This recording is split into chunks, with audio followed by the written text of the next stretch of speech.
What's up, everybody? Wow, I'm awfully close to the camera. Let me just take a little bit of a scooch back. But hey, you're watching Talking Ball, and it's good to see you. You're looking good.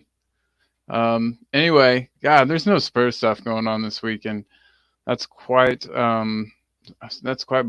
I guess there is Spurs stuff going on, but it's looking forward to. But I do have a really awesome group of people here to kind of just talk and try to get our Spurs therapy in with. First, go with the one, the only Tiago. Hey, buddy, how's it going? It's good. A little bit boring that no Spurs this weekend, but I'm doing good. Good deal. Good to hear it, man. Hey, should we bring the other two in? Yeah, sure. All right, let's do it. And I said two. I'm just gonna do this real quick. Boom, it's Rez. Boom, it's Jamie. And boom, it's Kuva. Making a very rare appearance on my show. What's up, dude? Right. Oh, good here, thanks. Okay. Good, man. So Good to that's have you. one for Kuva, one for Rez. Okay. I'm on Oh. for top four, Reds. Oh wait. You guys are playing. Oh, I know what game you're playing. Who can who's whore the out to biggest the most? media whore? Yeah. Okay. No. I'm following. But yeah. So, Kuva, have you been on? I don't even know. I'm on so many other shows with you. I don't think you've ever been on my channel, or have you? I think I might have. I've certainly been following it for a while. So Cool. So you know that there's not really a whole lot of substance to what this is. no, It's that's just kind fine.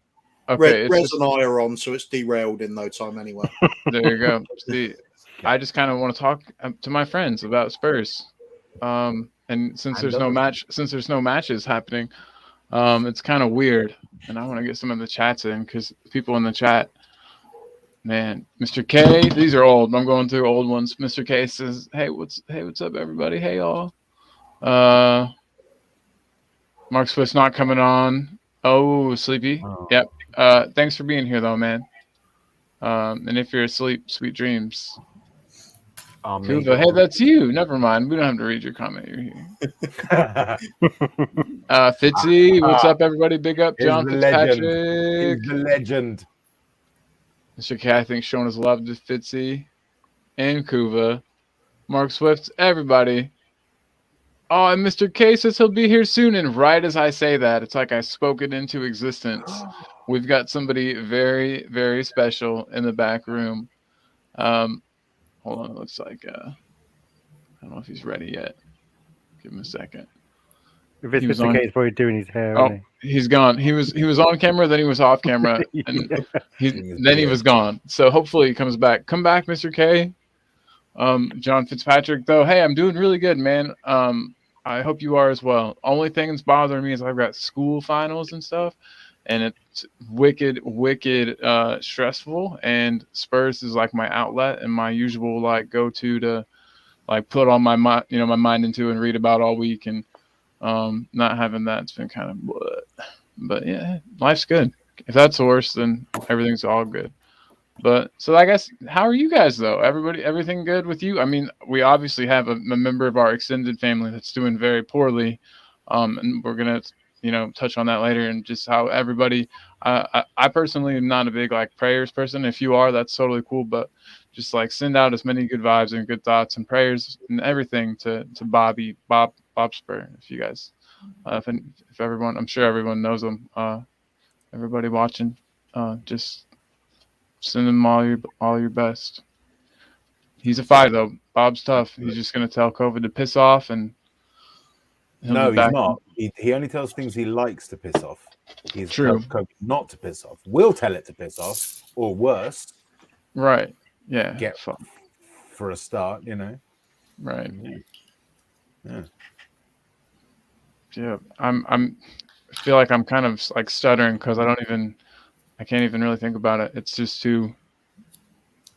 it's a lot. But anyway, back to footy and fun stuff. Just because we're all here to not to be more sad right now. So you guys, Spurs players, I guess that kind of leads into it though. I mean, Bob's been hospitalized with COVID, and that shows us kind of the severity of COVID. Still, I think now people are starting to think that it's like not really a big deal. And you see that with like the reaction to the vaccines come out, and I understand that it's like less of a big deal, but I think this goes to show that it can still be a very serious thing, and the fact that Ren still wanted to go along with that match, even after so many of our players had COVID, I thought was really crazy. Like we were getting new cases by the day, and they do you think they like if we had called their bluff? Do you think they would have actually come out and played against our really weak team? Yeah. Or do you think for fear of COVID they would have actually backed out?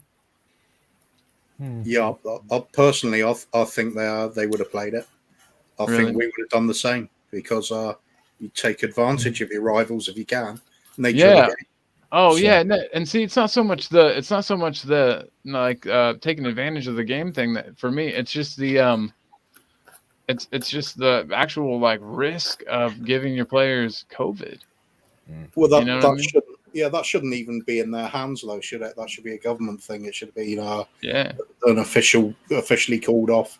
Well, I mean, a lot of us are already talking about it. We're looking at lockdown. I mean, we're already geared up for that. It seems the sensible option instead of having all these crazy amounts of fixtures and European games and internationals and things that can be just put off. It doesn't really matter when compared to the pandemic, does it? I mean, let's get things in perspective. We'd love to see our teams play all the time, but I mean, hell, we'd love to see our team play every day, wouldn't we? But it's just not possible. So yeah, it's not really for Ren to call. It's not for UEFA to call. It's that's a governmental thing. You should be forced into towing the line when it's important. We just don't seem to have any sort of cohesive plan for anything anywhere at the moment. Nobody even knows what the rules are anymore. It's changing goalposts all the time. Yeah. Weak governments that don't follow their own rules as well, and scandalous things behind the scenes that we've seen happening, and it's widespread. Mr. K, I like that comment too. That he's just left. Ren just wanted to look good, complaining. Agreed. They'd have played it, but they would know COVID wins. And Colin, I mean, it's maybe all about sad. money as well, isn't it? They just want to get the money and to qualify. They've qualified already, so it makes no sense. But it's more health issue. Like if we want to play out 16 players that have got COVID, see what happens then. The French league will end up getting done. No, they would be the first to start pissing and moaning if their players came down with it. They'd blame it on Spurs. You know, They blame it on UEFA at least. Yeah, they want to have their cake and eat it. You know. I don't know. I just thought it's disgusting. You know. No, sorry, I cut you off. I cut you off just because I got no, not at all. No.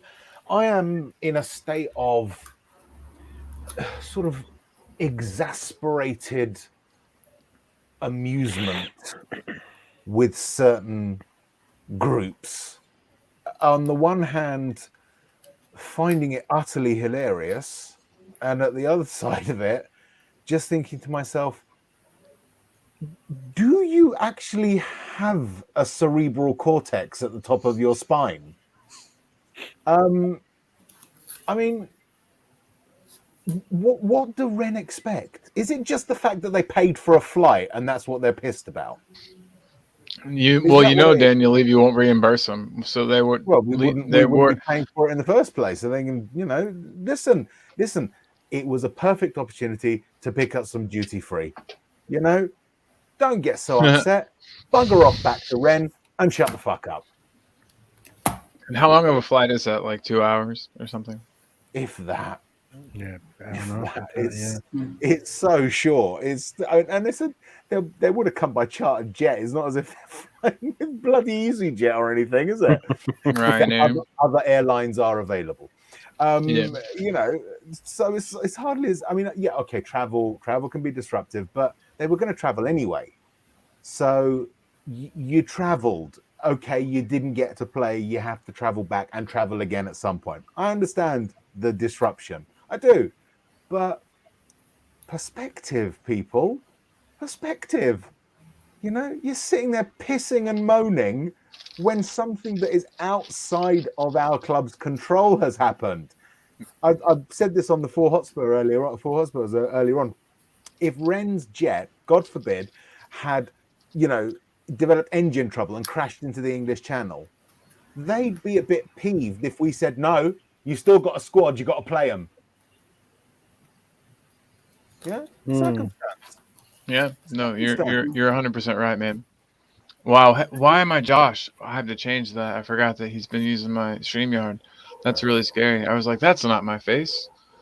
Oh, That's sorry, a very, sorry, very everyone. transformation.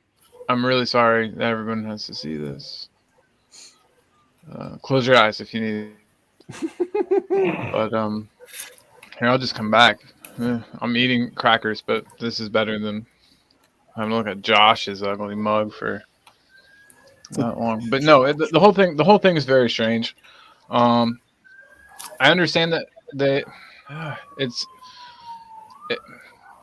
it doesn't really make sense. I mean, I can't think of a good. I mean, they're already top of the group, so why push so hard for? You know what I mean? For the match to be played in a situation you know is dangerous. I'd like to hear, Thiago. What do you think? I mean, like, isn't that kind of weird? I mean, everyone who is complaining about our game getting postponed is ridiculous, and it's not only Rennes. We saw Vitesse and the banners outside their stadium. Me and Res last night, a guy completely brain dead, Nazi, by the way. Let's A not proud forget him. Nazi, no less. Yeah, Yeah. I saw that. Yeah. Sorry, go on, Tiago, and then I'm gonna add something to what you're telling. Go on. But for me, actually, like for me, the Rams thing complaining about not playing is ridiculous. But for me, the most ridiculous part is like Arsenal fans and Chelsea fans going like, "Oh, this is anti-Arsenal agenda. They're doing this because they are trying to favor Spurs." Yeah. I mean, I don't know what to say. They had like 4 COVID cases in the beginning of the year. We have like 20. How is that like anti-Arsenal agenda? These guys are clueless. Well, Like it makes if me they want to think. play against our squad that potentially has COVID and exposes them their own team, I guess we'll do it. I mean, I don't know what. I think we can all agree if it was the other way around, everyone would be kicking. They'd be kicking off the same day. Oh, we can't play. We haven't got enough players. So just Yeah. fucking grow up, man. And I sort of feel like we'd be like, yeah, let's not go get COVID, but maybe I mean.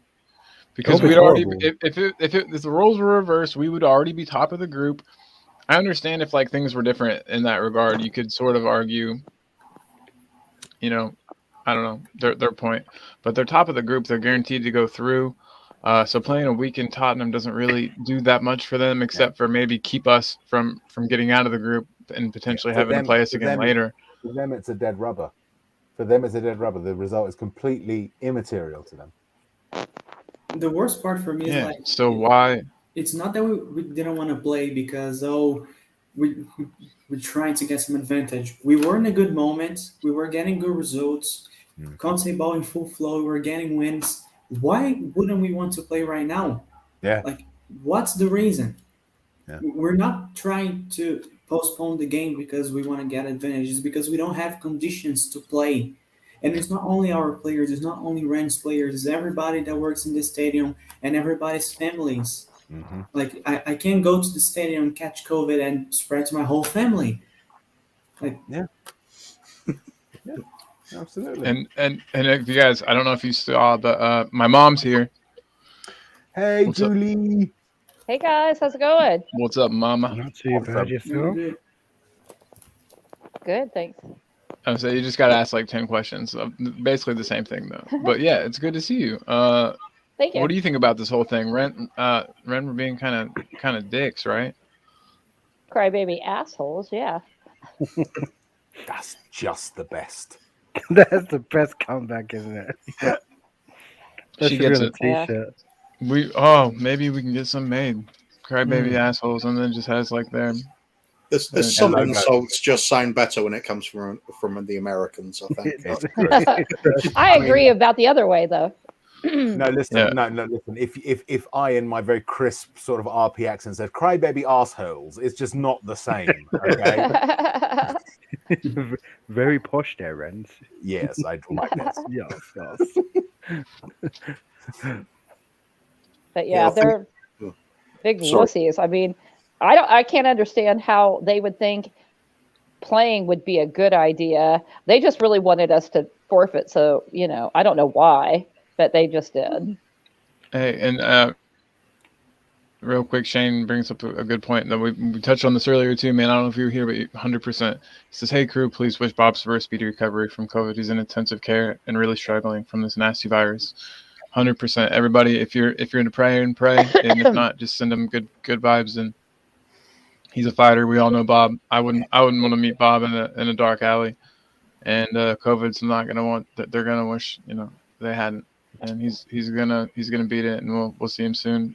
But Definitely. he's gonna have to fight like hell, and we know he will. So just send good thoughts and strength to Bob. Well, he's in the best place to get help. So All there is to Absolutely. Bob. Nothing but love. yeah, We exactly. miss you, Bobby. Been on We're my here. mind all day. Big love, bro. Hope you've Yeah, seen this. if goodwill is enough to get him through, he'll be out tomorrow. Knowing Bobby like Oh, we man. do, he'd probably be watching this stream in his bed. So Hope he'll be so. all right. If you are Bob, piss off and get better. Definitely. Oh man, but that just seriously just goes to show how important, not important, but how legit and like COVID's real, man. And the fact that Ren were legit gonna let their first team or at least part of it, you would think, play against our like almost definitely sick players is just like bonkers to me. See, look, if But- let's say we take the argument that this variant is not as deadly, whatever. There's still going to be people at risk, right? Even the common cold kills people. Okay, every year, flu, the common cold, any kind of viral infection like that does kill people still, right? At this point, if there are measures, if it is deemed that there need to be measures to try and stop the flow of it, stop the spread of it, then any reasonable human being will understand and align themselves to that. So what's Ren's problem? I would directly ask their hierarchy, what is your problem Yeah, here? it's a very bizarre one. Don't hide behind weasel words like fairness and all of that crap. Come out and actually say what's on your mind, and let's have a little bit of a public debate over what precisely your problem is.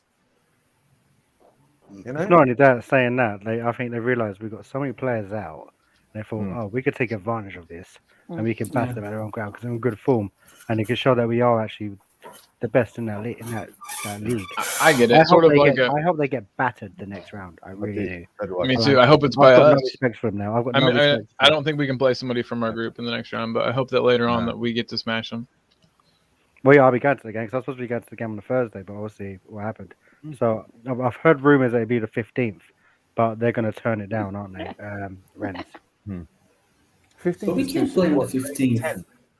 Today's the Hmm? 10th. Yeah, no, Wait. I only heard the rumours saying they Spurs would want to do it on the 15th, but I, s- they're supposed to be playing Leicester on the 16th. I saw. Well. I'm just getting here. I saw some news about the training ground. Oh, here from DiMarzio, he said after the postponement of the Conference League match against Rennes and the Premier League match against Brighton, another test round is scheduled for Spurs tomorrow. If the situation improves, the Sports Center will be able to reopen. They will make another round of tests tomorrow. I reckon there's still going to be more cases. If I'm I was honest. gonna say, I assume by improves they just mean no new cases, not that like people are already testing negative. Mm. Ugh. Listen, we're going to get this. We're going to get this for a while. I think that international football is a big. I think international I think football it's is a going to big go through blame. all the teams. Yeah, I or think at least international several. football is to blame though. Is that like cynical or like to make me making it too simple maybe? But I think that all the international football is definitely played a role in whoever got it, like getting it. Well, we've got another I don't think they international got break it. in January, haven't we? Which is pointless because it's just friendlies, isn't it? Yeah, and I don't. I don't see I- the point why. I don't know if I'd go so far as to say that the international friendlies are a direct contributor to it, but it has been. It is basically the thing that is causing problems because they have stuffed it so chock-a-block that there is no room to breathe. FIFA and UEFA have essentially, I mean, if you want an evidence that they do not consider anyone except themselves, fans, players, clubs, general populaces, the fact that they have started this ridiculous third-tier European competition, the fact that FIFA have stuffed the calendar with international fixtures just to accommodate that scummy World Cup at the end of next year, this is the evidence of it. I'm sorry, I'm very angry at the moment. I'm about a lot of this. There's what's going on with our little family anyway, has already heightened my emotions, and I'm outraged at these bodies right now. I'm gonna try and calm myself down, but I might find myself ranting more over this because it's just Man, I completely agree with you, man. Yeah, I think with the international football and the European football, especially, if you were trying to engineer and spread a virus yourself, you would be delighted at seeing large groups of people come together from different parts of the world, mingle, and then disseminate back to their origins. It'd be the fastest way he could possibly spread it. I mean, there's there's a computer game, Plague Evolved. I mean, people will have played it. It's become very well known because it's such a good simulator for how things are actually work with contagions. But the actual act of having this World Cup, if COVID is almost certainly still going to be a major player at that point, and we're looking at then globally trying to again disseminate the virus from that get together. It doesn't matter how many people you test; it's constantly spreading between people.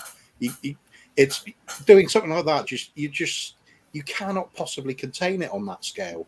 You're just making things worse by something that, at the end of the day, it doesn't matter more than people's lives does. It's a sporting event. We can delay it. It's exactly. Okay. It's all it's grossly about money, like we've been saying. But absolutely. Somebody said earlier in comments. I feel like as people, we should we should not boycott. Maybe we should boycott. I don't know. There's got to be something we can do, but it's the fucky thing is it's just not watch football. But that's hard, but that's good because that helps us get through the bad times. I don't know. It's a bummer. But hey, Mom, real quick, Cody Mack says that you look straight out of a Hallmark Christmas movie tonight. And then heart smiley face. So, and now you got a cat behind you. I know. Otter she's never around until I decide to do something like this, and then she wants to be on camera. Made her debut. She made her talking ball debut. And I was telling everyone else before you got here, Mom, but today's Tiago's first day as official member of the Talking Ball crew. Yay! Yep. Soon he'll be joining me as co-host for all shows, and then having his own show. So, awesome. Welcome aboard, Tiago. We're still talking about how much money he's gonna pay me, but it's getting there.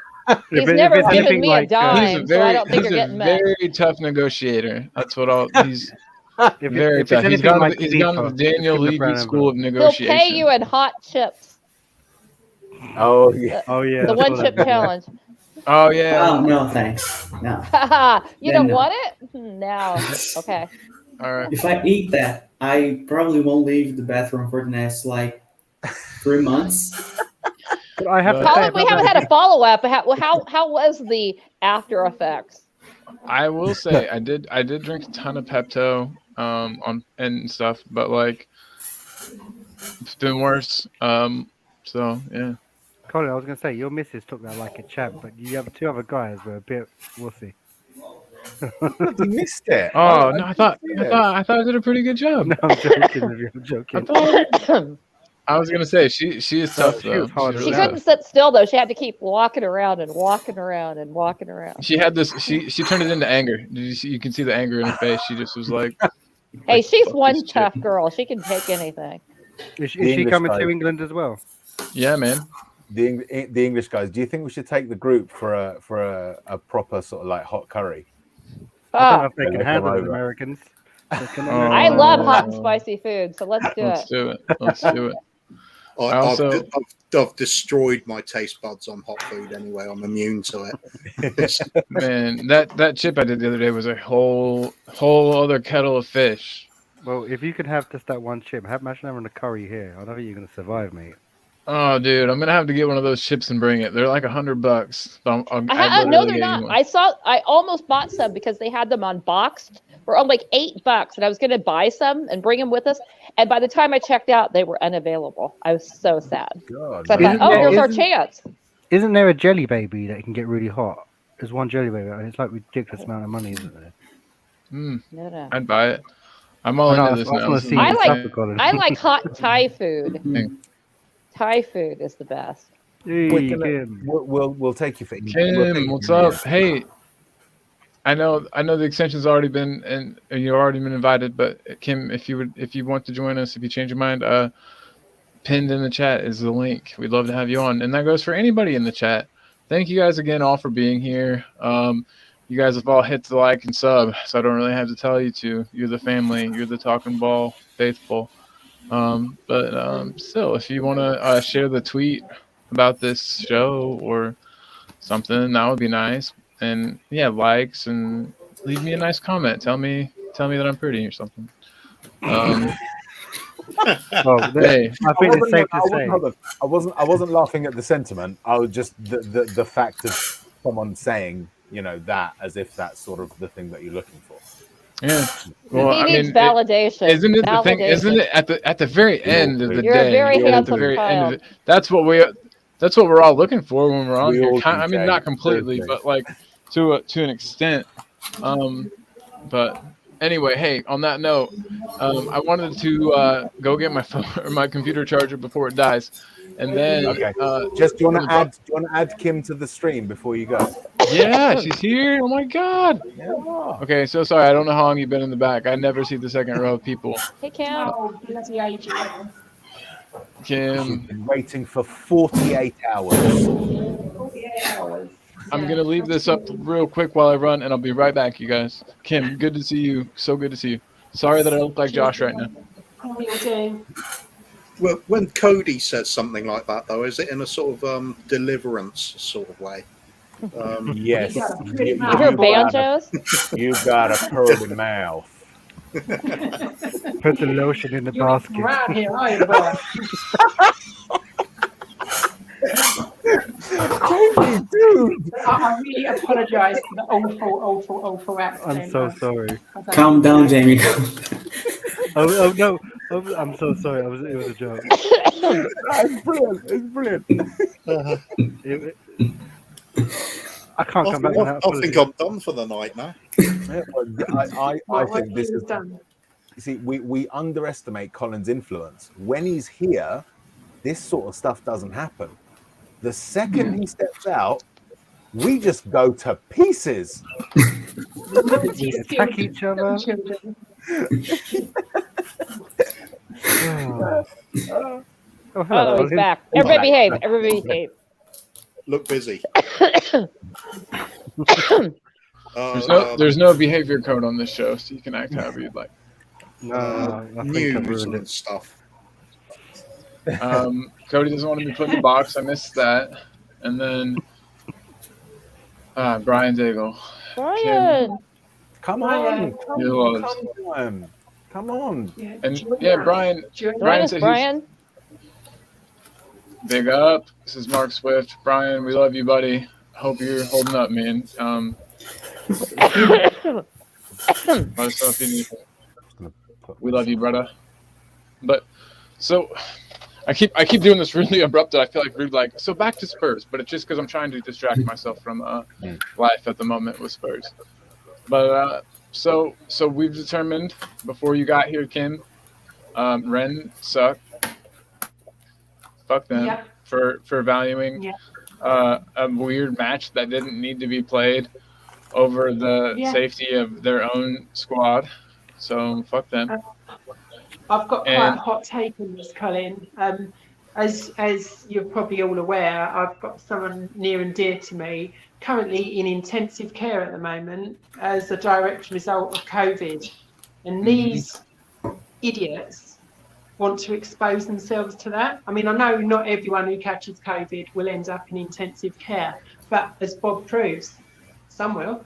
And these people, these aren't just players, it isn't just the staff, it's the families of the players and the staff.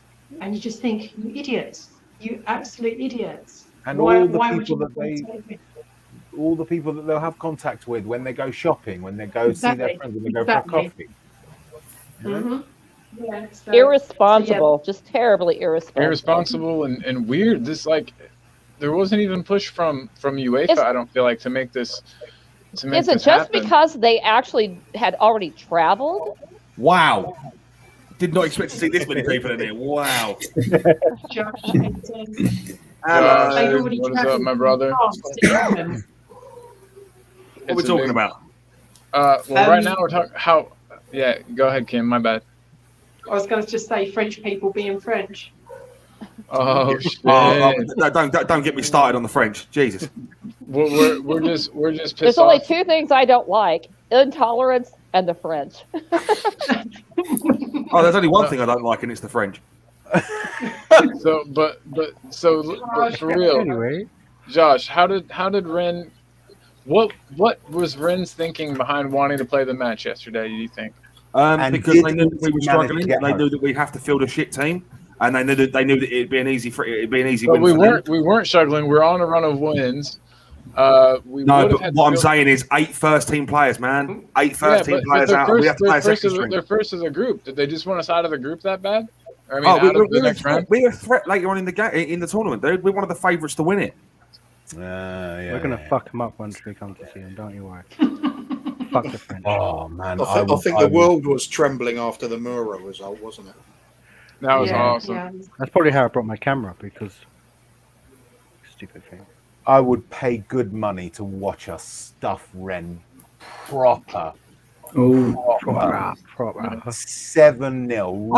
I just want to see the result. I want to see Vitesse cry like little bitches all over Yeah. Twitter when we go through. Yeah. Too Yeah, same right. here. Those Yeah. Nazi ass motherfuckers, excuse my French, but No, I've my God, I been sound like watching Muttley you, when I Rez. laugh I've been watching your interactions online, and I noticed you've been like fighting a couple of Nazis, and this isn't like the modern interpretation of the word. This is someone who actually actively claims to be a Nazi. An actual Nazi. Yeah, he's not even alt-right. He's just far-right. He doesn't even pretend. doesn't even make. Why? don't forget, he's a proud Nazi.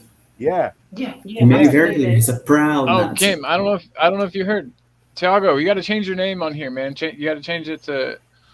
You're gonna need new. It's got to be. You got to be talking about Tiago at some point. How do I do it? Oh, I'll that's- change know. it. Yeah, welcome to the family. One of Thanks. us. One of us. Listen, as far as I'm concerned, the only good Ren is the one that comes from Stimpy. Other than that, I don't know. Steve, you idiot. Stampy. I just want to say something That was very, a very classic quick. shoulder, wasn't it? Fascist. Back in the day. Oh. That was Fashion. great. Oh. When All I I'm was- going to say as well, Jamie, it's a good thing I didn't fucking raffle that ticket off, wasn't it? Yeah, that'd have been awkward, wouldn't it? That would have been awkward. Yeah. Oh, and the winner is this person. Oh shit, you can't Oh, go shit. because the game's been postponed. Well, you can Jody have says you can have Tiago the and all, ticket and that's if you my want it, favorite mate. thing ever. Yeah, Tiago, what were we saying? I don't think it's even replayed. I don't think it will be. I think we're going to get booted out. Yeah. Oh, man, but I paid for that ticket. I want money back. So there hasn't been a ruling yet for sure, right? Whether It has to be played by replay it. January 7th. It has to be played by January the 7th. January 7th. Isn't it December 31st? If they wanted to play while we were over there, that would be okay with me. Well, we're playing on the 2nd against Watford, and then we're playing First on the against 9th. Watford. Watford is New Year's Day. Oh, is it the 1st? have- Okay, so we're playing but on the don't we have 1st, FA and we're playing Cup? on the 9th. I don't know if there's a match between. Is there a match between those two? Isn't there I think like it the FA depends. Cup Doesn't it game? depend on your Caps. if we get past West Ham? I'm not sure when that one is Yeah. because the Yeah, final's it's in February, isn't it? Yeah, Yeah. Yeah, because I'm going to the West If Ham it's- one. if it's back to normal. If it's back to normal, but we got two That was the games. thing. We were asking that earlier on Full Hotspurs whether or not we're going back to what the schedule is for the Carabao Cup, or if the final's been pushed to April like last year. Oh, it was April last year, wasn't it? Yeah. Yeah. Oh, I don't know. As long as I get a ticket to the final. I think we come to the conclusion that the FA Cup is like back end of May. Yes. Yeah, it's normally the end of May. Then you got the Europa and then Champions League, haven't you? No, Champions League before that, isn't it? Champions League's after the Premier League finishes, man. Yeah, No, Champions League is I the would- last game. Shane says That that was in the the last playoffs, some of the teams we could come up against are, Fabernace, Celtic, Sparta Prague. Yeah. But I'd love to play Leicester. Celtic. Leicester. hey, I wouldn't. there's a couple other worse teams in there too. I'm pretty sure that I saw. Do you know some what? I'd fancy Celtic away. I'd love to do Celtic away. That'd I've be never been to wicked. Scotland, so I wouldn't You don't mind think our players would There'd be a group absolutely, of us to go as well. I think be a massive group of us to go for our that. players would probably shit themselves over Bit there. of whiskey, happy day. No, they would. Well, it'd be all right for EMF because he lives up in Scotland, doesn't he? Yeah. It's true. We could all go and stay with him. And we could have a Yeah, house we're party. going to sleep in his shed. Ian, No, I've no, just no, no, invited we- us all we- to your manor, love. We won't tell him. We'll just Yeah, we'll turn tell up. him. We just turn up, Turn up, have a day. and then we can categorically deny that we were there. Yeah. And he'll be like, "Did you at least get me a ticket?" And we'll go, No. Oh, But hey, everyone, Yeah. Mark Swift brings up a good point. If you haven't already hit the like, do it. I haven't checked how many likes we're at, but we're at 9, I think. No, let me check. Let's see. Is it enough? Remember, Is that just all of us? Just 9. Yeah. Ooh. Well, 10 now. it says there's 13 people watching. Do you know what? Let me Kim, give you're it the a try. best. I might as well give it a like. Why not? Yes. See, you guys. I'm saying every like I can get right now. Can't do everything for you, Colin. Hey, I need you to do just most things for me. All right. There we go. You got 11. Hold on But- a second. Hold on. Boom. I might have to drop out to boost the numbers watching. Just keep dropping in and Have out. it on. Just have it on in another tab and mute it. It's on my TV, so there's 2. There you go. See. Oh, Boom. I already do have it on another tab on one Hang of on, the people hang on. watching. Boom. Dash, can you put on Falcon Ball on the telly, please? Got to pump up those numbers, baby. Boost the viewer figures up. Got to pump up those numbers. Those are rookie numbers. Yeah, do you know what? Cody says Tiago Ball is his new. Yeah, is his I like new that. I idea. like But that's not I bad. like that. Yeah. Tiago That's better Ball. than Tiago and Ball. That's much better. That's a Tiago refinement. Ball. Hey, it's Does my that name. does that make Colin Ball? Oh, no. 'Cause I'm talking. How about Tiago and Baller? Are you a baller, Tiago? Are you here? Are you a baller? If baller means warming the bench, then yes. Okay. No. That's what I meant. Hey, man. I am. The I don't think any of us are getting the first team. Nah. Hey, have you seen some of the players that get into the first team? True. You saw the game against NS Mura, right? Yeah. No, you didn't. Well, you didn't. That was on Thanksgiving. But No, you guys were watching it and crying in my bedroom. I want to retract back to a question that Kuva asked earlier on. It's a double answer question, right? But Dele Alli and a squidgy mop, which is more effective and which has got more worth? can I? Hey, I have a question though, and I think I know the answer. Pretty Of impressive course. by Kuva as well. But would people paying? Wow, words. Would people be paying nearly as much attention to Dele's hair if he was performing? Because I feel like that's the weirdest thing. He's doing his best KSI impression, isn't he? Yeah. His hair's pretty ugly. Are you I saying will this is? readily put my hand up and say that if he was playing well, I would probably not give that much of a shit. Right? Okay. Exactly. But it's for me though, it's symptomatic of his general attitude, right? Yeah. It's not the hair as a whole. I don't have an issue with the dreadlocks or anything like that. It's the red ones that I've got an issue with, right? Yeah, that does seem kind of tone deaf, or Agreed. Are we suggesting that Dele's haircut is some sort of form of deflection? Take No, your he's mind just off an what his idiot. feet aren't doing. He's too busy making TikToks, isn't he? Oh, have you seen that? I feel like that one was weird. I don't know who he was. I've never seen the original. What that's It's making the fun of. video. It's some guy that walks around the streets of New York asking homeless people really strange questions. Oh, that's. What would you like to say to Joe Biden right now? Hey, baby, take me out to dinner. Bing bong in the end. Bing Iron bong. Man mask. I think he's officially lost it now. God, I'm missing. Well, okay. so Can much I by give you not being my on TikTok.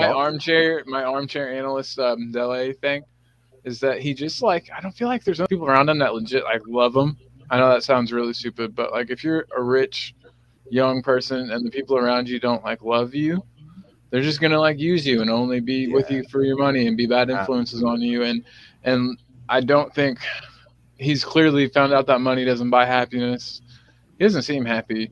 I don't think he's only that as well, Colin. I think he's lost that kind of bond friendship with Dyer because you don't see them hanging out anymore. Yeah, well, I think it's because I think Dyer's a steadying influence on it. Dyer's turning into my favorite player at the moment because I don't know why. Dyer has shown. I think Dyer decided to grow up, and Dele has stayed a kid. But I also feel like Dele's not happy. I never thought I'd say it, but Dyer's good, but he's no Ben Davies. You're goddamn right. Goddamn right. Ben Davis is my favorite player at the moment. Roberto Carlos at the moment. He's amazing. He is amazing right now. He can do no wrong in my eyes. In this system, it's going to be really hard to get that spot off him. No matter who we pick up in January. Well, he deserves it. Like, he's been amazing. The thing that worries me is that, so Conte's turned around and he's like, I'm just extrapolating from the Roden thing. He turned around and said that Roden was basically the next in line behind Dyer for that central defender position. Mm-hmm. We saw Conte try Davinson Sanchez at that left central defender berth, and we saw what happened against Moura. So who is Ben Davis's backup if the worst should happen? Do we go two left wing backs, weirdly enough, and slide like Reggie in there with No, Reggie's going to stay where he is. He's never played there before, has he? Has he played there? No, but that's a good question. No, but we Justin, maybe. Yeah, because you can see. I can see Tanganga doing a job over there. Yeah, possibly. Yeah. But I've not been impressed with Nero on the Tanganga right. as centre back. Really, you think he was better he showed more promise and was better at fullback? Yeah, because the games when I went to Brentford and the Norwich game, he just doesn't seem as good. Like Davis was him and Dyer were the stand-up players. Obviously Sonny as well, but obviously I love Son. So Ben Davis has had. I'm getting big dick energy off of Ben Davis. Like, yes, definitely. And apparently people have known it. I saw a video of some chick asking if she'd call him Daddy Davis one time. He was just like, I think his answer was just like, yeah. Guys, have we somehow transported to Mari's Love Lounge? Oh, I never get to be on it, so it might be. I might be just channeling it. As long as nobody here talks about how hot they are for the Queen, I don't want to piss him off. I would never say that. Even if I felt that way, I would keep it to myself because I don't. Yeah. Is he still hot for Elizabeth? Probably. We call her Lizzie.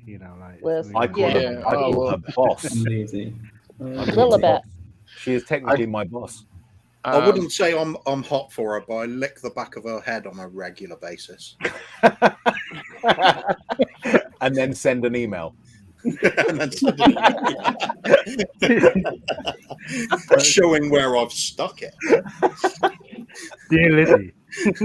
Yo, wagwan, Lizzie. It's your boy, Hoover. That's a good point. He should be. Mr. K, sorry guys. Windows updates, man. Why do they even do that? It never even fixes anything. It just makes it worse. Ooh, yeah. Ooh, Josh, nice Big work, Daddy. dude. Yeah. Dun, dun, dun. You're gonna have to show me how to do that Wow. someday. It's Big Daddy Davis. That's what it is. That's right. How dare you disrespect the queen of sex? And then I want John her bank Fitzpatrick. account though, if she wants to share her bank account with me. Do you think she often sits in her bedroom and goes, "Look, Philip, I'm a stamp."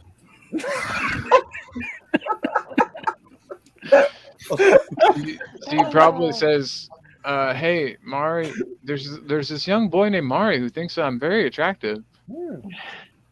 It's probably a huge ego boost because I'm sure she sees Maybe we it. should invite him over. Maybe absolutely. Meet the queen. Meet the queen. maybe we should invite the queen to You be on think Mari's it's not on love the line. watch list of the security services. You've got another Oh thing no! coming. Well, Trust me. She they're is coming for available us. now, isn't she? She's hot to trot. Oh, she is. Give her a little bit of time, though. Give her a little bit of time before you move in on her. Right. I'm not swiping that left in a hurry. I was gonna say that's what you better say, just I'm because. getting fired next week. Yeah, I can just imagine. Rez, can you come into the office, please? Mr. K brings up a good point. Audio Artisan had mentioned Tanganga being the utility man if we stuck him on the left. And then Mr. K brings up the point that we had Dyer as our utility man, and it kind of messed up his development. And that's a really good point. Yeah. But what do you guys? I mean, Dyer's proven that the haters wrong so far. I mean, it would seem. You know, Yeah. What I like about Eric is that he's constantly communicating and shouting at everyone on the pitch. Yeah. And we've missed that. you know how he said. You know how he turned around, and it was 2 seasons ago, and he said, my best position is central defender." And then it was Mourinho that actually started playing him there last season. Maybe that season was just getting used to it again. Maybe he's actually all right. Yeah. I mean, and I feel like as a player, you wouldn't want to tell the coach the wrong position. You would want yourself to play as best, to the best of your ability, as good as possible. I wouldn't be telling Conte shit. I don't want to get shouted at. No, exactly. I trust Conte, so I'm not going to kind of undermine what he's doing there. And I love the upturn in Dyer's form, but I've always been his harshest critic. I wanted him gone under Pochettino, so and it's hard for me to kind of like realign my viewpoint on him. Yeah. And I was he's the same, bringing Kim. him down. And, I know. just I think didn't. he's less shit than he used to be, but he's still Eric Dyer, and I just think I'm just waiting. I'm just waiting for the blunders to happen again. But I hope I'm wrong. Yeah, touch wood. No, the blunders will come back is the problem. But like for now, I feel like the system flatters them, but that's fine. I mean, that's how you should tailor your system to the players that you've got. And yeah, absolutely. Long may the Renaissance continue. I've got to say it, but I love being wrong. I don't ever want to get on our players' back. It's not something that I do, but. Yeah, I see you at games yelling insults at players and. Oh, get that off the screen! Take it away. Make it stop. Stop it! It stings. Here's a question. I'm just going to quickly switch rooms, okay? I need to leave. Yeah. What is this? Anyone know what that is? I look like Ryan Reynolds, just slightly off. No. It's a play on words. Do you know what it is? What? It's a Royal Mail. Oh my gosh! I was seeing myself as man. Wow. For some reason, it took me a minute to get that. All right. the Royal Mail. No, it took me 5 minutes. I haven't understand. I didn't understand. Go on, Kim, go change room if you need to. Yeah. We'll be here. We'll be here. Yeah. Thiago, we cut you off a like. better reception in the kitchen. Thiago, we were talking about something earlier and cut you off for like 5 minutes ago at least. Do you remember what you were saying when you got cut off? No. No. Oh, I think it was about that you were going to pay him man. for each channel he comes on. You have to give him a percentage. Yeah, no, that's Yeah. once I start making money, definitely there'll be percentages. No, it's out of your own Until pocket. then- Scott, listen, Scott, Oh. you do this all the time and you make stupid comments and it really pisses me off. Shut up. You are clueless. You have the knowledge of a pine tree when it comes to Tottenham. You should.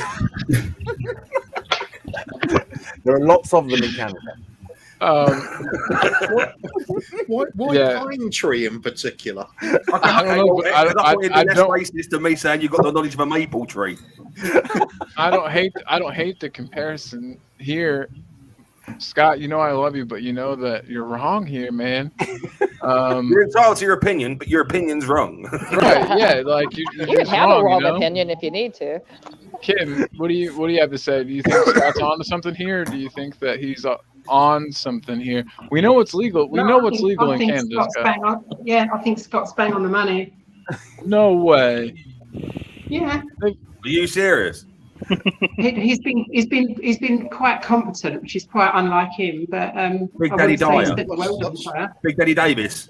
Yeah, you don't think? I Ben think Davies, I think, has been brilliant. okay. But, Well, the beginning of your thing, and you know, I could see the Dyer. I don't know. I could see what you mean about Dyer. I've been hesitant to say that he's back because I so adamantly wanted him gone. Got short memories, you know. But why do it's weird that managers keep picking him over and over and over again. I know that we don't Yeah, have I know. other options, but he's, you know what I mean. He's like the first defender picked by most managers. Yeah. But to say that Ben Davis hasn't proven anyone wrong is just like saying that, I don't know, the Queen has a penis or something. I mean, it's categorically She was married to one false. for enough years, isn't she? So I kind of understand where he's coming from because, like, we cannot overlook the fact that it's only like a few games. and we haven't Because- played against anyone with fast wingers or fast like wide players. last season, Dyer was playing with Toby, and they got like 5 clean sheets in a row, and then we all know what happened with Dyer last season. Oh yeah, but I what do about think- Davis though? Davis has played well. Well, but I agree they have played well, but for us to say they've proven us wrong, we need to see more of that. Consistency. More It has to be consistent, but what they've shown so far is an No, yeah. improvement in form, bro. Like you can't sit here and say they haven't no, proven it's an anything when they have. improvement. He's not been as shit as he usually is. Yeah, You said High praise. You said he's been competent, didn't you, Kim? I already Yeah. like. Isn't I already that like proving the- people wrong? Because we all said he was incompetent. Well, yeah. I've been saying he's crap for ages. So yeah, I'm quite happy to be wrong. As long as he keeps it at that level, I'm quite happy to be wrong. He'll do You for know, now. He'll do for now till Yeah, it'll January. do for Anyway. now. Right. I would like a Yeah, replacement. I think Yeah. okay. Out of those two positions, I'd rather upgrade on Dyer than Ben Davis in this system. know that. I think. But Ben Davis is just tailor made for that position with the way that Conte wants to play right now, and he's not even that old, guys. Isn't Ben Davis? I think he's only 28. No Yeah. way. Do you know he's what got he is to be actually as more. well? I just don't like the shape of his head. You say when I'm just I'll so check. sick of looking at the shape of his head. I just. He's had that same haircut since he was like 6. He needs to. Oh, change it. yeah. Jesus, Webb, you're right. He's 28. I knew it. I knew He's it. only 28. Yeah, That's he's amazing. I thought he was in his 30s. and he's and not a he's player that Dyer- like, Dyer- relies on pace. Like I said, we'll see. We'll see how he does against more pacey players. Like Yeah. we play Liverpool soon, and that'll be a test. But I think with Regulon, I'm always pronouncing it incorrectly. I think with Reggie out there, that I think will be more than capable of coping. I think that it'll take some Conte tweaking the system and people's roles a little bit to compensate for the players we're coming up against. But of But course, the- he's going to do that. What he's Yeah. done, Reggie's comments early on in his tenure were the most revealing. The fact that he's worked Reggie, to death, and has really been working on his fitness, is about solidifying that defense because he Yeah. wants his wing backs to be both an attacking threat Get up and and a down. defensive. Get up and down. Yeah. Said he had him working as a striker basically in practices and stuff too. I think there's one overriding fact here that I mean, obviously some of us have banged on about it for a while, but it's the Conte effect. I mean, he can really transform players, him and his team. I mean, we're seeing the benefit with Dyer. As much as I've got my feelings about him, he has been playing a lot better. Davies looks completely reborn, doesn't he? I mean, do you reckon he's ever going to get around to working his magic on Delhi, for example? Or Dele Alli is a Kane. lost cause. Dele Alli is a lost cause. I think Yeah, so. I too. agree. Yeah. Oh That's yeah, what we're I hate to say it, but he's It's sad, but I lost cause. agree. People need to stop like going after my boy Moonboot, man. Like, leave Moonboots alone. Leave him alone. Which one is Moonboot? Eric Dyer. Ah, okay. No, This I man. like it. I like Eric Adams. He's my I'll favorite get it player. off the screen, please. I can't believe he's only a year younger than Ben Davis. Yeah, Yeah. we got Ben Davis as a young buck, a young pup, but he'd been playing him for a He- while already then, and so he didn't seem so young. I think it's because he's sort of been there for a while, but there's always been sort of someone ahead of him for the left back role because he came in and Rhodes was Yeah. ahead of him. Yeah. Then now Reggie's ahead of him. I think it's because of that we don't realise he's still relatively young for a footballer. Sort of I think he also kind of is a mature presence on the team. I think that, he's. I think that sometimes that when you have maturity, it sometimes comes off as being older than you actually are. So. Yeah, agree. that's why I come across as being about 12. Uh-huh. I think you've seen. I think the reason we've seen Ben Davis play well is that you're seeing him play in a natural position. He's better as a left-sided centre back. Don't play him as a left back. You play him as a left-sided centre back. The guy performs well. If you look at the heat maps of Reggie and Ben Davis, when Reggie pushes forward, Ben Davis covers him. He slots himself into that position, which is exactly what you want from a left-sided centre back. If the centre back is going to push forward or your winger's going to push forward, you drop into that gap. It's perfect. Ben Davis pushes up a surprising amount. Like, I've looked at the heat maps too. You almost scored twice against Norwich. Yeah, he gets up the pitch, which must be Yeah, he instruction. does. And I'm guessing that'll Sorry. change based on opposition. That's And he's got why a pretty accurate pass too. I mean, That's why we can't sign Bastoni in January because he's not going to come and be back up to Ben Davis, is he? Well, I don't know. Maybe maybe he'd be happy to come and play alongside the future Ballon d'Or winner. You don't know. Oh my God! Have you seen that picture? Yeah, I've seen that picture. Just a very quick question, because our two players that everybody was talking a lot about when Conte came in, but we're not talking now.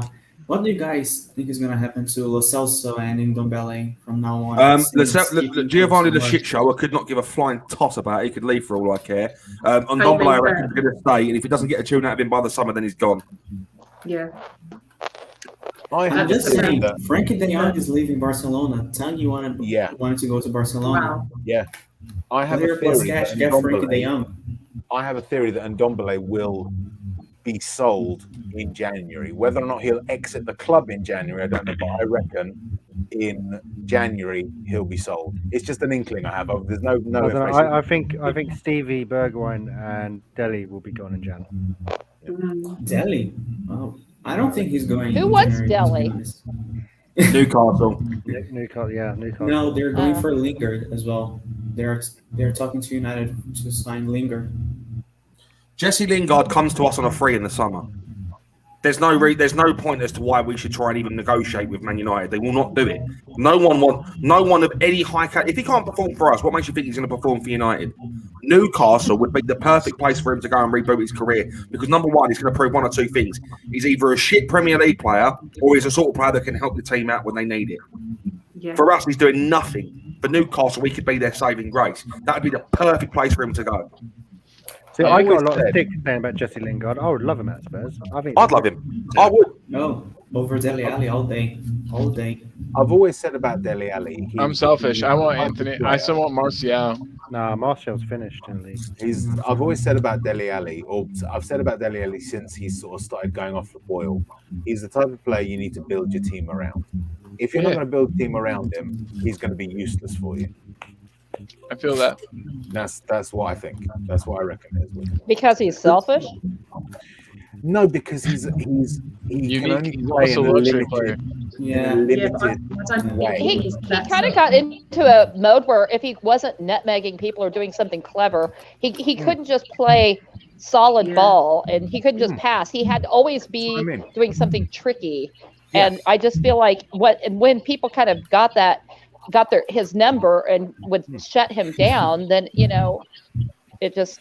I don't know. And he can only play in that one position behind Kane. He plays Yeah. that shadow striker role, and Yeah. Yeah. there were other midfielders. We had two really talented midfielders for a lot of his time, and Musa and Eriksson that could cover his deficiencies. They could almost do Yeah. more than one player could do. Exactly. So We if, could that's the kind thing, of if you get the right afford players just having around Dele him, hang out. yeah, if you get the right players around him, Some really good ones, he will be able to contribute that thing that he was contributing for us. But which is late runs into the box, little quick flicks, and and some nice shooting at times. But his shot is heavy. I always thought this, and maybe I'm just an idiot. His shot technique, like his shooting technique, didn't even look that great, but he just knew when to be there to hit him. So why do you that think was we've his main held thing, on was to him just- so long? Why do you think we haven't offloaded him? Because before now? Daniel Levy heard one time that he was worth 100 mil, Yeah, exactly. and now Yeah. no one's bidding anywhere close to that, and so he's like, nope, gonna wait till the market gets better and I can So get let's 100 just million for let him rot on the shelf. That Yeah. seems ridiculous. Oh, it's what Can we've we always said. address one player that I really think that no one ever talks about because I think he's heavily protected? Sure. Harry Kane. I have my feelings, but yeah, go on. I'm not sure today is a good time to do that, mate. No, Fair enough. no, I Fair don't enough. think we can address that. No. How It's just come? wrong, John. There's John Fitzpatrick in the chat has gone Harry Kane hater is all you are. Just to be on, just to clarify things, I'd happily see him go. Happily. A decent offer comes in for him. See you later. Bye. What's a decent offer in your mind? I would have been okay with selling him if anybody really gave the correct offer, before. Yeah. But just saying that the way he's performing right now, 150 million pound is that kind of price. no. 80 million. I think 80 million upwards would probably be sufficient. Yeah. Don't On ask his to be current generous form, about I 60 agree, at yeah. the moment. And But speaking why of in 80 God's million, name have we never been able to get a decent backup for him? Because he doesn't want to pay out the money that is needed for a decent striker. Exactly. A Yeah. backup striker that knows they're not going to get many minutes will want a high wage. He You think had about that it, skills, Carlos though. Vinicius. Carlos Vinicius coming on a season-long loan, and the option to buy on him was £45 million. Harry In Kane, today's market, that's bang average. Yeah. I was going to say Harry Kane has a skill set. And he was that's, one of the more promising ones we had, You know what? I would have loved to have seen Vinicius given a run. I really would have loved I to have seen agree. him given a run. There were other. They didn't have to be necessarily players in their prime. There was a player that went this summer, a striker that went this summer, who moved this summer. Sorry, who I thought would have been perfect if we Danny were playing Ings. one up top. No, not Danny Ings. No. Solomon Rondon. Interesting. Rondon. Oh, I was backup. thinking, Yeah. He could have been gotten really cheap. Ings wouldn't have been happy to be backup. That's the thing. He wanted to be the main man. So, and he is with Villa. Him and Watkins are their sort The of. thing is now, the way Harry Kane's playing now, he'd be first choice. I think Ings would have been phenomenal. I was calling for I Ings all agree. summer. I agree. Ings But would have been a I was great going so far as to even say if Kane leaves or if Kane was to leave and we got Ings as backup, I wouldn't be that upset because No. and everyone's like his injury record, and I'm like Kane's injury record. It wouldn't be. It's not that. Yeah, but On Ings that has score, just one got thing a I terrible. just want to address what Shane says. The thing you got to bear in mind there, Shane, is that it's not us calling them a backup striker. It's the player coming in believing that they would be the backup striker, purely because Kane is such an integral part of the team that anyone coming in would think to themselves, "I am the backup to Harry Kane." I and feel that's like- what made it difficult to attract that sort of prime premium striker, which is why we get either the really young ones or those that are sort of coming towards the ends of their career. It's not us calling them a backup striker; it's the player thinking they're a backup striker. Sorry. it would be I know- nice I if know. we had just some rotation that when Kane goes through a cold spell, somebody had the guts to pull him off and put somebody else in there. I mean, we seem to think that he's untouchable, and he's not. Yeah. The trouble is with Harry Kane as well is he's got such a specific skill set that other players in the world cannot easily match. Yeah. Now, under Pochettino, we needed him to be the target man who could score goals and link up play. Big physical player that can do all of that. There's very few players can do it at the level that Harry Kane can do it. I'd say there's only people like Cavani. In fact, I'm even struggling now. Firmino for Liverpool, he's very good at doing it too. But he's very physical. He's really good. So. Now we have Conte. We've actually got the first opportunity to break away from that need for that specific player because we can adapt our tactics. It's not reliant on that same sort of player. Because Conte can quite happily play with a 3-5-2 with a very advanced forward, and then just a target man who doesn't necessarily link up the play. He's there to he's there to just put in the physical challenge. Yeah, we and with the 3-4-3 system, we could play with 3 very pacey strikers and avoid the need for the target man again. There are options that we haven't had in previous seasons. So, if anything, I suppose now, this particular time, Josh has got a better point than he would have in previous seasons. We could go for a different type of player, or we could bring somebody to play alongside Kane, like in the 3-5. I think that's the better option is to bring in someone to play alongside him. In all honesty, I hate this narrative at the moment that Kane is just having a bad dip of form when he isn't getting the service. When in the past 3 or 4 games, he's had the service. He just isn't doing anything with it. It's ridiculous. He's 13 appearances. He scored 1 goal and got 1 assist. For someone who is meant to be our go-to striker, who is getting service regardless of what anyone says, and isn't succeeding in scoring goals in the Premier League, you need to start asking questions. When is enough going to be enough? Do we? When's it? What point? At what point do we have to sit here and say, you know what? It's better if we sell Kane because if come the summer he hasn't scored more than 10 goals, then it's not worth it. He's not worth keeping. You need to get as much money for him as possible.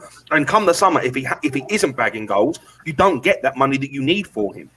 You don't get the money you deserve for him. We haven't heard much from you, Mom. You let him go this summer if he doesn't score more than 10 goals? I don't know. I don't know. My real worry about Kane is also he doesn't seem to be doing, last year he was number 1 in goals and number 1 in assists. I mean, the assists aren't even there. I mean, I see him in the center of the pitch, receiving the ball, bullying people off. Colin, you watch the games with me a lot of the time. You see me like applauding. I see the movement that he's doing, but there's just no finishing that's going on there. And to a certain degree, if he's still making noise that he wants to go, then let him go and rebuild that area because it's not working. It's not gelling the way that it has in the past. Maybe we need a pacey striker who can get in behind, or maybe we need. I don't know what the partnership between him and Son has. What the deal is this season as opposed to last season. I think Son's pissed. Their chemistry's dried up, isn't it? Yeah, they don't have that connection anymore. It could just be a coincidence. But the conspiracy theorist in me wants to say that Sonny's like, what? Like you're supposed to be the leader of this team, and I don't know. I also find it interesting at the exact same time that I feel like I become so disillusioned and disappointed with Kane, the person who I used to think just was insanely fast and talented, but had no vision or no purpose. Mora has come alive. I mean, he I don't know if it's the Conte effect and he now understands his role and stays in his position and receives and passes better. But it's weird to me that at the exact same time that Kane's level is going down, Mora's level is going up. Yeah, I agree. And I'd like to just underscore what Josh was saying, because with Kane, when you look at how he's playing and compare it to previous seasons, the last few games he has had a fair bit of service, and he is missing chances that Kane of a year or two ago would have had no problem putting away. There's been a couple of absolute sitters, and his body language is he just looks completely off the boil, doesn't he? Well, all you have Yeah. to do is look at his stats. You've got to look at the stats. Like you're comparing the likes of Son and Kane together. Yeah, Son's a left winger in the Premier League. He's got 13 appearances, 6 goals and 2 assists. He's got a 50% goal participation as a left winger. Harry Kane has got 13 appearances, 1 goal, 1 assist, with a 13% goal participation. Like, that's not good enough. That's not good enough. Yeah. On the positive side of what Kim was just saying about Kane missing those chances, he is at least getting himself in the position to miss them now. Earlier in the season, that wasn't happening at all. It's Yeah. true. It's just like it's slow. So he is moving up into like a linear. It's looking I good. do feel like he's warming. He's warming up. He's warming up. Yeah. He hasn't caught fire yet, but he's Do you getting guys there. play any NBA Jam? Any of you guys Super Nintendo NBA Jam? Yeah. Heating up, Yeah. and hopefully Hold he'll on, be on fire this soon. just clarifies my point about Scott M being fucking clueless, right? Lucas has been pure crap. Did you not see him against Norwich? Shut up, sit down, put yourself in the corner, face the wall, and think about what you've done. Don't come back until you're going to come back with a valid input. I actually had Lucas for man of the match against Norwich. Contender for goal of the season. I was at How that can game. Moore has been That was- crap? He's one of the only guys on the team that actually gives a shit right now. Yeah. Actually, always gives a shit. I've never seen him Yeah. shy away. Yeah. I've never seen him shy away. What really I gets me think about Harry it's- Kane is that chance against Norwich when he could have scored, but he decided to From try chipping downtown. 45 yards out. He tried to chip him. Why? Yeah. Take I take a couple of extra touches and slide it past him, please. He We'll seems to see. be I mean, slower as with- well, isn't he? He's not with as quick as he used to be. I sometimes think Mora's body moves faster than his brain does. I Oh, personally think Harry Kane is purposely down tooling to get himself out of Spurs. That is In a all hard honesty. take. The issue there is who he might not be who's doing it gonna on play purpose. him Even what if in he's that kind of subconsciously doing? form? That's what I mean. In his head, he's unhappy. He doesn't want to be at Spurs. The guy doesn't know what it feels like to win something, and he's coming very closely to the end of his career. You've got to think about it. He's 28 years old. Players of his caliber, they sort of retire at age 31, 32. That gives him 4 years to win something. Do you honestly see Spurs winning the Premier League, the FA Cup, or Champions League in the next 4 years? Yeah, That's the question you have to ask yourself. Not only Yeah, that, it's all if he wants to go to City, Pep's leaving. Was it next season? So Yeah. who's going to be over there? Yeah, and Haaland's available as well next summer for like 75 Scott, million. I'm not the one euros. crying, bud. I'm not the one crying. You're the one sitting here slagging off players that actually play well. Like, come on, man. Shut All up. right, kids. Seriously, All be right. quiet. All right, kids. Let's not fall out. Right. Colin, can I we- just 2 very quick questions to everybody to answer, because I don't know why, but I love having these discussions. First, talking about backup or a replacement to Kane, who would you guys like to come as a replacement? And second, would you pay 70, 80 million euros for Vlahovic? Yes, Yeah. Yes. I'd want Vlahovic. He's the one. I going want Vlahovic, but it's looking more and more unlikely as the days go on because now Man City are in the running for him as well. Yeah, exactly. Arsenal as well. Man 80 City million can get euros. Man we wouldn't City go can after get Haaland like that. They can just click their fingers and get Haaland Yeah. because his dad played for Man City. There's a connection there. His dad is part of his entourage. They can afford his wages. The release clause is only £75 million. There is absolutely no reason why Man City need to worry about a striker. Well, if that's the case, if his release clause is only £75 million, why are we looking at Vlahovic and why don't we look at Erling Haaland? Because he doesn't Because want to Haaland come. won't come Wages. here. We won't be able to offer him. We might not be able to offer him Champions League football. We might not. We'd probably not be able to afford his wages. He's probably going to be asking between £400,000 and £500,000 a week.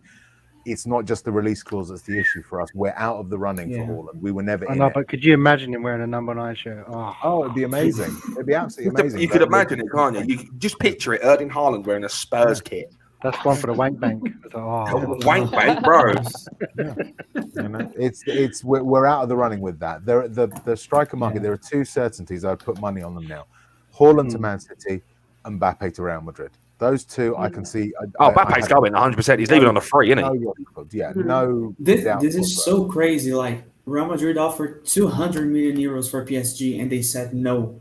They're so I rich know, they he's going can on a free. reject 200 million. They can reject 200 million euros for a player. They're that rich. Yeah. It's ridiculous. and one who has told them he will leave. Not even on a I free. would like Yeah. to leave. He says Exactly. I'm Yeah. going to leave. Yeah. You know, it's like crazy. It's crazy. you know. Yeah, but fan-led review. Let's not look at that elephant in the room. Hey, sorry, I'm banging a hobby horse. Is she enjoying it? Well, she seems satisfied. Hoover. They always, seems that way. You know what they say though. Every woman at some point has faked an orgasm. So I don't know. Maybe I'm just fooling myself. Hey, Have you? How did we get on this topic? yeah, I didn't realise you'd managed to get off with so many women. Well, I've checked with them. I do have a very large volume here that just with all my observations. Is that your black book? This is volume 1. Oh man, of 12. I was gonna say, do you have to rent out a storage unit for all those? No, that book's just letter A. You know what that book? I tell you what, this is going to surprise you. Do you know what that book actually is? That's my thesaurus.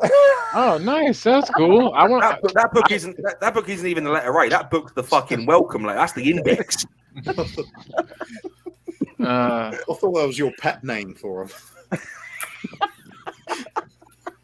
Come here, my little thesaurus. Right, so here's a question. Here's a question for everyone. If you could realistically bring any player to Spurs in January, doesn't have to be Vlahovic, or be realistic. Who's the player you're bringing in? Well, I'm moving out. I'm doing a swap deal, a player swap, and Don Belle's leaving. And coming in. Yeah, but you're going to bring in. Is exactly Frankie De Jong. Yeah. Oh. Yeah. Good shout. I would bring in. I was trying to think. I couldn't think who I think, and Ward-Prowse. then you said it, and it was like, yeah. Jordan Ward-Prowse for me. James Ward-Prowse. Yeah. He doesn't realistically. He doesn't leave Southampton. I know, but that's the guy I would like to bring in. Realistic. Be realistic. So James Ward-Prowse isn't a realistic transfer. It's more realistic than a lot of other ones we're linked with. Though. Yeah, I know, but I mean, James Ward-Prowse does not leave Southampton, but ever. Okay, what about Saint Maximin? That's a good shout. Same Edna. Saint Maximin. Saint Maximin. Newcastle. I mean, listen. It has to be a midfielder that can do some of what Ericsson did for us, essentially. Because we miss creativity so much. He can do it all. Absolutely. But if it wasn't a midfielder, and that is the priority, I would go with what's it called, Matthias De Ligt. I'm just gonna leave this up for a second. Just let everyone kind of bathe in its Res glory. get code in different area codes, area hose. That's what you should say. Cody is quoting Ludacris there. Do you know what? A player that I would like to see playing for Spurs, I think Cody might have more to say about him because he watches him more, but I would like Jonathan David as a striker for Spurs, the Canadian guy. I really like him. I think he's top starting Canadian right too. now. Oh, he is. I didn't know. Yeah. What Like, about Go on, James Madison? No, Is he just another Delhi. Another Delhi. James Madison? Hey, wait, is James Madison? He's at Leeds, right? Or not Leeds? Sorry, Leicester. Yeah, I could see that would be a good move. I think he'd be the closest thing to an Ericsson we've had since Ericsson left. I don't think any of the. I think he's more close. I think he's closer to Ericsson than Gio is. You know, so I don't know. I think He Madison plays- would more go Arsenal because they were talking before, weren't they? Yeah. yeah, but I think if they turn him down, maybe he'll come to us just to give him the old what for. Well, Arsenal didn't turn down. They wanted 50 million for him, didn't they? There's one thing that I think we also need to think about when we think about who we might realistically bring in is what the final system that Conte is going to build will be, because right now he's playing that 3-4-2-1 almost, or a 3-4-3. That's right. But he does tend to be happier with a 3-5-2. So with that 5, is he going to play the triangle or the inverted triangle? Is he going to have two sort of creative, in inverted commas, midfielders play like your Skip and someone else and Højbjerg anchoring, or is he going to play two anchoring with one in the middle? that is the answer. I think that is going to be answered better in January as to who he brings in. Hey, I gotta ask you something, and this is an important question. Is an attacking midfielder a role or a position? Oh God, stop it! It's a role. No one was here that day. You can have a centre mid that Stop plays it! attacking. Stop it, Colin. It can be both. Oh, I got in like an hour-long argument with Will Stewart about that one time, and so I just like to ask people. It can Hey, be I both. have a question. Yeah. The media seems to want to be hyping the whole Bale return again. Oh, God. What's They'll your do feeling that. about that? No, we need to I move would on take from him. that. I would take him in a heartbeat. No, we need to move on from that, man. Brother, we don't have I know anybody it's that can like, score why do we goals. keep looking in the rearview mirror? We need to start building something new. Because the dude can show that He he was can a score legend. goals in our league. Yeah, but Colin, Yeah? Gareth Bale, he was playing under Jose Mourinho, and everybody was going on like, "Oh, Jose Mourinho doesn't really care about physicality and fitness." Imagine Gareth Bale trying to reach Antonio Conte levels of fitness. He would never be fit. He When he missed comes like to the us, whole season because he's injured. When he come to us last season, he was injured for the first 4 weeks. The only reason he was brought in, was because we were short on money. Do you know how much money they turned around on the first day in shirt sales alone because Gareth Bale was brought in? Yeah. Do you know how many points that he saved? Do you know how many points he won single-handedly? Do you know how many points he won single-handedly? Do you know how many on the last day he stopped the Gooners from getting European football? He scored 11 goals. I get that. And just the last game of the season alone, I'm just saying, it's not like you can say we brought him in just for money because he clearly had an impact on the footballing side of things too. Conte and Bale doesn't work. 33 years. He's almost 33 years old. Conte and Bale doesn't work. Okay, he would basically, his legs would snap off in the first training session. He's not in the right condition to play. Okay, I'll listen to that argument. But for people to say that he's just too old or just can't play at Premier League level, made me want to barf because we just watched him do it like less than a year ago, man. If you bring Gareth Bale on a free and he agrees to take a significant pay cut to the point where you're paying him £130,000 a week, all day long I would take him as a backup. But I would not bring him in as an option. An impact sub. Yeah. Okay. Aren't we only talking about a loan deal though till the end of the season? No, it's talking. There's speculation he's coming to us on a free. On a free. No, definitely not that. Scott, hey, agree about Madison off the field. I've heard tons of icky stories about that. Yeah, me too. Flat. He's I ain't gonna allowed to say that. He's been directly disparaging of Spurs in the past as well. Oh, was it Gareth Bale that he was talking about? No, Madison. Was he the player that called Gareth Bale, likened him to a certain animal because of his ears? And yes, he was done the tweet, didn't he? Yeah. Yeah, and he said, "Hey, yeah." I think there's one very underrated player. We get Bale on a free, and then we sign Madison the first day. Hello, Gareth. Yeah, brunch.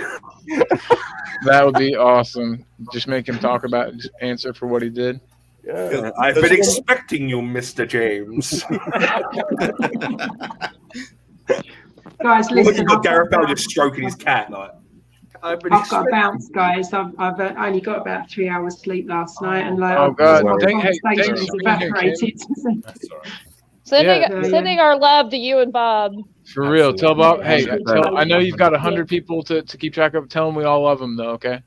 Oh yeah, of course. Yeah, I'll be seeing Bob again tomorrow, obviously. I'll pass on all the love. How was it when you saw him last? Do you want the truth or something beautiful? Beautiful. He was wonderful. Yeah, but he looked frail. Today was a very fractional improvement on where he was yesterday. That's a start. That's a start. Yeah, exactly. Yesterday, I mean, I don't want to bring you all down, but yesterday he could barely talk, and I'd ask him a question, and the response I'd get is it wasn't put on or anything. The bloke was, I thought he was dying. I thought he was dying, and it scared the crap out of me. Today he even managed to make a bit of he feebly made a joke about, it's nice that Tottenham has postponed their fixtures on my behalf. So that's amazing. there's improvement there. So I'll pass on all your love to him tomorrow, and I promise I'll do. keep you all updated. I really will.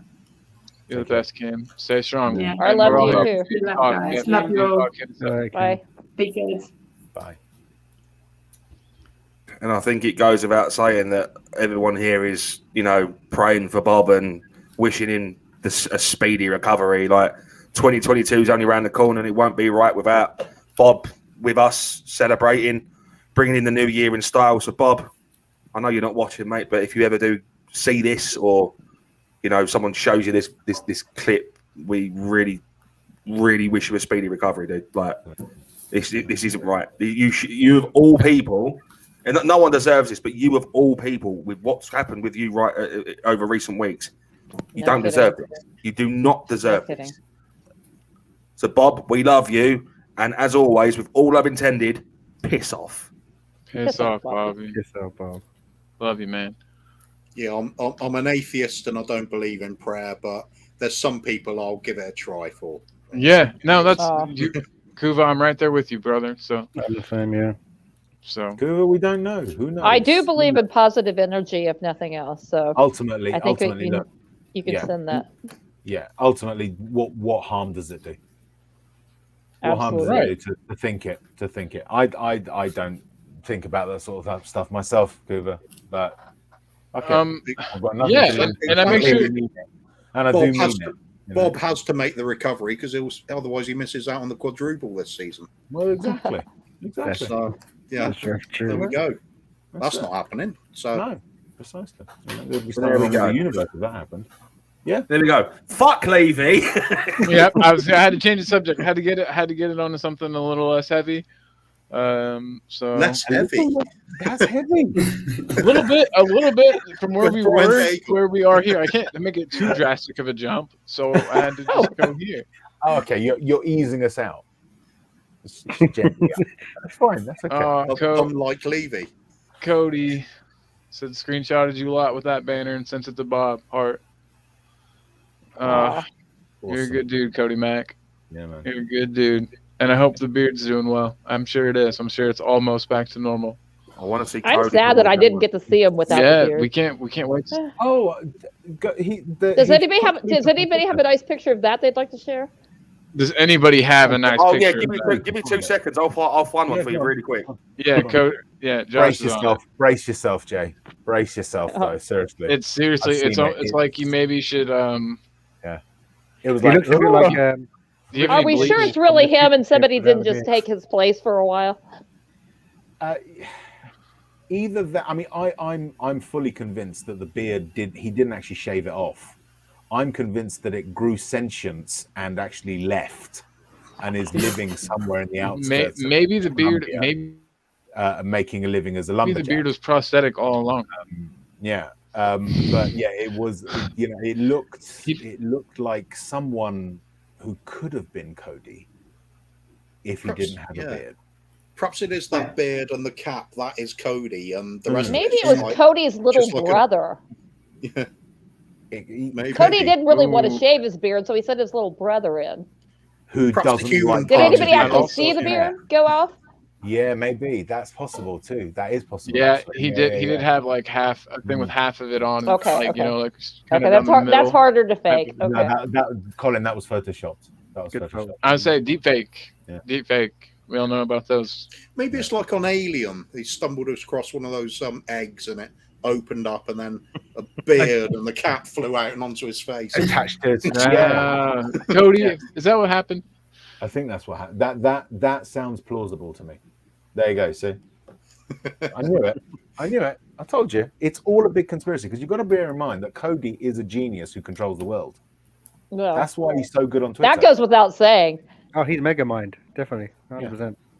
Okay, so because of that, any theories that we actually have are just a layer in his multifaceted game, and the sooner you realize that, the happier your existence will be. Shane Black though has been on a Daichi Kamada kick for as long as I've known him, so that guy must be good. I have to admit, shamefully, I still haven't checked him out. Pretty sure he's Japanese. Germany. What is Yeah. it? I think. Yeah, and I'm gonna have to check him out. I put some clips Who's of the him up, player? but the video would get yanked off the internet in 2 Right, seconds. here you go. Here you go. Here we go. And Oh my! He lost a beard and 20 years. yeah, he looks like he probably He looks like a couldn't middle even buy schooler. cigarettes without it. I mean, he gets carded all the time. My favourite part is the halfway stage. He should have stuck with that, in my opinion. I wonder if that's where he gets all his power. He hasn't. I haven't seen him on any streams at least since the old shaving happened. Is that where you got most of your power, Cody? Is that where Like you're? say, it's like a Samson in his hair. That without Yeah. his beard, he has no power. Exactly. He's 2 stone as well. Yeah. Yeah. That was just How the much- beard. How many pounds is a stone? 40. 14. 14. All right. How much is pounds and kilos? Because I don't know pounds. 2.2 pounds is 1 kilo. Why do we? Why do I we do now have that? to make math. I like the Fuck's sake. caption. I like the caption Cody put up when he uploaded those pictures. Went, cheers, face is freezing now. Yep. Oh no! Oh, bad time of year to do that. We should have done that in the spring. Ooh. I offered to buy him To a be scarf. fair, I he even did had one this. picked out He did for this him. in November, so it's been just under a month since he did it. Oh, go Again? away. Hey, I'm gonna go around to everybody. I'm gonna go around to everybody. Yep. I just want a yes or no, real quick. And this is strictly yes or no, no caveats. Are we if nothing January changes in or May? window opens. Harry Kane, stay or sell? Yes. Summer window opens tomorrow. Yes or no? Either one or the other for sure. Stay or sell. What do you think, Thiago? You know, I think. Just kidding. I'd say sell, to be honest. Josh, stay. It's a stay for Josh. Sell. So, Stay. okay. Jamie? It's a tough one. At the moment, stay. I want to give him to the season. And Reginald, are you still there, buddy? I'm still here. I'm going to go with Stell. Stell? He's a coach. He's a coach. No. We're talking about coaches here. Stay. But okay. Stay. Stay. Okay. Yeah. And Mom? Loan Oh, okay. Interesting. That's very interesting, to actually. Leeds. That would be really funny. No, I'll loan him I to don't know. Dortmund. Women. Take Haaland. Danny Kiriakou says stay. Danny, dude, come on if you're not too tired. You're probably at work. I forgot. But if you want to come on, links pinned. It'd be cool to have you and Josh kind of go back and forth about Kane because I know that you two. No, I ain't got the energy for it tonight. Look, we will boycott any Kane talk if Danny comes on. All right. True. I just more wanted to on all say, Kane talk if Danny. Tottenham said, "Oh, loan Kane to Leeds." It's probably gonna sound like bias, but I would 100% get anyone from Spurs. No, maybe not Sonny on loan to get Rafinha. Like I could watch that guy play football 24/7. It's so good. He's so good. He's electric. What about Ben Davis? What about him? Davis for Rafinha? Are you actually making that question? Of course. Yeah, Ben Davis has arguably been our best defender. You get rid of him, that back five loses its shape. He's not my first option. Like there are many options ahead of him right now, but if he's the last resource, yes. Big Danny Davis is not going nowhere. No, he is not. Cody saying football more than just a collection of statistics. It's the experience, Have you memories, seen, emotions. Have You you can seen the tweet by understand the- Park Ji-sung about Sonny? No, He's I telling him haven't. to. He says he's done the Premier League now. He should go to Manchester United. Yeah. Wow. It's like, shut up. Fuck off. Who did he say that about? Sonny? Sonny, yeah, yeah. he says he should go to Man United and wear the number. Yeah, 7 there. listen, Park Jason, I liked what you achieved as a footballer, but shut the fuck up. And you know, Yeah. Sonny looks up to him so much, but Sonny's also no fool, and he sees where Manchester United are right now. And Well, there's a reason that Sonny's contract expires when he's 33 years old at Spurs. Exactly. Exactly. Make of that as you will. He retires at Spurs, 100%. I think I would cry if Sonny left. Yeah, same here. Loyalty. He's got Yeah. nothing but loyalty. I do not care who you bring in for Son. If Levy decides to sell Sonny, I'm going to remove Levy from those offices myself. Yep. Off No, the listen, record, I mean, Sonny Going down. I've sell been Sonny, saying it though. all season. I've been saying it all season. As far as I'm concerned, Sonny is now Mr. Tottenham.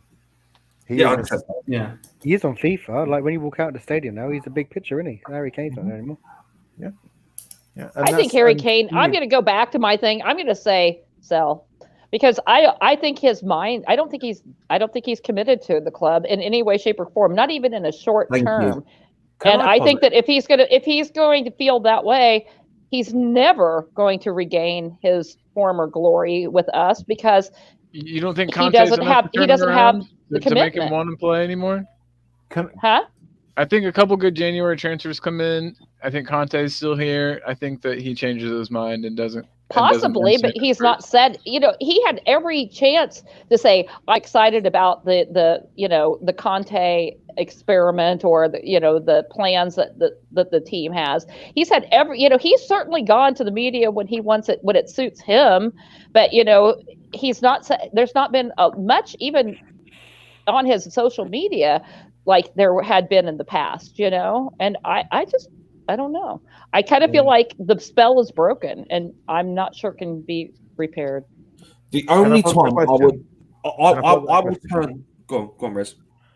If you had to choose, you have to sell one of them. Kane or Son? Kane or Son? Kane. Kane. Yeah, easy. The only time I will turn my head and say Harry Kane should stay is if in January we bring in another striker, because at that point Kane will start to fight for his place and we'll see a better side of him. Until then, he is too complacent being the first choice. You need to bring in someone who can make him compete. I feel like we've kind of created a monster. I think Collins always said that he believed that he has something written in his contract that if he wants to play, he can play, and that he's that when he comes back too early from injuries and stuff like that, that he puts himself back in the team, irregardless of what the managers at the time have said or wanted. And I think that there's a certain amount of untouchableness about him, and I think that he doesn't. I think that it's coming home to roost in that right now he doesn't have the desire to prove himself that he's had in the past. And I think that he feels that he is kind of the boss of himself and he doesn't answer to the team or to any of his managers. It's certainly a big worry. I mean, there are indications that this is the case. And he really has. I mean, you sort of say people say he's outgrown the club. In a way, he has, almost in as much as he exerts so much influence on the club that it's. Do you guys remember? You remember when Starbucks first started? I don't know if anyone's old enough to remember when Starbucks first started out. Yeah. When they first started out, they popped up all over the place, and they experienced the thing that they deliberately sought to do, which was called cannibalization. That they put so many Starbucks near each other that they ended up nicking customers from other Starbuckses, right? And the principle was to basically drive out the competition, so Starbucks would basically take over the market. In a way, it's almost like Kane is doing that. He has become such a massive influence that the two are sort of draining each other almost. That's not me advocating selling or anything like that. I'm just saying that it is a problem. Bring in Diego Costa. Oh, that guy's a nut job. Yeah. No. If we're gonna get Diego Costa, we should have done That's it a when we good had point. Mourinho here. No, Colin. There are 2 coffee chains over here. One is Yeah. Starbucks, one is Costa. Yeah. Oh, Bring in okay. Costa to break the cycle. Okay. That's hilarious. I haven't. I'll have to have me some Costa Josh, coffee. you don't need to get your coat, mate. We've already chucked it out into the street. Fuck. No, I'm actually give Josh a bit of kudos here because I got that one. Cheers, Cooper. Cheers. Yeah, I That don't was know. good. It's a thing. It's a difficult one. It is a very difficult one. I mean, my hope is that Conte will be the biggest. You know, he basically, we want and hope that Conte is Mr. Big Bollocks in the entire club, right? Yeah. Yeah. Ooh. Scott actually said something I finally agree with. Yes. Yeah. What's it say? I think the untouchables, if it exists, comes from there being no other option but to play him, not from him. Yes, 100%. Good but point. I didn't suggest that he can you get that out of the way. I didn't suggest that he's done it deliberately. I'm just saying it is a possible scenario that exists. You know, ultimately we don't know. It might not. Who knows? I'm spitballing here. You know, but the point is that I think it's really important that Conte is Mr. Big Bollocks, and if this thing exists, if this situation exists, I think in the right circumstances, dropping Kane for a period may be beneficial. Not now, because Conte's categorically turned around and said, "Well, I can't drop him. I can't not play him between now and January anyway."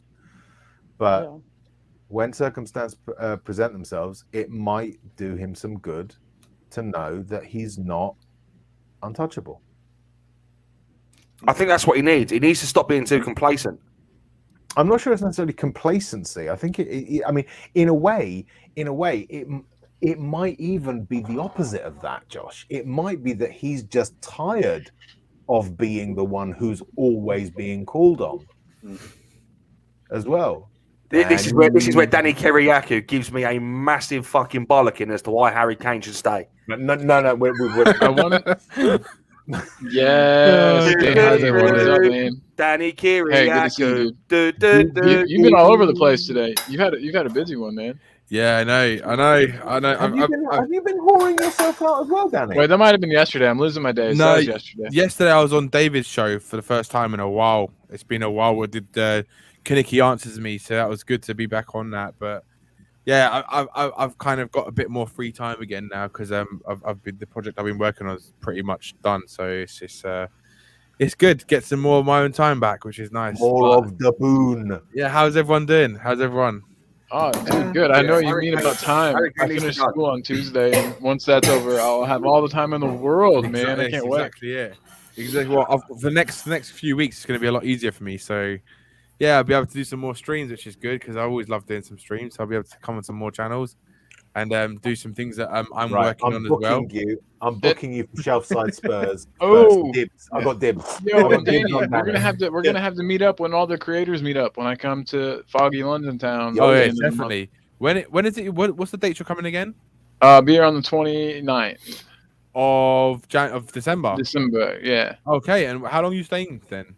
Till the 6th. Right, so I come back to 6th? London on the 2nd. Because I come back to London on the 2nd because from the 23rd I'm in Holland. Nice, man. I'll definitely have to get you to come meet up with you guys. We're gonna have to do a curry night. Christmas in Amsterdam, yeah. Yeah, my missus lives over there, so that's awesome. Yeah. So, I just got back from there actually, like last week. But, didn't you go Belgium or something though? Yeah, so we went to Amsterdam first, then went to Belgium for her mum's birthday, and they have like a traditional celebration, like a pre-Christmas celebration called Sinterklaas out there. So if anyone who knows about Dutch culture and celebrations, they have Sinterklaas, and that's how I learned about it too. Yeah, so Dutch they Christmas, don't celebrate they? that. Yes, they love it. It's like a pre-Christmas party kind of thing. So it's quite cool. It was good. A lot of beer and lot of drinking, a lot of food. So it was really good. It was really good. I Looking can forward get behind to it. that. That doesn't Right. sound bad Okay. at all. So Yeah, it's good. Curry night, unfortunately, 100%. unfortunately, we can't. We would love for Tiago to also be able to come, but those Aw. who can, hands up. Who's up for a curry night up in Oakwood? Oh yeah, I'm up for that. Yeah. Just make sure it's not too late so I can actually get home. All right, mate. All right. Don't worry. We'll sort it out. Hey, and Josh wants to karaoke. Yes, we have to go to a karaoke night. We have to go to a karaoke night. All Please. right. I'd actually love that. That'd be quite good fun. I Fine. haven't done karaoke in I'll ages. get organising then. All right. Are there any places? Are there any places around Seven Sisters Tottenham Way that do karaoke? Not that I'm aware of. No, but no, I'm sure no. we can find it. No, you'd have to go more into like central London for that. To be honest, Or what certain- you can certain do- places. what you can do is when there's a big group, the old speaker box, I think it's called, the places like that are sort of dedicated karaoke places where you get your own booth are audible. Yeah, Like, that's what it's like that's it's like a the tenner, best. five or a tenner each. Well, I don't know if it's any use to anyone here, but where I live in Romford, so it's not too far from Tottenham. There's a pub on a Sunday that do a karaoke night from 6 p.m. Oh, all right. It's listen, I used to. No, I've done yeah, karaoke a lot. Rez is right. A booth is definitely much, worth it. It's much better. It's How much is it to do that though? You're not expensive. It's your friends. It's always your friend or yourself that's singing, rather than waiting for random strangers to have their turn. Not Yeah, that I it's so begrudge much them better. that, But who? Yeah. Realistically, who would Like actually sing? £10 per person. No, yeah, I'll do it. I would. I don't give a fuck. I mean, when you get some alcohol down your system as I love well, it. it's even better. right. Okay, so I'm gonna I'm on combine it. vacation. I'll pay for like all of it if we need. Let's me to. combine it, right? I will organize a curry and karaoke night for anyone who's interested. All right. Oh man, that sounds amazing. I'm gonna lose my A mind. karaoke night. Karaoke. Okay. Karaoke night. I'm gonna Yes, get. Hey, I if I get approve, T-shirts I made, approve. if I get T-shirts made that say karaoke, will you guys wear them? Yep. Danny karaoke. Oh my god! Daigle's I gonna love be you, singing that Q-Rob. now. That's a new business venture for Danny, isn't it? That's a new business venture.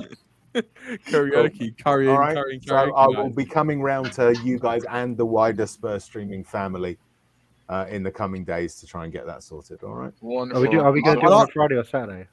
There's one. We'll see what's good for everyone, because it's got to be when Colin's over, so it's between the 29th and the 6th. It'll be within that week. So That's fine. yeah. All right. We'll make it work. And Julie as well, by the way. Julie's coming too. And my wife And- and my best friend. So Apparently, the Wow. Bat and Ball at Stratford have got a karaoke bar. Yes, there's Yes, one. they They do, and there's another one. There's one near the O2 Arena as well.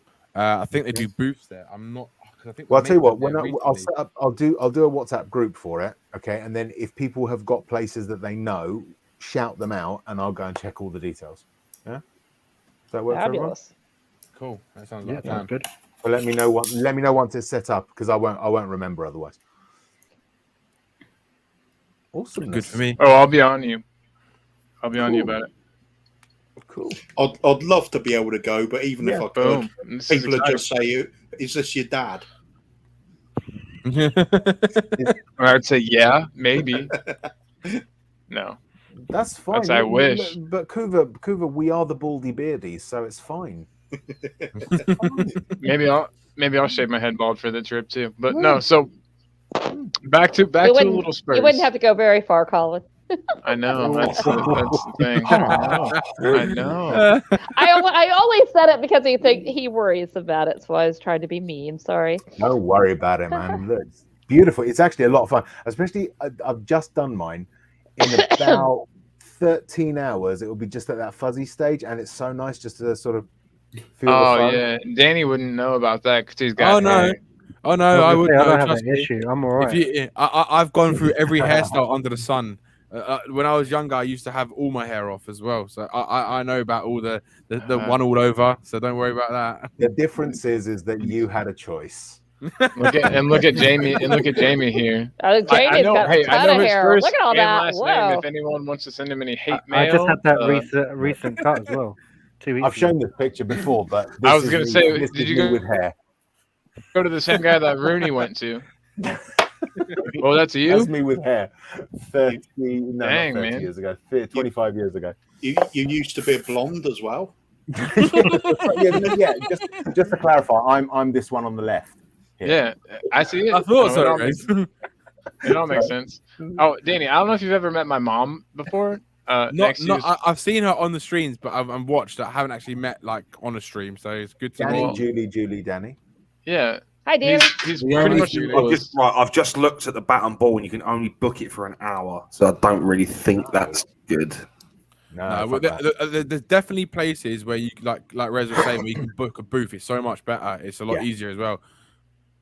definitely, man. definitely. Yeah, And it's, I mean, when you, as I say, if you've got a group, it's really is. Obviously, you're paying a bit, but really, it's a small amount. You know, I think I went for my birthday, 30-something birthday, there with like a group of 8 of us, and we were in there for like 3 hours. It cost us like $5 each. You know, it was It's great. so cheap.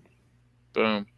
This is gonna Oh, be. it's a great 30th birthday present. My friend did that actually a couple weeks ago, 30th, and did the same thing. Karaoke. Oh, in a Dude, booth. yeah. I turned 30 in 9 days, man. So the trip will be right after my birthday. We arrive on my friend Nick's birthday. Like, How long would you say is sufficient enough? How long would you Wow. say a good amount of time? What, Two? in a karaoke? 2 booth? 3 hours? 2 to 3 hours. 3 yeah. hours, yeah. I'll say, let me just have a look at how long it'd be for 3 hours. So, for booking at 10 o'clock, its capacity, say book for 12, it would be 240 quid. we got a rascal. 12 people. We got a rascal. Now, but I think Speaker Box in Spitalfields is a lot. It is, and I think it might, if not the same price, if not cheaper. I can't remember. I'll find out. Don't worry. Spitalfield's got nice bars around here as well. Cheap, not And too it's expensive. relatively quiet in the evenings as well, outside of the bars. So you're not sort of like rammed in with loads of other people, even around Christmas. And we'll see. And we'll find out. I'll find out. Don't worry. I'll see what's what. Mr. K's here, but he said he needed to check his headset. I'm just gonna remove him just in case he needs to do something out there. But let me know when you need back in, K. The legendary Mr. K is here, everybody. Hey. Hopefully to get us all back on track. We tend to get a little off. Hey, I have a question. Yeah. I have a question. Before we brought him in, how many people liked Conte? And how do you feel about him now? And what's been the biggest surprise? The formation, I think. The way that we're actually playing under the formation that he's got. Do you know what? For me, the biggest surprise is there's certain players have got a little bit more hunger and desire again. Big For me, Daddy Davis. That's the biggest thing. Yeah. I can't. Daddy Davis up real quick. They're gone. Oh no! I was just telling Josh to put up Big Daddy Davis again because you mentioned players getting a little better. He made a nice cutout. Big Daddy Davis. I wanted to say actually about the Harry Kane thing and Davis as well. And so with Harry Kane, right, I wouldn't sell him because personally, right, he's one of the best strikers in the world, and you don't want to make your team weaker when you're trying to go for the top 4 or to do what Conte wants to do is win trophies and titles, right? Yeah. I get that. And you don't want to give him to anybody else. No, this is the thing, right? Now, look, I was one of Kane's biggest criticizers. I criticized the shit out of him, right, when he was performing badly. When we, for all of us who watched him on TV, watched him in the stadium, you could see exactly what he was doing. His movement, his heart was not there. But my argument to that is once you see the transformation and what he's trying to do under Conte, he's giving his effort. He's trying to work hard for the team. And the reason why is because he's found a belief, right, that there's someone in the club he believes in now that actually matches his ambitions. And he believes that Conte is going to be the man to bring glory days back to Tottenham. That is why that is why I believe he will stay. And that is why I believe we're going to see the best of Harry Kane again. Because yes, I know that he's not the same Harry Kane we all love and know, because at the moment he is still trying to get into that rhythm again and into that form. But it's also a fact of people got to remember that he didn't have a full preseason, right? So he came off so late into the season, and then obviously the Man City stuff that happened and all that stuff, and then having Nuno your manager. I mean, what ambition is that to him? And then you're being forced to stay somewhere you don't want to be. Then as soon as Conte comes in, the switch is triggered straight away, and you can see instantly what he's doing. You can see him going up to Conte, talking to him during matches. You can see him shouting at him on the touchline. Good. You've seen it in games where when the ball's gone out of play, hey, Harry Kane's gone over and they're talking to each other. They're not wanting to happen under Nuno, and that's because he believes in him, and and this is why I think that he will find his form again. Everyone will drop this conversation about Kane staying or leaving. And for me, if he wants to leave in the summer, then look, they'll decide and they'll do what's best for the club. And by all means, if he wants to go, he wants to go. But I just cannot justify like saying to sell Harry Kane now you've got someone like Conte in. It's just ludicrous. It is absolutely ludicrous. You're not making bad points at all. My only counterpoint, and it's weak, and it's not enough to really. But just is that it sort of is a shame that Kane couldn't find the will to play his hardest under Nuno. The thing is, though, you have to understand something, right? So this is my argument to that, right? So we're all human beings, right? We all have emotions. We all have desires. We all have what we want to do in life, right? That's right. Yeah. So you have to put yourself in someone like his perspective, right? Now, if you're working for someone, right, or a company, just for example, anyone, you're working for a company that you want to leave, but you're obliged to stay by the contract and terms of your agreements, right? And you hate it. You don't want to be there. You've lost your motivation. You've lost your drive. You've lost your attitude. You don't want to perform, right? That happens to anyone in work, right? I know people in my own company that's going through that right now, and people just don't want to be in. You can see the change in their attitude. You can see the change in their desire, in their work, and how they work, and they care for their work. You can see it, right? And these are people that are paid standard wages, standard wages. Do you know what I mean? Standard salaries, right? Average working people. But when you've got someone like Harry Kane who's given his all and his heart for the club that he loves, right, for the last 6-7 years since he's been in that first team, and then he's had the shit that he's had to deal with, and I know it could have been dealt with in a lot better way, and we all know this, right? But you have to think from the human side of the point of view. He wanted to leave because he felt that he was not going to achieve what he wants to achieve in his career. Now, footballers' careers aren't long in the game, and he wanted to win trophies. But Daniel Levy wasn't showing that ambition. And then you go and hire someone like Nuno. What the fuck does that tell you? It's like there is no ambition. There's nothing there. So why? I know he's getting paid by Tottenham, but why would his heart and his desire and passion to give his all for the club, right? Why would he have that if their club are not showing him the same to him, right? And respected him in the same way by buying the players that should have been bought many, many years ago, right? Now, I think it's been forced into Daniel Levy's hands to bring in Conte because of the shit state we were in and the spiral we were going in. And I think now it's like this is the last hope. I honestly believe for Kane, for the Tottenham, for us fans, this is the last hope. And if anything happens to Conte and we don't succeed under him, they don't back him, Kane will force a transfer 100 million%. He will put in a transfer request. I can guarantee you that right now. And I'm saying that here right now. I think you're right, Danny. So what you're saying is, though, maybe we're being a little too hard on Kane. 100%. I was his worst criticizer. I think it's there is a middle point between it. Yeah, I mean what Danny, what you've said is completely 100% accurate, and I've said it myself.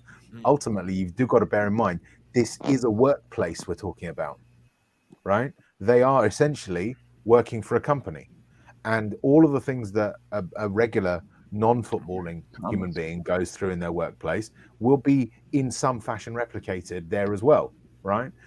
I think the issue when it comes to Kane. Hold on a second. What about soldiers and policemen? I mean, soldiers, even though they got jobs, they're like we treat them special, right?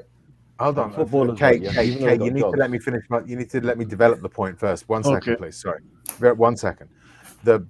On the flip side, when it comes to Kane, it was the fact of the way in which he went about it that has caused the strife. If he'd done it differently, I think that most people might not necessarily been happy with it, but would have accepted it. I think it was the way that did it that all of us led us to this point. all of I us think were so that's what it is. disappointed with Yeah. the way that he did it, right? Yeah. None of us still disagree with that. It's just the Yeah. fact that I do believe also that he was ill-advised by the people Yeah. around him on Yeah. how to go about this situation. Absolutely. And he believed what was coming out of his agents or coming out of his camp or whoever was feeding him information that City were going to buy him or any price or whatever, and they weren't. That was as simple as that. And I think it was that's fucked his head up, because they've obviously filled all these dreams and shit that he's going to go to Man City, but Man City were never going to pay what Tottenham really wanted for him, and that was that was 150 million plus. And how insulting is that to him after he believed they were going to back him up?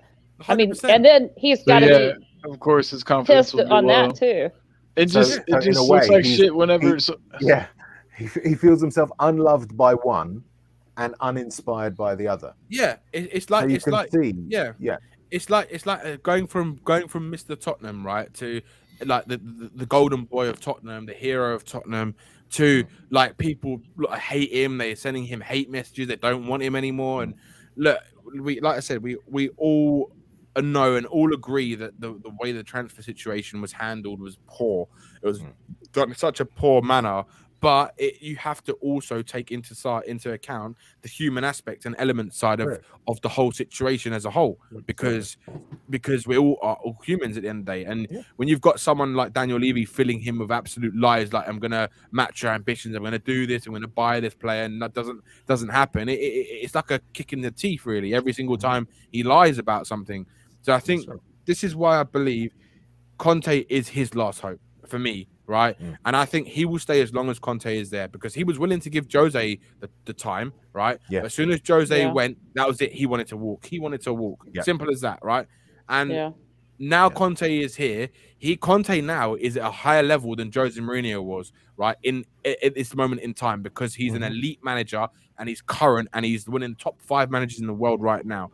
If Conte can't get the board to back him with Paratici there now as well, and actually match the ambitions that all of us fans want to see, then there is no hope. Kane will 1,000,000% put in our transfer request as soon as Conte leaves. That summer or that window, we can't blame him. And we can't blame him for doing that, because really, I mean, to be honest, if that happens, I actually think that Kane will be a sideshow anyway, right? I think at that point, the fan reaction is going to be so violent, not physically violent, but in terms of it's in the way that it comes about, is going to be so violent that it will almost be like a side piece. Yeah.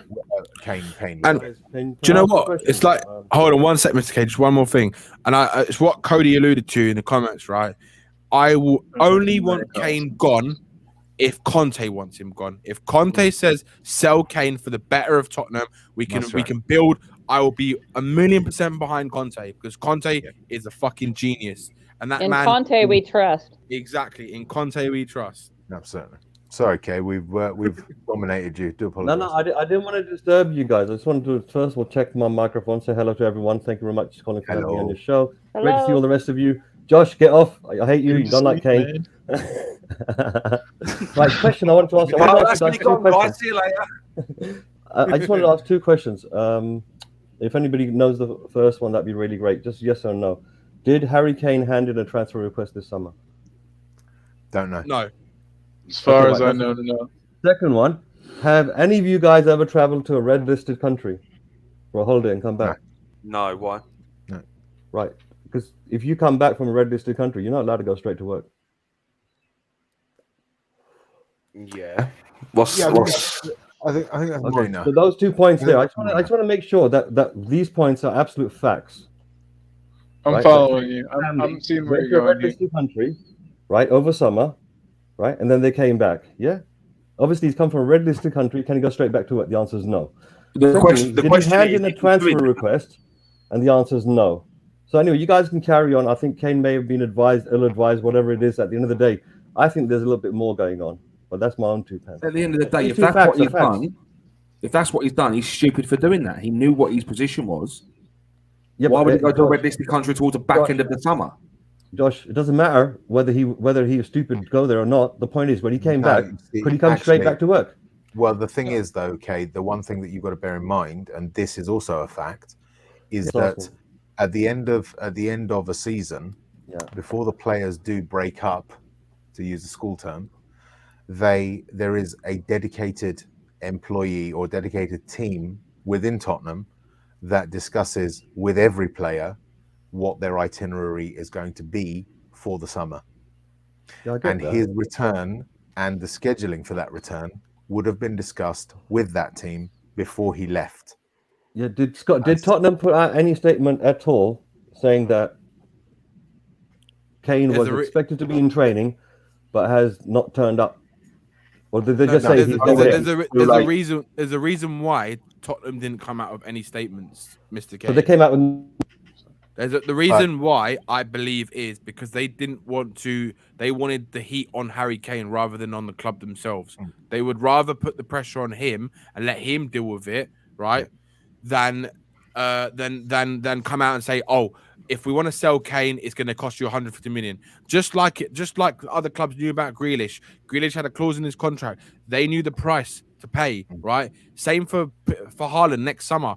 Every club knows what price it is to pay for him. Whether that's a written agreement, it's in the contract, it's a whatever it is, it's a signed agreement, right? For what the fee is. Tottenham not once came out and said, we don't want to sell Kane, right?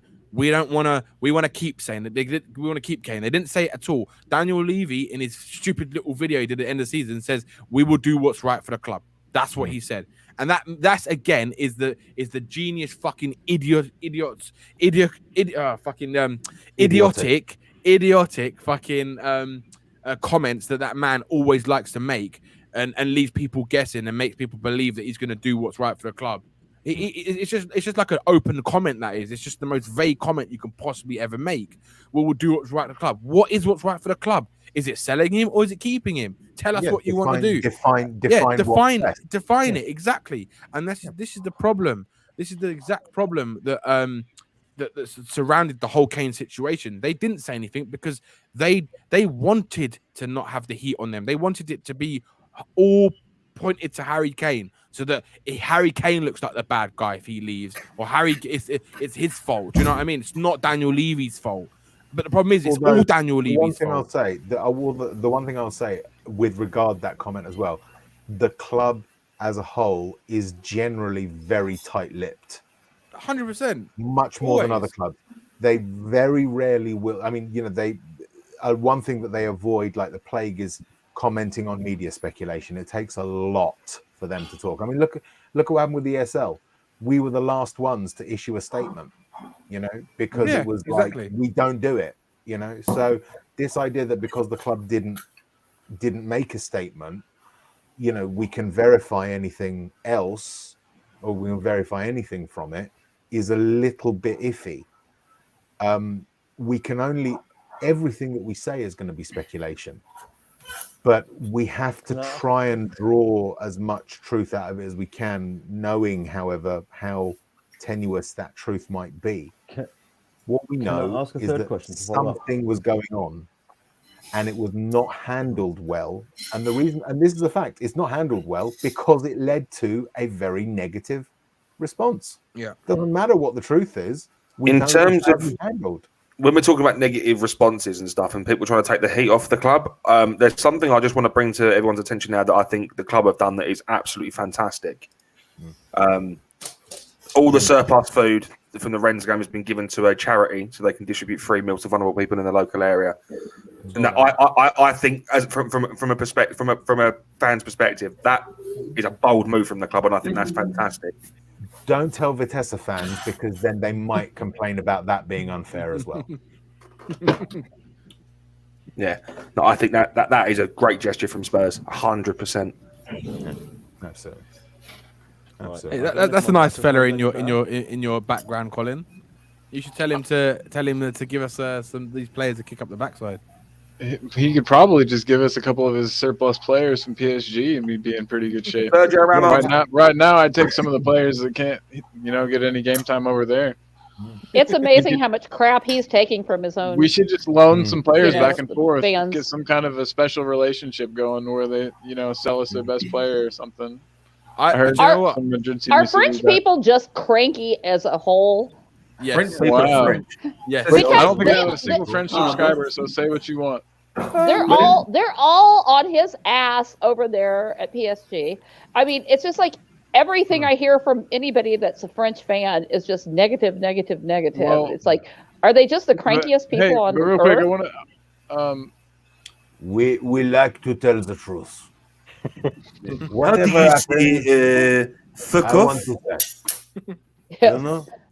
Suffer How do you blue. say fuck off? Guys, you're kind of being a little bit nationalist. I don't even know what to call it. Fascist. Oh yeah, Very nice. no, I mean, if there's some definitely. poor French person listening right now, that's Spurs fan, they'll probably talk that shit Nationalist about means it. something else. Yeah, I mean, Listen, I don't can I care what ask one anyone follow-up says, question, right? if you guys can hear me or not? Hey, Yeah, go on. Hugo's a We can hear good you, but you're guy. very I like quiet. Hugo. We can hear you, but you're very quiet.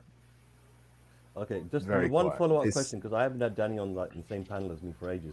Danny, you know that documentary that came out with Neville, right? Yeah, and Kane, right? Because Kane is a football asset of and image rights and everything associated with Spurs. Do you think that Levy would have to authorize that? No, I missed that question. What was the question? So I don't he think said- so.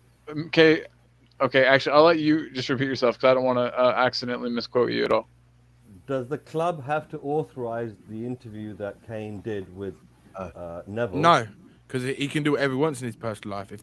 Unless there's anything in his contract to say he can't have interviews or something like that, then he can do what he wants. But That's the word. But I mean, if you look at it, if you look at what happened with that interview, it was the wrong time it came out. It came out when we were still in the run for Champions League football, and then that interview comes out, and we go to play Villa on my fucking birthday, and we get absolutely destroyed at home, and we lose that game. What was it, 2-1? And then our Champions League, our run to top four was finished after that. So I think that I don't think the club would have let him come out with that interview if they knew that he was going to do that. I honestly, if they were gonna give him some restrictions, they would have said, okay, do it at the end of the season, not when we're still mid-season or That's the point. near the end. I think it's Sky playing silly buggers and releasing it earlier than they might have said they Quite possibly. would. Quite possibly. That's what I think. Quite possibly. We don't even know. There could have been some lawsuits or some sort of cases in the background if there was an agreement for that to come out at the end of the season. But In Sky all wanted to. likelihood, Yeah. in all likelihood, Kane will have had to have cleared that with the club. Yeah. Might You, be in a you, gentleman's you only have agreement. to. You only have to look at these outgoing managers, and we're all thinking there's some sort of NDA in place there, because none of them say anything. It's there's little hints every now and then, but Check out Colin. Do what? Go on, do it again. Do it again, Cole. What'd I do?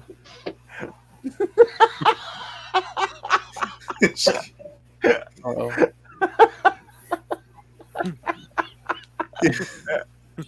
I just want to add as well, like, obviously that points about Harry Kane's stopped being made. When it comes to, obviously, I want to touch on the whole Rennes and Vitesse outburst on Twitter, on social media, because of our game being called off. Well, I haven't gotten a couple of people's opinions on why Ren was so mad in the first place. I guess mainly because I think French football fans, are slowly becoming the most toxic fans in the world. Yeah. Close behind the Dutch. In all honesty, if you look at how the French fans attend games and their behaviour at their games, like I think Lyon and Marseille, they're always fighting. They're always fighting, always throwing projectiles at the players. You don't do that. You don't do that. The problem in this specific scenario isn't. I mean, the fans, have been toxic, and Thiago will have witnessed, and some of you will have seen, my fun that I've been having with a Dutch Nazi. That in this instance, it's been the clubs that have been doing it.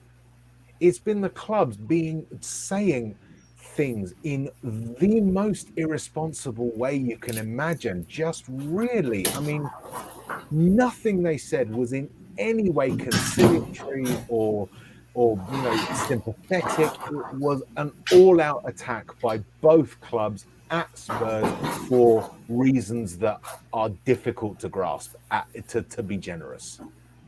It's not been the fans, it's been the clubs.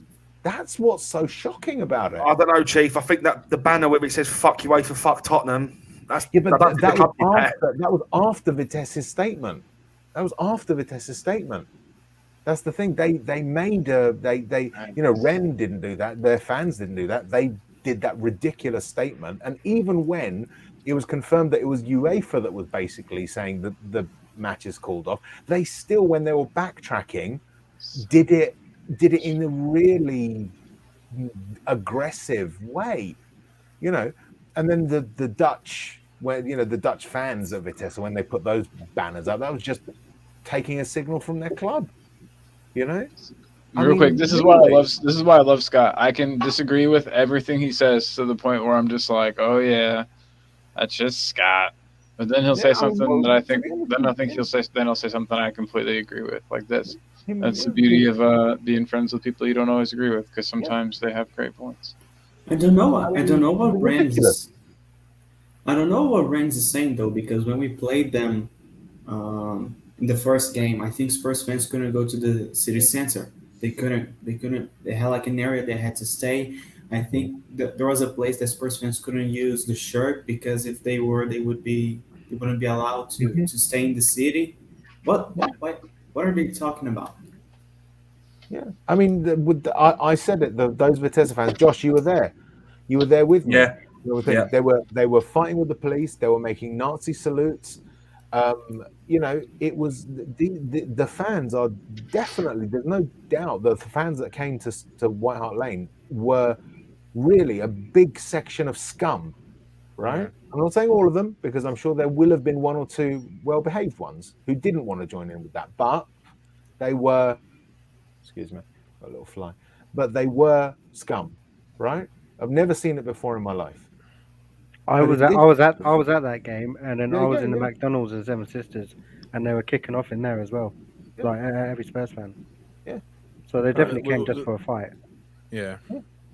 Okay. Yeah, I mean, Josh and I were walking back from the Bricklayers after the match, and there were, you had this sense that someone was spoiling for a fight. Even one guy came up to me and said, "Don't you think we did it say didn't deserve the draw, Josh? Something like that." We deserve the point, Josh. Yeah, that's right. Yeah, that's a good accent. Spoiling for a fight, Oh my God, that actually could bring me. I'm gonna put the focus on me. 2 seconds. I just want to show you. I want you to see what I mean. This is what we saw. This is Vitesse fans, by the way. Yeah, that's Vitesse fans fighting amongst themselves. They were actually from here. They were climbing up into the boxes to try and attack fans. Yeah, what? Just drunkenly angry. I don't even think they were drunk. I think they were there for a fight. They're just scum. It happens. It was like a few years ago. I think it was 2014 or something. It was my dad's team here in Brazil. It was the last game of the league, and if they lost, they were going to be relegated. They were playing away, and the home team, the fans of the home team, a section of them were in the stadium only to fight. In the middle of the game, they started to fight, and they were like the TV show. They literally were stepping on someone's head. Like on live TV, they killed people. People had to be rescued like in helicopters in the middle of the stadium. There are some fans that are there just to fight. We have people in Brazil who are killed in football games with barbecue sticks.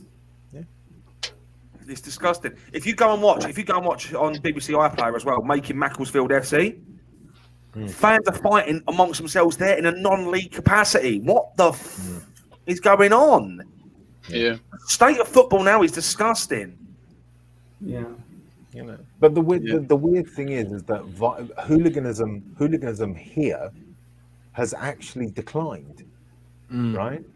We are abroad. It's got worse, and abroad it's got worse. The English were the first to start it, right? And then it's like, I think what happened was as obviously the Premier League came into the era, right, and it became all about money. I think they tried to tried to clamp down on it a lot more. And I think it just as time's progressed, it's kind of just naturally phased out a little bit. There still is a little bit of it, but it's not as bad as it used to be, like in the 70s and the 80s. And the sort of that was when it was at its peak, wasn't it? Really. Praying for Mama Tottenham right now. Yeah, Praying be for Mama safe, Tottenham. be safe, Mom. All's good though. She's used to it. Thunderstorms and Love it tornadoes. to be on here with Julie for the first time. Oh yeah, dude, she's one of the best, man. It took me like a while to get her into Spurs, but once I did, there was no turning back. She's There's definitely no turning back now. no. So she's you scarred crazy. her, Colin. Well done. Yeah, he's scarred her for Yeah, life now. whoops. I can't watch. I can hardly watch matches with her because she just screams at the TV. It's like being at like a middle school, high school games all over again. Hearing her like scream at me from the sidelines. Lisa is just literally echoing exactly what I've said. They made such a fuss about us getting through because we are a threat. We are a threat. We're the favourites to win the tournament for a reason. And they were threatened. They were threatened by the fact that we're going to get an extended break, and when we come back, we're going to absolutely fucking annihilate them. Lisa, good to have you here. I don't think I've ever seen you in the chat before, so thanks for watching the show. If you haven't hit that like and subscribe, that would just really make me all warm and fuzzy. But as I said earlier, if we get the chance just to give Ren one good fucking battering, kicking, yeah, just one. I'm going to try and get a ticket for the game just to watch us do that. It would be nice if the players that tested positive scored Yeah, you goals. can still have the ticket if you want it, mate. It's there. Well, providing your missus can't go. If your missus can go this time round. Nah, she won't go this one. Cool. Yeah, if you want it, just leave it on the ground, I'll give it to you. Send them back to Ren with their tail between their legs and never darken our doorstep again. All right. Speaking of stupid fans, did you guys see the video yesterday that like West Ham fans were walking back from their game? They found an Arsenal fan, and instead of saying anything, they started singing about Spurs. Yeah. Yeah, right. Can I tell you a story about the West Ham game? Because I was actually there working. Right. What, the West Ham game? Yeah, I was working at the West Ham game last night. I was at the Taxpayer Stadium. Okay. Oh. Dynamo Zagreb. Do you know how many fans Dynamo Zagreb had at the ground? 6. No, but you're not far off. 71. Oh my god. 71 fans. Croatia are on lockdown. Their fans can't travel. So the fans that they had there were Croats that were living in the UK. Right. West Ham fans are that horrible as a fan base. When they went 1-0 down, they started attacking members of staff. Right? 2 security officers that I work with. One of them is out with a broken collarbone. What? And one of them has severe concussion. No. West Ham fans, by the way, stay classy. Yeah. Disgusting. So do you work Same at as Chelsea stadium? fans, to be honest. I work at loads of different grounds, mate. I'm a self-employed security officer, so I work at a lot of football grounds. Because I used to work at Upton Park, right? And when they lost, they would kick off big time. They're vile. They are vile. Horrible, yeah. I find it very hard to talk about West Ham online without using words that are politically incorrect. So put it that way. Yeah. I find the same about Chelsea fans, to be fair, as well. See, that's probably why my game show never took off, because it has their name in it, and no one understands. Like, that game show needs reworked so that people understand it's a Spurs game show and not a West Ham game show. Yeah, but Cooper, seriously, the word scum is not politically incorrect. That's not the word I'd use. Yeah. Yeah, but neither is dregs of humanity. No, I wouldn't use that either. I'd agree, but I mean, it's not the one I'm using. Lisa, sometimes I would say usually the show is more structured than this, and it usually is a little bit more like when there's matches and things. But to be honest, it devolves into just a bunch of rambling about Spurs. It's 1:30 in the morning, and we're chatting shit, and I love it. All right, yeah. We don't need any more structure than this. You're right. You're right. Any more than it feels like we're at school, like there's rules. Yeah, absolutely. Do you reckon UEFA will make a ruling if this game is played on, let's say, before in January, and for some strange reason we make a load of signings on January 1st? Do you reckon they stop those players playing? I think if we're going to win, if we beat Rennes, I reckon we'll get kicked out regardless because Vitesse will kick off about it.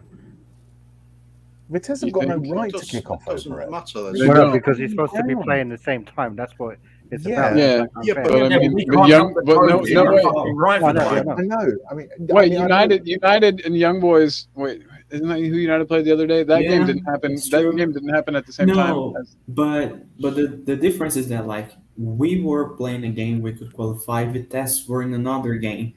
In the United group, Villarreal and Atalanta were fighting between themselves. So I think that's why it isn't a problem. I get You you see now. the I pitch can see invasion at Man United. No, but hey, Tiago, I do That's know what you funny. mean. There was, yeah, that does make sense.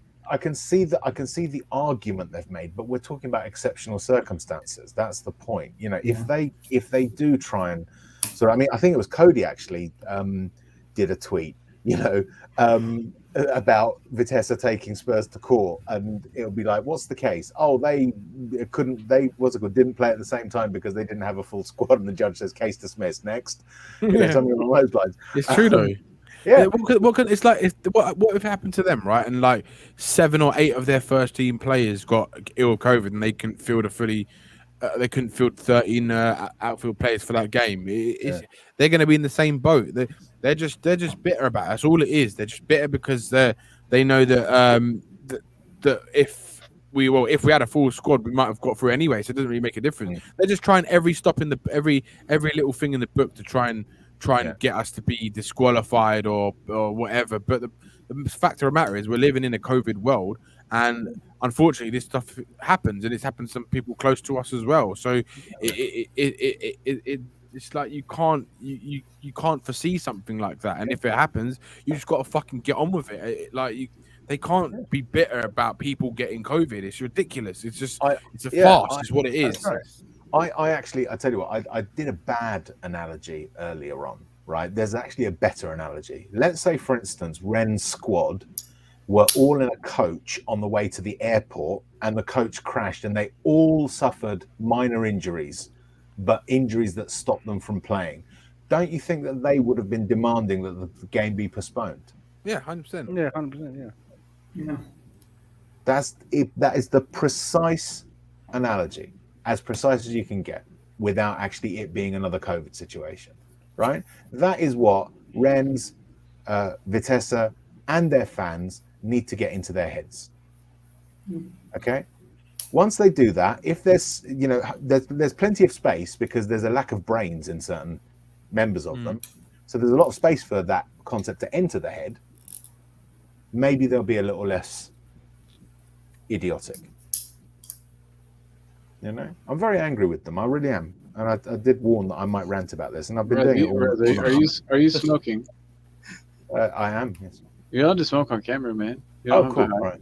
Oh, brilliant. It's got to be one of the most controlled and polite rants of all time. Really. I know, exactly. I love listening to Rez rant because it sounds like somebody's reading me to sleep. I'm just like, one is rather enraged. What's this does? That was the Man United game where the 3 fans ran onto the pitch. I see. They started doing the "see" in like everywhere. But the first thing you'll see the guy actually do it when it restarts itself. It was brilliant. What was I gonna say? Seemed important. Here you go. Look, watch. There we go. That's brilliant. Just a quick thing. I was thinking about it now. I'm not sure, but I think in Netherlands they stopped the league from because of the winter. If the Vitesse game was postponed to January, actually they would have an advantage because right now we're not training because our training ground is shut down. They would be like having weeks of rest and training, preparing for the game. We cannot train. We cannot have training sessions. They would be the ones that would get the advantage. Yeah, that's right. You don't hear them talking about fairness when it comes to the Swedish teams in European competition, because Sweden's league has some odd dates to it as well. You know, when European competition starts to heat up a bit, the Swedish players, some of them have to come back outside of their usual training schedule and train in those conditions in January. You don't hear the French and the Dutch talking about that, do you? At the end of the day, though, does anybody, including Rennes and Vitesse, believe that UEFA are going to go back on the decision they've made? It's just not going to happen, is it? So they just got to get. That's a good point in and of itself. When has that ever happened? Yeah, never. Yeah. And I don't understand Vitesse fans going like, yesterday they played a fully fit squad against Mura. Yeah. What is the difference the of thing playing is, yesterday right? and playing in 2 weeks? Exactly. Yeah. They've got, right, so Vitesse, for example, so the winter break for the Eredivisie, it starts on the 23rd of December, Right. and it finishes on the 14th of January. And Right. league games, Vitesse have 3 games until then. Right. That's yeah, I'd seen those numbers. It's gross. Ridiculous. 3 games. We've got 6, or I mean, if they'd been played, we'd have 6 in that time. Something Yeah. like that. Yeah. This is mostly just us over and over going, what the hell? Why can't we understand that? Yeah. But no, it doesn't make a lot of sense other than the whole they're worried about us, you know. And there was a I'm guy. going to need to bounce because it's getting quite late, so I'm going to need to drip. Hey, get some sleep, my guy. I will do. Don't worry about Yeah, that. Josh. Thanks for everything, man. Yep. Res, I don't know if you're gonna remember, but like there was someone that replied to the Dutch guy yesterday, like, well, but if Vitesse had a fully fit squad, why didn't they make Spurs' job impossible? And why didn't they beat more Why than didn't they beat 10-0 Mora to make 4-0 or something? Yeah. yeah. I saw Like- that. Yeah, it was good. The worst team in the competition, they beat 3-1 and they made us easy for us to just get a 1-0 win and qualify. Is that our fault? Yeah. Is that our problem? No. Yeah. Why didn't we score more? Absolutely. I think. Do you know what? I think we've. Although they've been. Oh, hello. Whoops. Although they've Sorry, I been was- roundly beaten most of the time, except with us, Mora have probably been stronger than we might have given them credit for being honest, because No, they've it's still they didn't roll over for anyone, really. No. They still put up a fight, you know.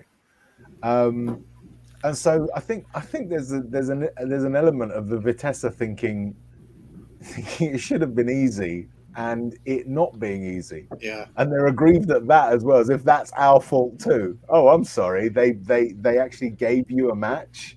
Yeah. Is that unfair too? You know. It was also Ben Kaufman earlier on our show in the morning. He made this really interesting point. I thought, isn't it funny how all these weird situations always happen to us? It's like we're the front runners in every bit of controversy that happens. True. I've said it. We're a cursed club. I've been saying this for years. We are a cursed club. Everything bad, like you said, Cooper, always happens to us. Every single time. You couldn't write the shit that happens to us. You literally couldn't write it. Lasagna Gate alone. How ridiculous! Yeah, is that? exactly. It's totally unheard of. Exactly.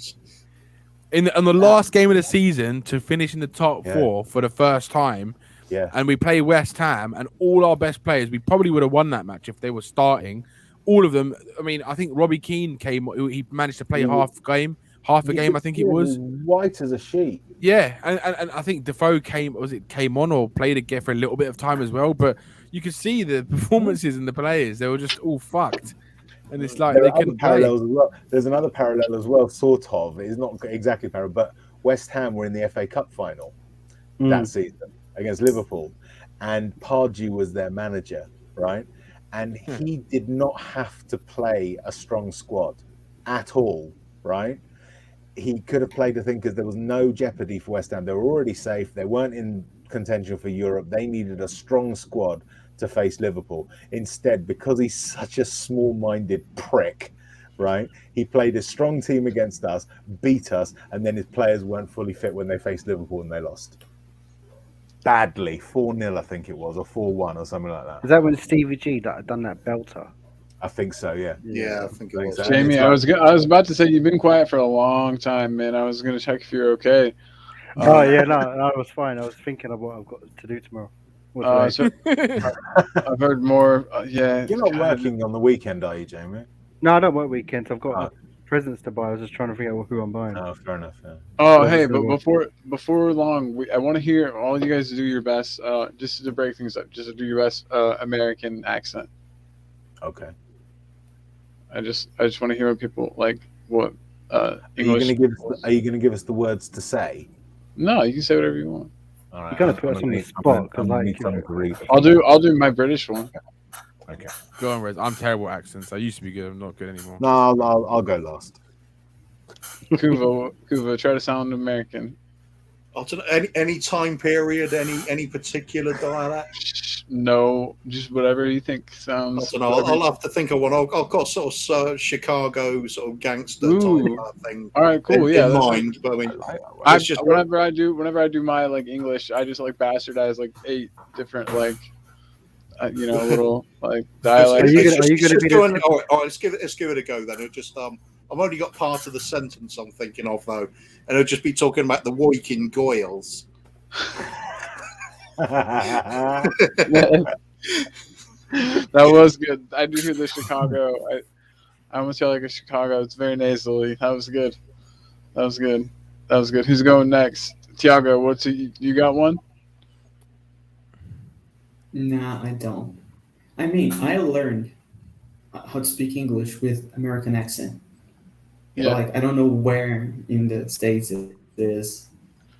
Yeah. I can't make accents. It is pretty Americanized already anyway. There's only a few I inflections. wonder where your teacher. So wait, did an American person teach you? No. An American taught you English?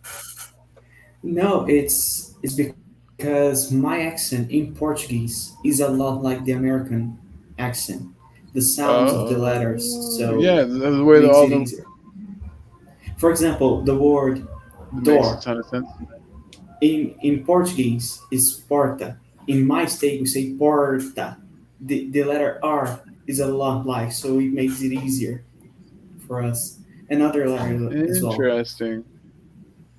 It's the rotive R. This is very cool. You come here for Spurs stuff, but you get some funny accents, and then you get some lessons about things. There's some comments too here. I could really challenge myself. Try and do one of those sort of society girls from sort of West Coast California. the Valley. Yeah, Valley girl. whether it's always Jennifer. Whatever. That's sort of, those sort of ones. But I knew that was going to come out bad. But I thought I'd give it a go. All right, yeah. It's okay. Scotty's thrown down the man. Basically just said you're All going to do a good job here, guys. So all right, I'm gonna read the blurb from the back of my Fire Stick just to have something to read. All right. So it's gonna be riveting. Is it your movie theater guy voice, like the movie trailer guy? Oh, could you imagine? No. The fear. God, Red Pepper, I think his name is, or something like that. No, I can do it with practice, but I need to think about it, and I've got to be a bit quiet. Okay, so I'll just do generic. So, level up your entertainment experience. Fire TV Stick 4K Max gives you the next level performance with our optimized quad-core processor. Watch 4K Ultra HD content come to life with brilliant HDR and support for Dolby Vision, HDR10, HDR10 Plus, and immersive Dolby Atmos audio. Oh, that's brilliant. That was hilarious I'm because I watching could a still hear. I could commercial. hear like the bits of your accent. I'll read you. Let me find a does line look on good. this. My test results that aren't too bad. That is brilliant. The thing is, it's actually fascinating because obviously I'm a voice actor, or trying to be a voice actor. So you sort of study this stuff, and all it boils down to really is actually muscle memory, because it's all about the shape of the mouth and the position of the tongue, and they're both muscles. They're both controlled by muscles. So with training, you can, like a footballer, you get the muscle memory, so you can do certain things with it. I think you were slightly aided by my horrific attempt just before as well. So. Of course, no. Hold on, so do I get to? Do you guys want to hear? Do you guys want to hear me do a really bad English accent? Definitely. I'll try, but it'll turn Australian in a second, and even then it'll be. That's all right, mate. You go ahead. Given an incident, you utilize appropriate data sources to support an investigation. Given an incident,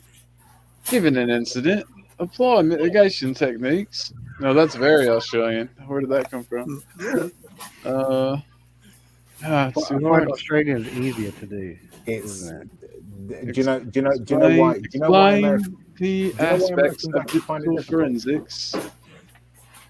Do you know Why? why Americans find it difficult to do British accents? It's actually, there's a physical reason for it, why British people find it easier to do American accents than Americans in general find it harder to do British accent. When British people speak, I'm actually a bit of an exception. The mouth stays very still.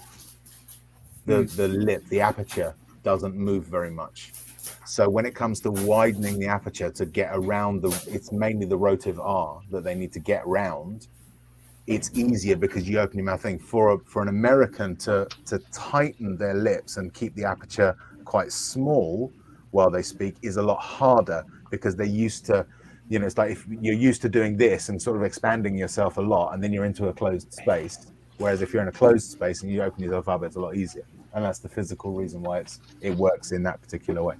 I wish we had Bryce here. It's not late enough for Bryce to be on, unfortunately. He would be the one telling us tell how our Australian accent sounded. The official. Wait, Shane's but his around. Shane, he might have gone. He might have gone to sleep. Australian accents there, Shane. Shane, do you have different accents in Australia for different parts of the country? Back the accents, the similarities between the British accent and Australian accent. There are places on the south coast in England that, if you didn't know, you would think they were Australians talking to you. I had a friend from a place called Angmering. I think it's in Sussex or Surrey. I can't remember which. But at first time I met him, I assumed he was like a foreign exchange student from Australia. Yet he only lived like less than 100 miles away from me. It was very, very strange. Quite an eye opener. But then, of course, it fits in with all the the convicts being sent abroad and sent over to Australia. So, of course, they're going to take the accent with them. So there will be similarities. I found out that even the home counties have got or had their own quite distinct accents. I once heard an authentic Bedfordshire accent, and it was like, whoa, that is not home counties. It's like halfway between East Anglia and Cockney. It's really weird. I am fascinated by it because of the whole training part of it. Learning about all these different accents is really, really fascinating. I mean, I got this. The reason that my American accent is developing is because I've got this book. So inside, it's basically got the different examples and the different ways of speaking it, and it will, if I can think, so stuff like syllable stress. You've actually got diagrams that explain how to stress different syllables. That's crazy. No, that's wild. Because it is all physical. Ultimately, it really is. It's just saying, move your mouth in this way, move your tongue in that way, place it here, place it there. There are like 15, 18 different zones within the mouth where you can place your tongue in different places to get different sounds. It's just learning it, basically. But it is a fascinating subject to me. Colin, I just wanted to... quickly. Yeah, what's up, man? I just wanted to show it because it's one of my proudest moments in my life so far. Here. Dude, it is. All right, yes. Hold on 1 second. Let me fix this. It's let us know. It's a certificate for English, for the English language from the Cambridge University. This is me, bro. Grade. That's awesome, man. A. Nice. Well done, sir. Everyone, grade A. Everyone, round of applause for my boy Tiago. Boom, bro. And it happened on stream too. It's magic. Superb. Now speak like the Queen. Exactly. my subjects. My I'm gonna leave you. Well done, mate. Yeah, well done, mate. You have to stay so well. Yeah, I'm the queen. Yeah, well done. And you know what's funny? Because here in Brazil, Can you imagine the queen having a Cockney accent? Yeah, can you imagine her sounding like Bianca from I'm gonna EastEnders? kill y'all. Oh, I love wait. Well done, mate. Well done. My subjects this year has been a difficult year for us. She's got like a cigarette just like hanging out her mouth. And, like, With the COVID lockdowns, it's been a bit of a palaver. hey, this is from Craig Bowler. I'm pretty sure to you, Tiago. So Craig's just as proud as we all are, man. He shares it. It was one of my scariest days because you have the speaking test, and there's a part that you have to speak for a minute straight without stopping to think, which is very hard. I did it with a friend of mine, and then after the test, when I arrived at home, my teacher sent me a message because Mom, thank you. I'm really proud. I'm proud of this because I've always enjoyed learning new languages. I know, of course, Portuguese, English. I understand Spanish, but I don't know how to speak, and I know a little bit of Korean. But Whoa. this English test, when I arrived at home, my teacher sent me a message on WhatsApp because he was the one saying what we needed to speak about, and there was someone else giving the grades. My teacher sends a message. He goes like, "You were the best one of all. Don't tell the others, but you were the best. Congratulations." Fine. Gotta I'm going to feel do the good. rest of the stream in Farsi. All right. Raz can't be outdone. He can't be outdone. باشه پس پرتغالی صحبت میکنی انگلیسی صحبت میکنی ماشاءالله چی میخوای چی میخوای Dude. You want me to speak in another language? Let's speak Portuguese. Vamos falar português. Vamos. Portuguese is I'm fascinated by Portuguese because a lot of people they sort of think, oh, it's just another Spanish. It's so not. It's so different. You know, No. It's fascinating to again. They're fascinated with the whole language thing. It's brilliant. My Portuguese is a completely different language because each state here in Brazil has its own like slangs and words, and my state is a completely different one because you say like sou, why, tá de quê, essas coisas assim. Nobody knows what it is. Only us from the state know what it means. It's so funny because everybody says it's the best accent in Brazil. So here in our state, we say, "Oh, it's our language, it's our country." I just had to show off Ben Davis one more time for everybody. Okay, no, that's cool. That's cool. I love him, and I love that I have this now to use. So, Tiago, let me ask you this question: If you went to Portugal, this is a very good point that my mom just made. جولی بهت بگم فارسی من ممکنه انقدر عالی نباشه ولی مطمئن باش که درسته. I love the idea that you're saying a whole bunch of nothing right now. Like doorknob carpet, stupid floor, smells like apple grapes. گوش بده بابا. گوش بده که دارم چی میگم. به نظر نمیاد که کار میکنه. I'm on to you.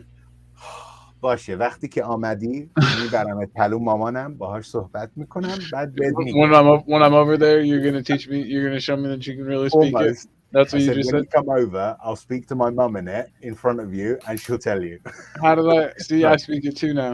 I've got the question. I've got to ask Tiago a question. So, if you went to Portugal, how much crossover is there between Brazilian Portuguese and Portuguese Portuguese? I mean, would there be areas? Because I know that with Spanish, obviously, because it's so widely spoken across so many different countries, the crossover can be a lot harder. But with Portuguese, how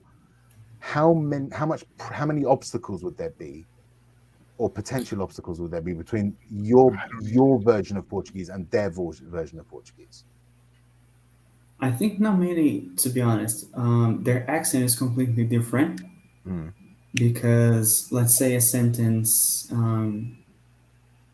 I don't know. Let's say I woke up at 8 in the morning today. In Brazilian Portuguese is eu acordei às 8 da manhã hoje. In Portuguese from Portugal is eu acordei 8 da manhã neste dia. It's completely different. But you can understand the words are pretty much the same. Some, of course, change. There's a word is rapariga. For in Portugal is like younger women. Is literally younger women. Rapariga in Brazil is bitch. So Oh, you gotta be careful. yeah. God, No, I'm not gonna say anything else. But like That's hairy. you have these differences, but Whoa, I knew something looked dark the whole time. My background wasn't on. I'm so stupid. No wonder the views are down. I can't. I love the concept of language and words. The thing that I discovered very early on is that even if you take someone who's never heard language and isolate them so they never hear language, they will develop it for themselves. No, that's so racist. It's not racist, but because it's the Farsi. You get all these. Yeah. What Craig needs to know is that I already work for a government agency. well, and that I'm already on all kinds of lists anyway, probably because I'm a leftist. So I'll be on a few lists if they check my search history. Right. So see, put us all together, and there's no hope. Put them all together, and it was a recipe for moida. Hey, and I like Brian's point here. God, I wish I would have had the background on the whole time. It's got so much more of a pop to it, baby. Anyways, but no. Like so the subdued one. To bring it back to Spurs stuff real quick. I thought something. Have you guys seen the video of Emerson at the gym? Do you think it was just at his house? Do you think he lives where that gym I haven't is? seen it. it's just him at the gym. I'll check it in the chat. It's on his Insta. Yeah. If he does, he's got a cleaner because there's someone you can see in the mirror. There's someone cleaning up behind him. Maybe oops! I accidentally just commented it. Well, now everyone can look at it. It's in the live chat. But I mean, it's good though to see that he's been able to go back to the gym because you have like Kimmich. He has a problem in his lung because of COVID. He can't play in 2021 again. Yeah. He's not vaccinated though, so that's right. See, that's the stuff that scares me. You wonder what the long-term effects of COVID is going to be on our players. I don't think that gets talked about enough. There's a lot of people I know even, and granted, this was mostly from people who got it before the vaccine had come out yet, but that like had lingering effects, and we're talking like long term. And if that's the case, like, oh hey, cool. And Craig Bowler says, and by the way, Craig Bowler, big up, dude. Thanks for always being here, man. I'm trying to like get everybody individually, but Craig Bowler's always here. You're the man, Craig. I'm glad to have you along, brother. That's his brother. Apparently, he lives with him. Cool, good. And yeah, like Tiago was saying, it's good that he's even able to get back because we've seen what long COVID could do, man. And it's not my good. mom had in March. She still can't. Really? She still doesn't have her smell and taste 100% back. Jesus. Dude. That's ridiculous. It really is. Yeah, it is. But it's like it's not funny, but it's curious because my 87-year-old grandma had COVID. She tested positive. She had no symptoms at all, like just like runny nose and a little bit of cough, but she had nothing. In 2 days, she was back. Like, of course, she was isolating, but she was back to normal after 2 days, and she's like 87 years old. Yeah. That's crazy, man. I wonder if she tested negative or positive after she felt, you know what I mean? Like once she felt better, if she was testing negative at that point. I don't know. That's weird. It's weird how no one really knows how it works. That's the scary part. Everybody here at home got COVID. I didn't. My mom, my dad, my brother got it at the same time. I didn't. I tested negative twice. That's insane. Yeah, man. Lucky. Yeah. That is lucky. I don't think I've had it. And has anyone else in here had it? The only time I had symptoms was after my first vaccination. Oh man, I had terrible symptoms after my last shot, and Mm. I've actually felt like I've had like a wicked cold or something the past couple of weeks, maybe 2 weeks. But I think it's just a cold. I hope. Well, I had a bad cold as well. That's why I wasn't on the streams very much. Or people saw I was coughing, but I was sneezing, so it was like you don't sneeze with COVID. So Right. Yeah. Exactly. Sure. None of my stuff's been COVID like at all. Didn't have any aches. It was just a bit of a cough and a runny and a nose that just wouldn't unblock, and I was sneezing for a while, and then it just sort of passed. I'm gonna be having 2 COVID tests in the next week anyway, so I'll find out if I've got it or had it or whatever at some point. Oh, you're taking the test soon? I've got when I go over to Luxembourg. Yeah. next Oh, week, of course. Yeah. I know. yeah, I've got to take a test 2 days before I come back, Right. and then I've got to take a test 2 days after I come back as well. See, I'm gonna have to get a bunch of insane testing done if I'm even allowed to travel. I still don't really. I'm still not really sure if travel is going to be canceled or not by the 28th. I'm gonna be pushing it. It won't, mate. You don't think? Again, this is my own. This is what my own thoughts are. We're not going into full lockdown. No. I really hope you're right, man. Mm. I really hope you're right. I genuinely believe that. I could still see us having some sort of circuit breaker, to be honest, but it won't be for a long term thing. I think they might just give a couple of weeks breathing room. Cole Bryant's here. If you want to let him in. Oh my God! I know. We waited long enough. Daigle came. What's up, people? Brian Daigle, what's up, my man? How are we Sorry doing? for leaving you back in the back room. Good, I like to make people wait. Well, I you like know to- you were doing. You were zoning out on whatever you were watching. My lawyer saw that I came in and dealt with it. Of course. You're a good person. No, I'm trying to. I forgot to Always. send an email to my professor today, so I'm sending in this assignment real quick. Okay. It'll take like 2 more seconds. We've got the full media hall complement on this stream. That's not happened for a while, Colin. No, it's not. Yeah. It's not. How is everyone? And everyone in the chat. Yeah. Oh, I mean, we are all personally okay, but one of ours is not okay, so that's obviously hurting. Yeah. And then on a lighter, it's more selfish. No, we're missing our football, but hoping the Spurs boys are okay. But more than anything, I mean, I know you're gonna talk to him sooner. Send Bobby our love, bro. Of course we will. Of course we will. Absolutely. I've only had. I was speaking to Danny earlier. I've only spoken to him via what he sent me, like one word answers today. But we'll find out more tomorrow. And I saw Kim on here, and I don't know if she's still up or she's still watching. But that woman has been absolutely phenomenally outstanding, like unbelievable. We're very, very lucky that Bob has found someone like Kim who has just been here, there, and everywhere, and just thank the Lord for Kim. Thank the Lord for Kim.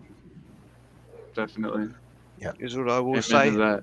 Yeah, it's just I mean, I thought about, I didn't want to. It was painful to think, but I was just thinking to myself, what would Bobby have done without her? I mean, So, how are we doing, Julie? She's got a couple of comments here in a row, man. Yeah. We all can't. We're all in the same boat as you, Mom. And then Kim's the best. Yeah, just she is. She's been unbelievable, and it's been a lot for her to take on. So God bless her. But yeah, I came on here to try and get away from that and speak Tottenham. Danny, you can never put that screen up again because it was triggering me. Don't do it. You saw him thinking about it, didn't you? I saw him make the move. I saw him make the. Hey, I'll do something to make you happy. Brian, No, wait, wrong one. How many times have I told you, don't poke the hornet's nest? He does. He's doing it now. He's doing it now. I'm not looking. Danny, as much as I love you, I'm looking at this side of the group. He wants to kill me now. Tiago, Kuva, and Jamie. How you doing, buddies? Not too bad, Good mate. here, Hey, I don't know if you've been watching the whole time, Brian, but Tiago is now half of the Talking Ball crew. Tiago has assumed the position of channel host. So Okay. welcome Well to the new. Welcome to the Tiago. family, Congrats. Tiago, and welcome Thanks. in. Yeah, I've been popping. Me and my wife have been watching a couple of things on TV. So whenever the adverts came on, and as people will know here in North America, there's adverts every 15 bloody seconds. I've just been hopping in and out and seeing everything. So I haven't really been listening. I've been listening intermittently. So yeah. Well, even thank you. Even that's a kind thing, my friend. But yeah, ads. We get too many of those. Cody Mack is trying to take credit. I think if Tiago Ball ever goes down or ever happens, Cody's never gonna let us forget that he came up. I actually like that name, Yeah. Tiago Ball. That's It's very quite a good good. name. Yeah, I like that too. It is. I see what Yeah, he's that's done there. good. It's typical Cody. Cody is the man for this. Cody, He's honestly, fucking genius. He's good with words. He's kind of a Cody- wordsmith. Cody is a genius. He is a genius. Hey, he does not need that ego boost that you're giving him right there. Mate, The real mate, question you know- for Cody is, can he do it in Farsi? No, the real And reason can is he do can it? he do it on a Tuesday night in Stoke? And I really think that with the beard comes the wit. He's becoming wittier, and I think it's because the beard's coming back. Can he do it on a This- wet Tuesday night in Tehran? Yeah, right. Or that. We'll or see. that. We'll But find listen, out. listen, you've got to give. Listen, ego or not, I'm in a very emotional mood, and Cody, bless him, I've known him for about a year now, and it was all through seeing him on Tottenham. We are Tottenham TV, and I tried to reach out to him automatically as soon as I heard from his Canada. I've now met the great man in person. He is absolutely. He's not only is he a man of the words, but he is a top You would. dude. He would do this. I think it really happened. Oh my god. If he I love if he that. makes a channel with my name, it's 100% fine as long as I get part of the profit. So that is okay for me. Would you like flip fucking out with a 50 kilometer headwind and rain? Yeah. Would Hey, you- he said it. We're gonna have a showdown. And Cody, I haven't had you on the show in forever, man. I know you got the youngins. We're gonna have to have a Farsi What time off. is it? It's 9 o'clock. They're probably asleep, dude. Right? They're asleep. You can get on. You can get on for a second. We want to see the beard. We want to see where the beard's at, Cody. Yep. But Brian, so Yes. there's a couple questions that have been asked on the stream that we haven't got to get your take on, but I'm sure you've got to express it multiple times on other people's channels because there's not a whole lot else going on. And so here's what's up. Why did Ren care so much about that match? Because they're French and stupid. Okay, fair. That's the answer I've gotten. Yep. from a couple See you people. tomorrow. I'll be. I mean, honestly, I'll be. Listen, I haven't done any streams for. I think the last stream I was actually on, bloody hell, might have even been Monday night on Tottenham on Tour because I've just stayed away for a few days. I've got personal stuff going on as well, so I've just kept away. So these questions, Colin, you're asking me are the first. Listen, I don't understand why Rennes are doing it. I don't understand why the Dutch are doing what they're doing. I must admit. Reg, you'll be very, very proud of me because I saw you in an argument with someone. I saw you commented on something, and then I followed the trail of that tweet, and I was very, very close to letting off some steam. And I thought, you know what, I best not do this because it ends one way. So I refrained from that. But yeah, there's some idiots about. Listen, Really? one thing I heard Kim say when she came on is, listen, with this pandemic and obviously with Bob being heavily affected, it just goes to show what this pandemic is and how bad and how awful this is. So how anyone is moaning, it'd be a bit different if it was Lasagna Gate like back in West Ham. This is a genuine issue, and why I've got no idea. It makes no difference to them whatsoever. I don't know if this is a French English thing. I don't know if this is them being stupid. I've got no idea. It's real weird. I mean, it's just so weird with them being through and yeah, just very, very odd. The best explanation has been that they just want to get us out of the competition because they know we pose a threat later on if we go through. Yeah. That's the only slightly competent, for want of a better word, explanation that I've heard. Other than that, it just seems like a load of crap that they're doing. Well, I think just saying that they're French is good enough explanation, really. Yeah. They are petty enough to do it just because they were slightly inconvenienced. And what was the second question? Well, it just had to do. I just did a real quick. In the summer, fast forward. It's the summer. It's the first day of the market. Is Kane for sale or not? Oh Jesus! Oh Jesus! And I guess I didn't even make it. I made it harder. I just said sell or keep for the whole summer transfer market, whole summer transfer window. I guess. So first of all, that revolves around what we do January the 1st to January the 31st. I know what's going to happen, so I can actually answer that question. I don't even know why I brought January in. And what if he doesn't even score 10 goals? That was also the goal threshold. Was listen, Harry Kane scores 10 goals. Are you talking Premier League? Yeah. Harry Kane scores 10 goals. Guaranteed. Goddamn-teed. Good. I'm hoping the Leicester game ain't called off because he always, and I do mean always, he loves it, like Leicester is his team. It's like certain like Didier Drogba had with the Filth, like Alan Shearer had with Leeds United. There's these strikers that have teams that it does not matter. They will score against them, and Leicester. Wayne Rooney against us. Remember, he always used to score against us. There's quite a few with us probably, Danny, if we go through with it. But yeah, Harry Kane with Leicester, I would put every penny I own, and I don't own a lot of pennies right now, on the fact that he will score against Leicester. Sell or keep. It depends. I would. Oh, this is such a hard question for me. I know, man. It's a good question. Listen, it all depends if he can get back to some kind of consistency, then obviously you keep him. But if it's not, and it all depends where we end last season or end the season, and again it all comes to the finances. Not only that we can recoup. I guess it all depends on if he wants to be here. You know, if he wants to leave again like he did last summer, I think he's got to go. Perhaps I could help make your mind up there, Brian. Go on, Cooper, if I say Mr. Levy would be delighted with a good chunk of money for a development player that had come through the ranks. You would have, yeah.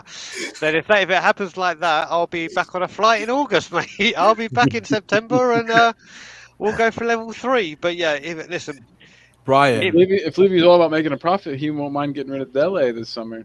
Oh, listen, Dele, I'll pay. Listen, if I had the money, if I had 10 million, I would pay Daniel Levy 10 million to get him to piss off. You'd pay. Listen, there you go. Buy his piss off. contract out. Yeah. The phone call to try and sell him would cost more than Dele Alli's worth. Yeah, exactly. I mean, Dele's not even. Brian. God, Dan. I explained earlier why I think we should keep Kane, right? But in summary, to sum up everything I said, as long as Conte is there, Kane stays. Yeah, well, that I agree with, and it all did. Like I said, Kane wants to listen. I heard Danny yesterday speaking when he said, "Listen, when Mourinho's there, he wanted to stay. When Poch was there, he wanted to stay. When Mourinho left and the whole manager debacle started, he wanted to leave. Now Conte's here. I don't see Harry Kane wanting to leave. That's true. And if we go in the right direction, which we should do under this manager, then he's got no reason. He wants to win trophies, and if he can do it at Spurs, whether it's the blooming Conference League, whether it's the Rumbelows Cup, Jesus Christ, I just showed my age, Carabao Cup, then or the FA Cup or if he gets back into Champions League football, he'll want to stay at Tottenham. Yep. And that's all there is to it. That's all there is. Yeah, I agree. Yeah. You can't. I mean, it's his own words in a way that he's having to live up to, because it's a case of if Spurs are ambitious, he'll say, "I still has been found guilty of betraying the coaches. He failed to report Ramos for not having his badges. Didn't restrict him to the walk of shamesies." Or Wait, Ryan Mason doesn't have his badges. Where is still actually? He's normally usually on these time of hours. Yeah, this is like prime cell time. Maybe Yeah. he's out with some special gal. Is he coaching tonight? I must admit, this is Oh, first yeah. of all, hello Craig, how you doing? I haven't seen him, or I haven't been on a stream where he's been on. And I love Craig's comments, awesome. and he's bang on the money there. Yep. He's bang on the money. Kane used to press. I mean, but does he have it in his, does he have it in his knees and ankles anymore? Exactly. Yeah. Yep. You're making a lot of sense. Whatever Conte decides, I'm fully behind it. Exactly. I'm fully behind it. I know that man's going to make the right decisions. That's all I know. Yeah, absolutely. It's a crazy been a feeling. long time. I haven't really adjusted to it. I haven't, having a manager that I can trust to not do anything catastrophically dumb. And so I keep trying to second guess him, and then I'm like, wait. You just have to listen to his words, Colin. Sorry, this isn't Harry Redknapp. This isn't. You just have to listen to his words. Everything the guy says, he's 1,000,000% spot on. It's not like he's even an inch off. He is 1,000,000% spot on with every word that comes out of his mouth. Whether it's regarding COVID, whether it's regarding the players, the performance, what he needs to do, the ambitions, everything is spot on. And he says it in a way where it's not so direct. It's basically saying to Levy, right, you need to get rid of these players and go. But he's pretty much saying it, but in the right way. He's saying it. He's not doing it to kind of call out people. He's basically saying, look, I mean, we've heard what he said. I mean, I have more trust in him than probably any other manager we've had, and that's probably maybe even more so than Poch. And Poch we all loved, and it's only because he's proven to win things. I mean, we all know if Poch got the backing, he would have probably done wonders of this team and with us, and would have been in the history books. But you heard him, Poch. To add on to that, what Danny was just saying, Poch should have been backed, but didn't have the clout to turn around and give him a listen. You fucking sort this, or this will happen. Whereas we thought Mourinho would be the one that would teach Levy what to do and how to do it, but obviously that didn't work. But 100 billion%, everything Danny said, if Conte isn't backed, we will know about it. Everyone will know that he wasn't backed, and when he does walk, because he will, like you said there, he left Chelsea and Inter for the exact same reason. The board went against him, and he was like, listen, I'm here to do my job, let me do it, and if you don't let me do it on the way I want to do it, goodbye, see you later, ta-da, and he will walk. Yeah. It's still quite weird. Every time I go to a game, it's I still can't believe he's in the dugout. Yeah. I can't believe it, but I also at the same time, it's just there's that part of me is always like, is he going to be another Tottenham manager to fail again at the poison chalice job? Because we have a fucking sick, twisted-minded prick who's running this club, who can't basically can't see what's in front of him really, and only gives a shit about one other thing other than football. So it's like this. Cody doesn't even give a shit about football. No, Cody sent me and Brian yesterday a clipping of a podcast from I think two guys on I think it's a Guardian newspaper. Yeah, it was the Guardian. Yeah, and it was like a 1 minute 23 Guardian 1 minute 23 second clip, and this clip beautifully summed up everything about Tottenham, right? In like the shortest amount of time you could sum up Tottenham. And I don't know if you want to explain it, Brian, because you probably explain it better than me, but no, basically he was just saying, listen, Tottenham have got all the infrastructure and everything there, and they're even saying, listen, Joe Lewis is very, very rich, like ridiculously rich, and listen, he can't take the money with him, kind of thing. They were even going down that route. They're like, if people chuck like 300, I think they said 300, 400. We don't expect that straight away, like this summer. I mean, this January. Chuck money into it. If you chuck, everything is there.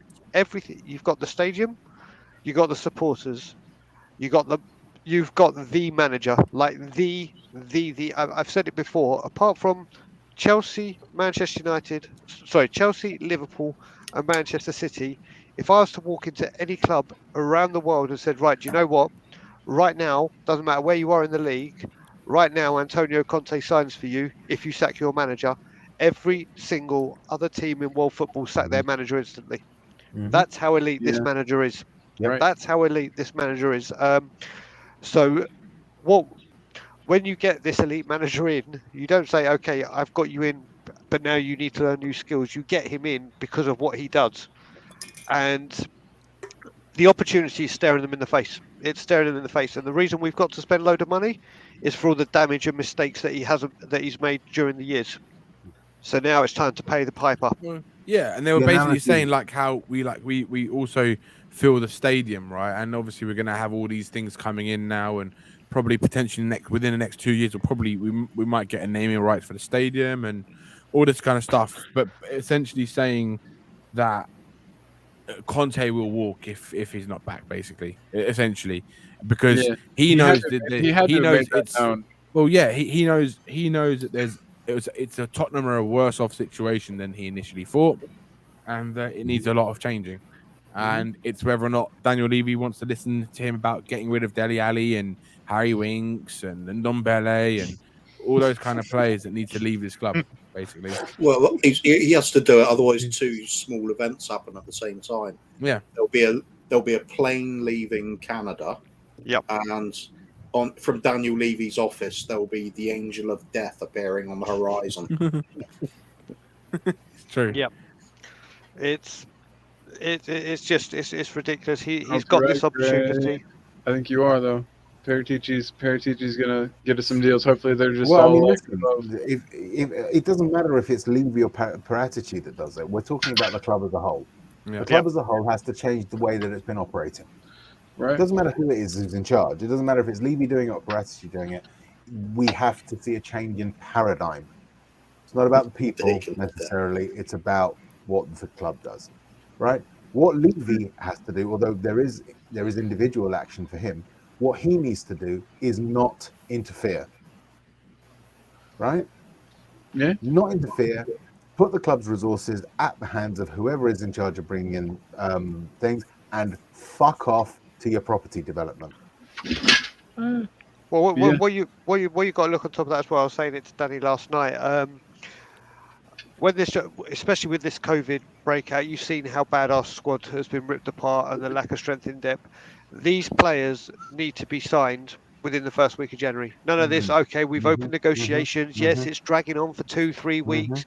And then it's a last minute, oh, yeah, we tried, but it's January, or we get them on the last day of January. We need these players in, ready, like the negotiations should be starting now. Like the Van Dijk deal with Liverpool when they did it on New Year's Eve. How much do you want? 75 million. There you go. New Year's Day's at the ground.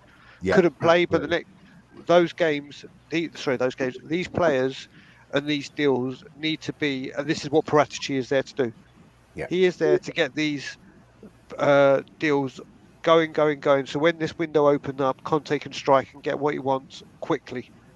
Because if you look at it, the position we're in right now, and we're going to have a couple of games in hand with Burnley and Brighton, and maybe even Leicester. Depending on how they fit this in and the reinforcements we get, Conte could really do something. I'm not saying champion, like win the league or anything, but he's got the capability to really be able to do something if he can get these players in quick. Because January, our fixture list is going to be ridiculous. Absolutely. What's up, Flob?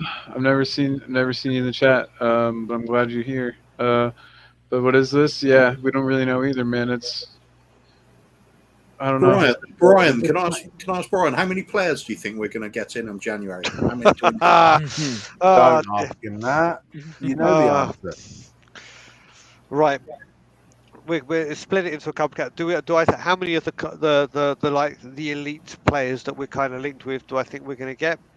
I'll be exaggerating if I said one. One may get through. I think there might be a couple of loan deals coming, but it will be more build for the future. So I'm not expecting January to be very, very successful at all.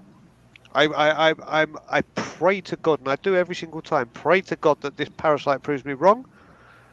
But I just can't see it. I just can't see it. I'm quite the opposite, Brian. I reckon it's going to be a good one. I reckon about 4 signings coming in. Jamie, I hope to go 4. I hope to be picking up the phone to you on WhatsApp and just going, Jamie, you were right. Jamie, you were right. I really do you ever do that? It's just hard to put aside 20 years of shite, and especially 20 believe years that of it's gonna January change. shite. Yeah, that's the problem, and it's again. I'm just for me, I just hook all my hope on the fact that it's Conte. That's the only difference. Actually, going back to managers and trusting Conte, I haven't trusted fully any Spurs manager. None of them until him. I mean, there's always been at the end of the day, there are people. What are we going to do if Conte disappoints us? Blame Spurs? What if it's Conte though? It can't I be don't see Conte. how it can be, because it's not like he's infallible. No, but he again. It's the Mourinho argument. Mourinho, the only club he's failed at is Spurs. Everywhere he's gone, even in the bad times at Chelsea and Man United, he still won stuff with them. And Conte is the same. Once he got to clubs that had decent resources, he has won at every single one of them. We have decent resources. There is absolutely no reason why he shouldn't win us something. Yeah.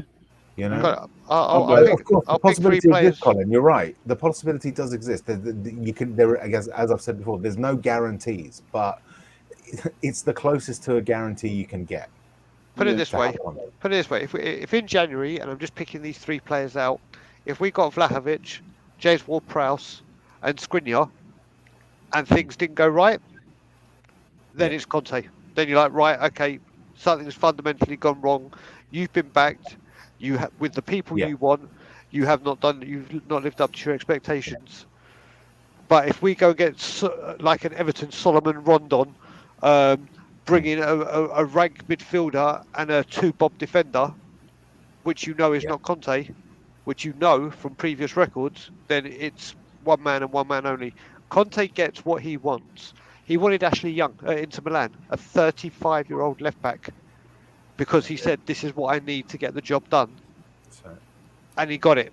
Which is so weird how he identified that, but that's so cool. But that's what great managers do. And when they find these talents, that's why when he got Lukaku, when he identifies a player that he can improve and fit in his philosophy and play his style of football, he wins.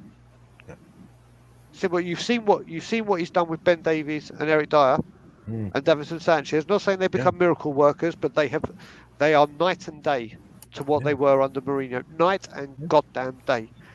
And if he's doing that with that, so he's technically saving money to buy on those players where he can go and spend bigger on the players that he does need.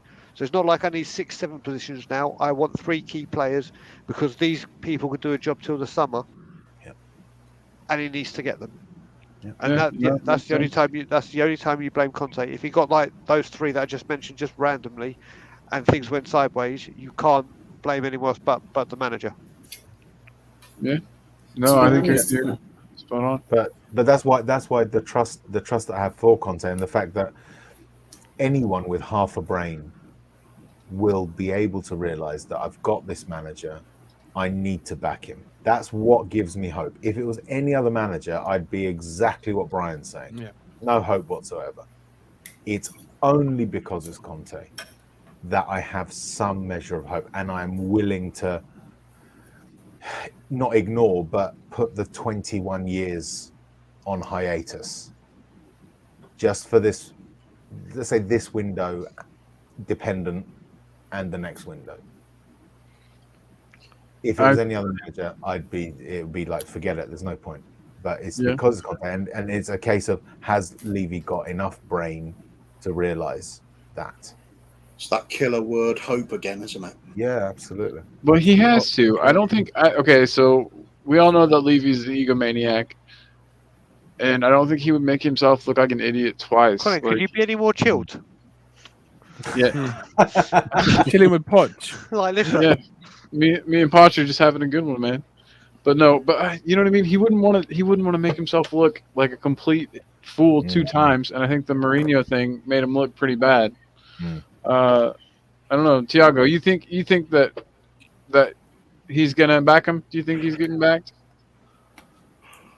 Do you think that Daniel will back old Conte?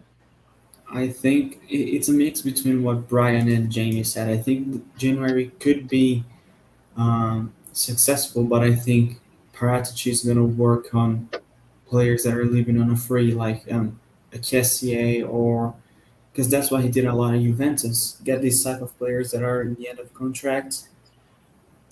And I look, it it kills me because all we can do right now is hope. We have no assurance that Levy is gonna go and do what is clear that he has to do, spend the money, back the manager, because uh, you have to be 1,000% stupid to not see that you've been deciding to not back managers time and time again, and then you have to sack a manager, pay them the rest of their contract, and you're spending more and more money, you're getting worse results, less money in, and for me, my hope actually lies on Paratici and Conte going to leave and saying, look, you've got to change. You're so stupid that you can see that. For example, you're not going to get 40 million pounds on Dele Alli. Lower his price, sell him while you can get some money, because otherwise you're going to lose him for free.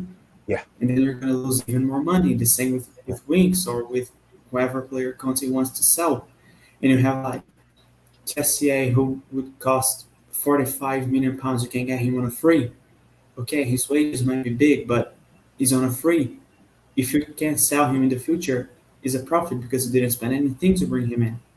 Yeah. So my hope lies with Paratici and Conte going to Levy and like just slapping the table and saying, look, it's make or Wake break up. for you. Wake up. And as everybody was saying with the Levy out chance in the Man United game, we know that Levy doesn't like bad publicity. If Conte walks, I mean, I don't think that there's worse publicity for Levy than a serial winner on the peak of his career walking off because he didn't get the players he wanted. So, and the things are going to get really, really bad with fans if Conte walks. Oh, it's going to turn absolute. I mean, toxic is too mild a word for what the fan base is going to turn into. If everyone's going to turn into shits the Brian. bed on this one, if No he one will shits turn the into bed me on this 'cause I'll one, go he's- levels. I'll go levels. I just can't see him signing a contract knowing there's no reassurances. Same. I just don't believe that. But- As much as Daniel Levy's a lying piece of shit, I just don't believe it. I can't, because I think he's too much of a egotistic, but in his own way, in a kind of arrogant but not in your face arrogant kind of way, that he is the man, he is Conte, and I don't give a fuck who you are. You do what I want. Otherwise, what's the point of me being here? Because I ain't ruining my reputation or my career for no one, including you, Daniel Levy.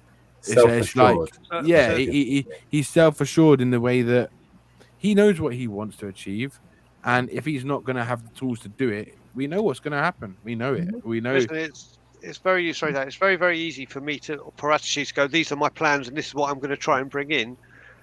I could write down to you and say, listen, I want these to be the winning lottery tickets tomorrow, and this is what we're going to do. This is the winning lottery numbers, and then obviously you sign just because that's what he's been promised or been said. This is where we're planning to go. Listen, I'll tell you how it's going to go. Let's take Vlahovic. The window will open. They'll ask for 65 or whatever, and it will go 65 million. And unlike a Liverpool or another team, a real club that want the player, rather than going, okay, here's 65, we'll go, here's 40. And they'll go, no, we said 65. And then they'll go, okay, here's 45. And they'll be like, no, what you... And then other teams will get involved. And then it will be oh, yeah, but you know what? We tried, that we just couldn't agree the fee. We just... Bollocks. Listen, I want us to... listen, do I think Conte can have a strong determination in where this market goes? Of course I do. I back him 1,000,000,000% and want it to happen. But like I said, as Reza said, when you look back at 20, and especially January, if you look at our January dealings, they are, I mean, I'll go back to the key one when Harry Redknapp could have had Carlos Tevez and Gary Cahill, and we were second in the league. They're not saying we would have won the league, but we would have at least got Champions League for sure. And we ended up with Louis Zaha and Ryan Nelson. That's what's going to happen. We'll be linked with these big guns, and I think one may get in. But like he did with Ndombele, he spent that money on Ndombele because we didn't spend for 18 months. He had to make a statement signing, and that's not exactly worked out well, has it? Well, Maybe the worry. we'll at least get a Mitrovic out of it. I don't know why I'm so high on that dude. I still It want might- Mitrovic what to the be a hell? backup striker. It's. want I don't want a backup striker. Do you know what? I don't want Mitrovic, man. Come on, we're Tottenham Hotspur, man. We got to be aiming higher than Mitrovic, man. We need class in this team, not fucking Mitrovic, who's gonna sit on the bench. We need someone to compete with Harry Kane, not a fucking Mitrovic who can't score in the Premier League whenever he plays in the Premier League. He scores all the goals in every other competition. When he comes to the Premier League, he can't score goals. It's simple as that, right? Mitrovic, as much as he might do a job as a backup. We don't need a backup. We need class. We need a Vlahovic. We need a Martinez. Would we need you someone would who's you have going to been come and happy score with 15 would you have goals been a happy season, with guaranteed. Well, who was I going to say? Why am I struggling with his name now? The dude with the dodgy knee from Southampton, Danny Ings. Would you have taken No, Danny Ings? no, not at all. I don't want Danny Ings. Danny Ings not good enough. Seems like He's no not good enough. brainer. He's injury I prone. honestly, He only wants money. Why do you think he went to Aston Villa, Colin? He went to Aston Villa because they offered him the biggest contract anyone was going to offer him for someone at his age with the injury record that he has, and that was it. As simple as that. He's a money hungry bastard, and that's the only reason he went to Aston Villa. He could have gone to a team playing Champions League football, but they weren't going to offer him what Aston Villa offered him, or what they chucked to him, the money that they paid for him. No club was going to pay that money for someone who's that injury prone. No way. And look, it's proven it again this season. He's not even been in the team. Well, Was he injured again? Danny. Exactly, and that's the thing. Why are we going to bring in a Danny Ings? I would have a replace- Watkins. Watkins is brilliant. Exactly. Why are you going to bring in Danny Ings, who gets injured a lot, to replace or be back up for Harry Kane, who gets injured a lot?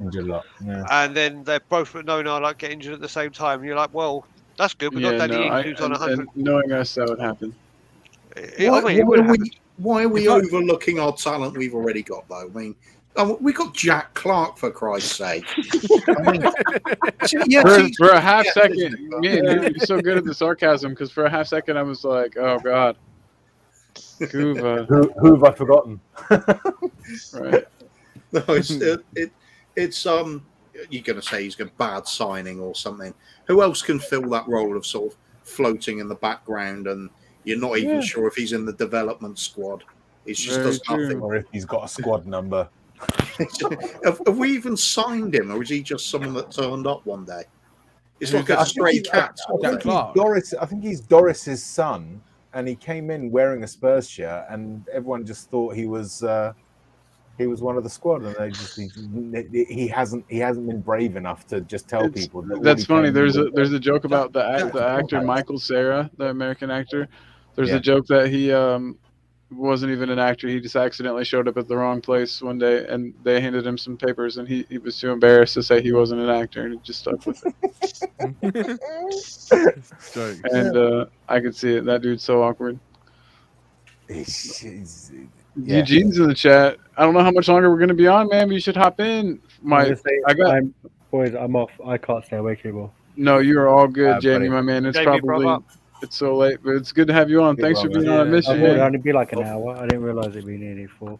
Yeah, me neither. I never do. Oh, Jesus Christ, you haven't got you. Fucking hell. Yeah, I know. I'm getting tired. But hey, Jamie, thanks for being on, my man. I appreciate No worries, you. man. I'll see you guys soon. Take care, buddy. Peace. See you later, Jay. See that, Jay. Yeah.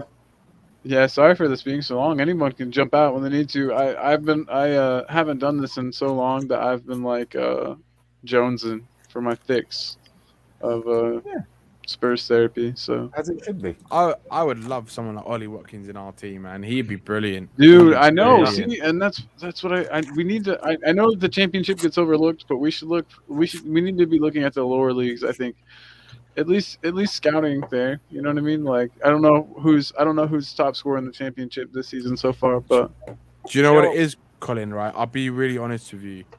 The problem that we have right now at Tottenham is we're not at the stage where we can risk buying players we hope can be good. Right, when we were in the Poch era, we weren't a Champions League team. Right, we were a team fighting for the Europa League spots. Right, trying to push for the top 4, but never having enough. Right, we got lucky with a lot of situations. We got lucky with Poch. We got lucky with Harry Kane. We got lucky with Dele Alli. And we got lucky that the team kind of all came together, and Poch united everyone and gave everyone belief, because that's what he essentially did, right? Right. Yeah, so he made the player. The total was better than the sum of its part. He made. Now, the problem is going for the youth right now. It's a big risk in the stage that we're in our kind of cycle, because we're at a point where we need to start getting back to the levels or competing to where we close to where we were before. Now, to try and go and buy a youngster you hope's going to turn out to be a worldie, right? That's a big risk, and to do that, yeah, it could be even more years of spiraling or floating around the 7th position, 8th position, and then we're going to lose our top players because we're not going to be good enough. We can't keep in 2 years' time or 3 years' time, right? We're still going to be 7th. Conte's going to be gone. Romero's going to be gone, and Kane's going to be gone, and we're going to have a shit fucking team, right? Because we're hoping on these youngsters to come good. The problem, what we need right now is we need class. We need fucking class to come into this squad. It's as simple as that. It's the only way this problem at the moment at Spurs gets sorted. They have to buy class. We need another Romero at the back. We need another a Barella kind of type midfielder. We need someone of that of ilk. Someone who's going to dictate a game, hold the ball, who's going to give chances to players. We need another striker like a Vlahovic, like a Martinez, someone who's going to, is going to guarantee you 10 to 15 goals per season in the Premier League. Easy. That's what you need. That is exactly what we need. I don't want to hear none of this. Let's buy a youngster. I'm just fed up of it, man. I'm fucking fed up of all this shit about Daniel Levy buying these youngsters. We need class. Conte needs to buy the right class. That's what we need. It's as simple as that. Otherwise, I'm telling you now, if we don't, Colin, right? If we don't, I'm telling you now, you will see how bad we're going to be in 3 years' time. We're going to be in a worse state than we are right now. I'm telling you We'll that still right be now. buying for the future, even when these people like Sarr that we've bought in. Yeah, but in 3 years' time, we'd be buying new players to buy for the future. That's all we do. The worst thing is, all of our top players will be gone. All of our top players will be gone. You think Kane's going to stay if Conte's gone? You think Romero's going to stay if we're in the Europa Conference League? Have a laugh. He'll be gone at Real Madrid or someone like that. He'll be gone. He'll go to Barcelona. Come on, though, Danny. I mean, dare we miss out on the next Lewis Holtby? I mean, oh mate, I love that dude. I love Lewis Holtby. What a cult hero. Hey, Bob wants to see your bun, man. Right, the bun is sleeping. I'm gonna love you and leave you. All right. Hey, no problem at all. No problem at all. My I'm sure mate's you're coming down from Scotland tomorrow, so I've got to go and pick him up. Have fun, dude. See you later, lawyer. Be safe. It's been good seeing you, man. Right. See you later, Walter White. Tiago, take care. And Cole, big love, pal. Big love, my man. Thanks for being on the show. Always a pleasure, Rez. But do I get an extra hey, point? Rez, where can everybody find you when you're not here? Everywhere. I'm everywhere. I'm all He's in the meth lab cooking that good shit. Aren't you on like this one channel in particular? And also, hey, speaking of that, Danny, you look like you've got one of their like your headphones are kind of remind me, and your hood up. You sort of look like you're cooking for Walter White right now. Yeah, man. I look like Rocky. I'm training. I'm training. He's teaching you. You're learning the formula. I'm training. Oh man. Yeah, you can find me on Shelfside Spurs show and the Four Hotspurs on Fridays, Shelfside Spurs Thursdays, or if we move it, possibly another day. And yeah, if you want to follow me on Twitter, the handle is @bat_spur. And yeah, just another tribute to our great friend Bobby. Hope you're getting well, friend, and to Kim, who's looking after him, for all the hard work that she puts in, and to the wider Spurs streaming family. Hopefully we'll be hooking up with some of you soon. More details to be forthcoming. And yeah, real quick. Yeah. And real quick, I want to say, if you're not following Rez on Twitter and you're not subbed to Shelfside Spurs, you're a goddamn disgrace, and you need to pick up the pieces of your life and put them back together. Something's wrong. So Rez, with that though, man, thanks again for being here, buddy. Thanks, guys. Appreciate you. Love you, Love man. you all. Take care. Love you too, brother. Yeah, Rez. Yeah. Rez is safest houses, as you would say. He is. He is. He really is. Tiago, mate, we haven't heard from you in a while. How are you? Sleepy? I'm trying to think what time it is. It's 2 hours later there than it is here. This might be our longest stream we've ever done. At least we've made every moment count in football terms. Yeah. And I got somebody subscribed to my channel during it. It was probably one of you guys with like an alt account. But anyway, thank you. If you're watching this and you haven't already liked and subbed, it'd be really nice if you could. But if you can't, I get it, because sometimes you just can't. But yeah. So I wish there was more Spurs stuff to talk about, and I guess there is. I'm trying to think of something real controversial to ask you guys about, just to get people fighting. Like we're Maury Povich. Like Kuva, are you? You're not the father. Yeah, I say, are you Danny's dad? Oh, I could be, couldn't I? I'd treat him like a son. Yeah, Anyway. Daddy's got the you've got the beard, he's got the bun. You turn your head upside down. You could be, yeah. Right. No wonder where I get my great mind from. See, there you go. Yeah. We agree on so many things. I'm in the frame here with my dad. He used to coach at Spurs, but he's not with us any longer. Craig Bowler, though, has got a comment here that I can't see smiles are too bad. Our youth academy is good enough not to worry so much about bringing in youth players. They'll start coming through now that they're in the second Premier League, and two are playing really well. The two playing really well, Divine and Markande. Is that what I'm thinking of, or White, maybe? Oh, there's quite a few. There's quite a few coming through the youth. Craig is bang on the money, but what you got to remember is the stuff like the class of '92 with the Beckhams, Scholes, Butt, Nevilles. That's once in a lifetime. So you don't get the amount of players we've got that just come into a team and it just kind of. I mean, don't get me wrong. I've said it before. Alfie Devine. I've said it all the time. Alfie Devine is. People know how much I rate Dane Scarlett. Dane Scarlett is going to be class, a real class act. Alfie Devine is going to be a world class act. He is that good. He is that damn good.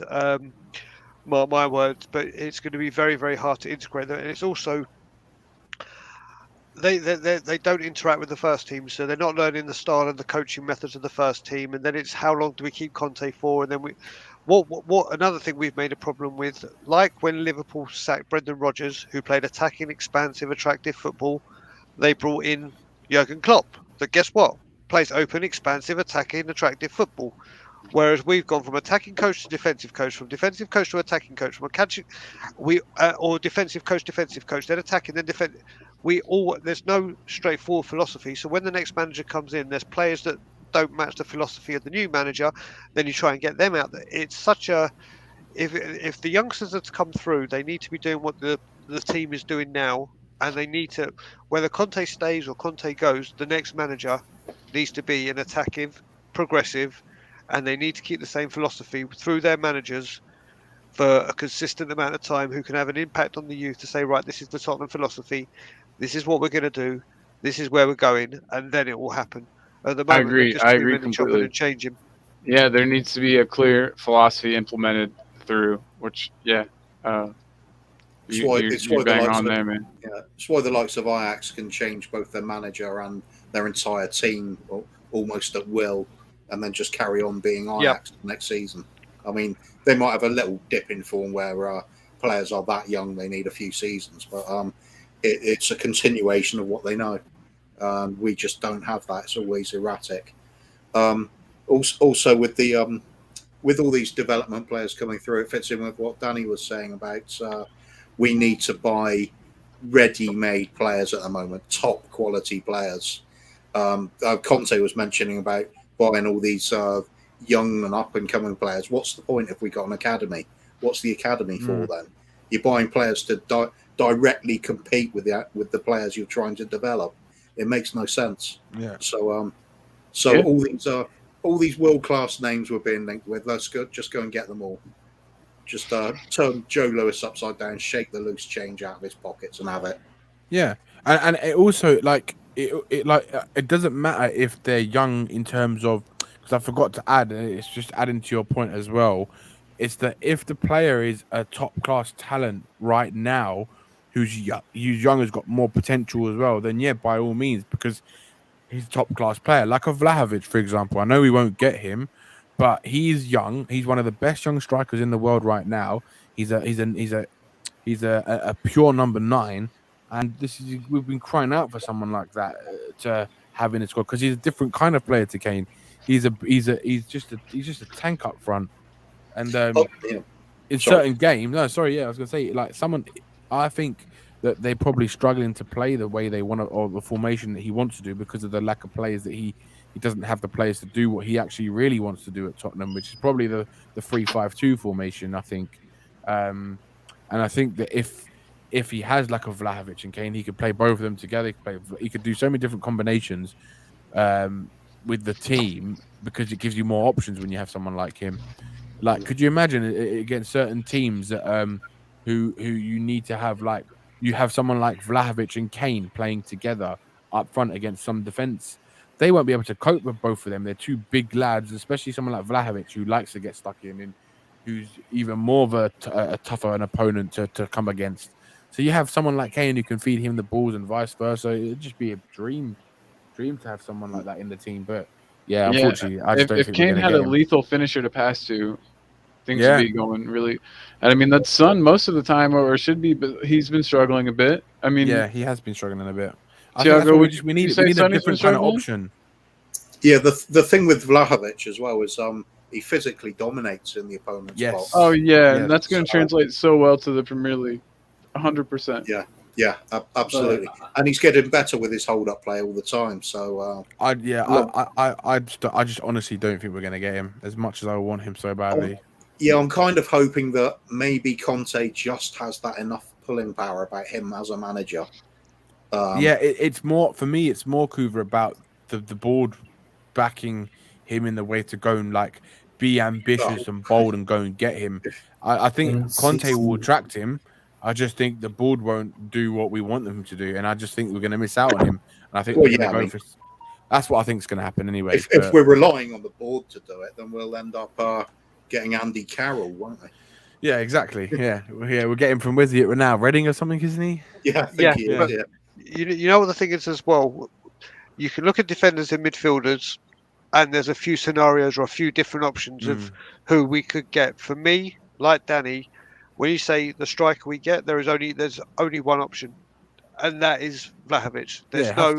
There's no other player that I can see. I mean, there's a player I really like, and he scored today for Watford. That Dennis guy, he looks like he looks good. He looks incredible. And fair play to Watford with their scouting. He looks a real handful. But literally, Vlahovic is the only striker that I deem acceptable for us to bring in to say genuine competition. Well, yeah, it makes the squad better instantly. You're making your team and your first team better instantly, and that's what we need. We need players who are going to make an instant impact.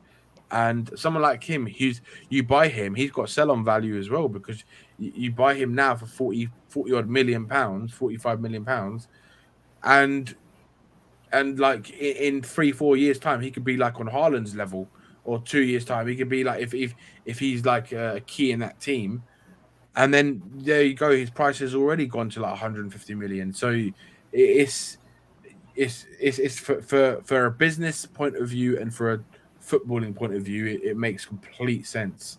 But we know what Daniel Levy's like when it comes to common sense. So I won't comment there.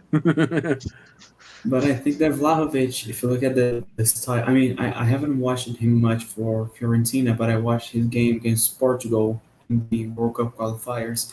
What he did the whole game was get the ball in the middle, pass to the side, run into the box. I don't think that. Yeah, I think that would be perfect for us, but I don't know how in the squad we have today Conte would fit that, because it's hard for it to drop Son as much as he's been struggling. I mean, it's Sonny; he can always pop up and score a goal and give an assist and play Kane at the same time. I think that if Vlahovic comes, because of space we have in the squad today, it's either him or Kane, and I think that is even better because it's one of the two. It's not going to be like, okay, let's play Kane and Vlahovic together. You can do it, but I think the initial plan would be one of the two. So they have to battle it out to see who's starting the game. Well, there is that, but there also is the fact that he actually might be able to play another formation which he has used it into before, which is the was it three as five was it 5-3-1-2? Is it three? It's three. 3-4-1-2. It's a 3-5-2. Yeah, I'm so tired, man. I can't even remember now. Yeah, 3-5-1-2. Yeah, 3-4-1-2. Sorry. Well, you could call that a 3-5-2 if you like. It's the same. Yeah, it's the same thing. Yeah. But yeah, essentially, what you do is you'd play Kane behind the Vlahovic and Son. That's essentially what you would do. Kane would be the man who dictates the game, right? As a deep lying kind of playmaker, sort of front forward. Or you could even play Son there. It all depends on the opponent you're playing, because he's not going to have the same formation and same team for every single opponent. Could you see could you see Kane transitioning into more of a 10 as his career like wanes? 100%. Like, could you see him moving back further and further in the 100%. midfield, a la like a Wayne Rooney type? Kane will do what That's he's just like told. extremes. Yeah, Kane will do what he's told if it means his team have got a chance of winning a title or winning a trophy. If Conte says, I'm going to start playing you as a number 10 and I want you to dictate the game there and I want you to drive into the box, but I also want you to keep coming back, then he will do that, right, to the best of his ability. But I think you need to have quality options on the bench. We've got to stop this bullshit of having a backup or having a player like a Vinicius or anyone of that ilk who's just going to come in and put a number, even though he helped and I always believe that someone like Vinicius helped in the way where he gave Kane the ability to rest. That's what he did for us essentially, and then against the really shit teams he did score goals. But Piss off Cody. This is the guy in the comments here is, I know him personally. He's being a little bit of a he's a Dortmund, not a Dortmund. Wow, he's gonna hate me. He's German. He's a Bayern Munich fan, and You called him a Dortmund fan when he's a Bayern Munich fan. yeah, no, not to his face. I'm glad he's not here right now. He lives very far away, thankfully. So, but yeah, he's definitely being a little rude here with this. But he doesn't think that Kane's even close to as good as Lewandowski. But look, I'm gonna be so honest, right? And I've seen this from Spurs fans and other fans, and I have to be honest, right? Because I love football, the game itself. I love watching the most talented players. Lewandowski is better than Kane. I'm sorry, but he is. If you watch that man, he can do. Anyone who says he can't pass, he can't do this, you are fucking blind, honestly. Because that guy, his passing ability is just as good as Kane's. If not, you'd say it's even better. You watch what that guy does. He is fucking magical. The shit that he can do. And at his age as well. And he's like the top scorer in Europe right now, I think he is. And the guy is just phenomenal. He is, and he's getting better and better with age, which is even more phenomenal. It's like that you're seeing it nowadays. There's so many players are getting better with their age, and they're sustaining that level into their mid to late 30s even. So someone like I'm sorry, but yeah, Lewandowski is that extra step above Kane. Lewandowski he just is. He just is. I do agree with you, but the one thing with Lewandowski is he's had world class around him. He has, time. But you watch what he does, Brian. Right, the way he dominates games. Right, I watched some Bundesliga as well. Right, and some of the passing and touches that he does, it is just like you think that he's like a Brazilian sometimes. Or the European numbers are comparable. Like at least when you scale them, like you know what I mean. I'm just saying, I think the leagues are different. So I think Europe is the only way you can compare them. Yeah, but just watch him. Just watch what he did against us, right? How fucking silky that he was against us when we got destroyed 7-2, right? Yeah. He's just a phenomenal player. Honestly, I think he is the best striker in the world. There isn't. And then it's Kane. I used to think his weakness was you can't use him as a target man, but the older he's got, the better he's got at it. The older. Yeah, you're right. No, you are right. He has. He's got better as the years have gone on, and it's like if you watch him honestly, if all of you lot watch him for a whole season and you watch what he does, if you watch some of his games this season as well, some of the things he does, you're like, nah, how's he doing this? Like the passing, it's his intelligence. His intelligence is just phenomenal. It's what a world class player's intelligence should be, and that's for what Poland allows him. as well. Yeah, and for Poland as well. Yeah, because that's a bang average team that Yeah. he's turned into a dangerous team. Oh no, guys, we've got somebody really special here. Not showing his beard like we want to see, but he's Get on here. the camera, Cody.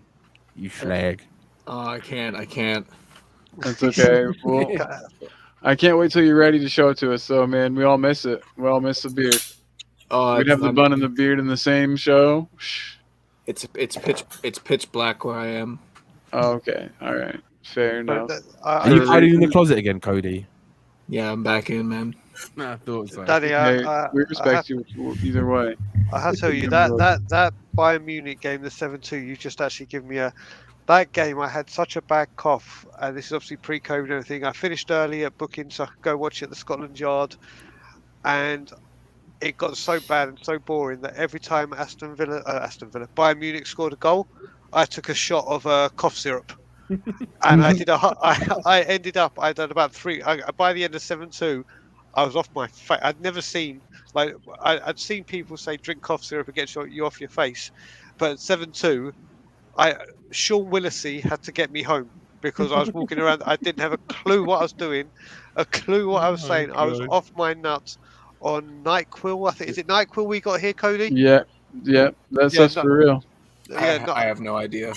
I was off my face, and I forgot it has little bits of alcohol in it. So you know what, Brian? I wish I was off my face because mate, the first I went to the opening of the stadium, right, and literally 2 days later I went traveling for nearly 7 months, right. So I got to see the stadium opening. When I came back, the first game I went to, which was my first Champions League game in the stadium, was the Bayern Munich game, and I was so excited, right? And when I saw that game, I was like, this was like this was the sort of stamp to say the Poch era is over, it's done. That for me, that game was like, it's completely done now. Like, and that's where it started for me. And it was I think that's where it started for a lot of the players giving up on Poch. Yeah, well, they started before that. They started long before that, but it was such a weird game, though, wasn't it? Because the first half hour, it was brilliant. It looked like it could go either way. Yeah, it was. It was. We were dominant. We were quite dominant. We were had chances, and then Son scored the goal, and and I was like, "Fuck, this is going to be a proper Tottenham performance tonight." And then I think what happened was, didn't someone get injured, and then Ndombele came off the pitch, and then just all capitulated, or I can't remember because he was really playing really well that game. I've sort of blocked it from my memory. I don't think it really mattered who went off. Sorry. Yeah, it doesn't matter. Yeah, it doesn't. Yeah, matter. they were just finding the top corners with every shot, weren't they? Yeah, it was just unbelievable. It was unbelievable. This was the second battle from a German side that I watched in my life.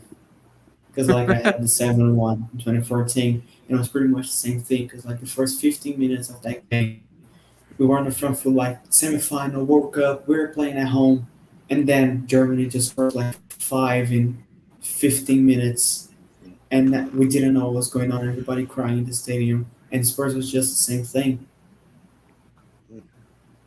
But you get used to it with time. Yeah, true. Craig Bullard, speaking the truth. But was that around the same time period? My memory's not that good. That was before. He said that before the Champions League, before the final, and this was the season after. Gotcha. The Bayern Munich thrashing. Yeah. Well, Poch also said every time that when he was signing contracts, he was like, "Listen, I need my players in before pre-season because my pre-season I want it done quick because I want my pre-season done because my players need to be up to par and at the same strength because my pre-season." And you saw when we got players in so late that they got injured trying to catch up with the pre-season training, or they were just What happened, Brian? Daniel Levy did the opposite every single window. Every single time he kept saying that every summer, I need the players in before preseason. And what happened? We get them in the last minute or right towards the end. And it's really? Are you really still doing this, Daniel Levy? But it's this is the thing. Is he going to listen? Is he going to listen to Conte? We'll have to wait and see. For God's sake, you two are so ungrateful. I mean, we've got Skywalk and everything. Well, no, do you know, when you look at it, the George, Kevin, and Kudu and the Clinton and G transfers, my beard grew this length during that transfer thing. It literally, I think it was it the Nkudu one took 5 weeks to deal with. 5 weeks of negotiations to get no disrespect to him, a bog standard right or left winger. 5 weeks. That's what he'll do. He'll get Vlahovic in the 5th week of January. Oh wait a minute, there's not 5 weeks in January. Oh, I thought January had 5 weeks. That'll be the issues. I thought it was a leap year and an extra week comes in January. All right, boys, you're gonna hate me. This is an awful time to end things, but I'm starting to get a little bit of a weird sore throat. So I'm thinking of bouncing. But if anyone else wants to keep this alive, well, we can't keep it alive, mate, because you need to push in podcast, or it would just. Oh, we'll just go forever. Yeah, I'll just let it go. I'll check on you in a while if you want. But no, 4 hours in, let's let it get to official. I just wanted to say, I think Cody needs to shut up. He's been speaking too much. Yeah. To be honest, yeah. Cody, seriously, man, are you really gonna keep talking? Sorry about that, guys. He's too busy hanging weights on his beard to try and make it grow faster. It doesn't work, Cody. I tried it. It wasn't on my beard. It wasn't on my beard, but it did not help grow anything at all. We should watch the 7-2 loss to Bayern on Tottenham Tantrum Gold, baby. We have got that lined up. I'll get the cough syrup. Oh man. Oh, by the way, talking of cough syrup, if you ever do you get night nurse over in Canada or something? You must have something. I'll tell you one thing. We get Cody. Buckley's. Oh my God, we have this medicine here called Buckley's, which is the most horrific fucking cough medicine. It is their actual advertising line is it tastes horrible, but it works, or tastes it's the most repulsive thing you could ever have. It's like, ugh. Maybe but should drink it. I was going to say, I always use that sort of thing as a cure for insomnia.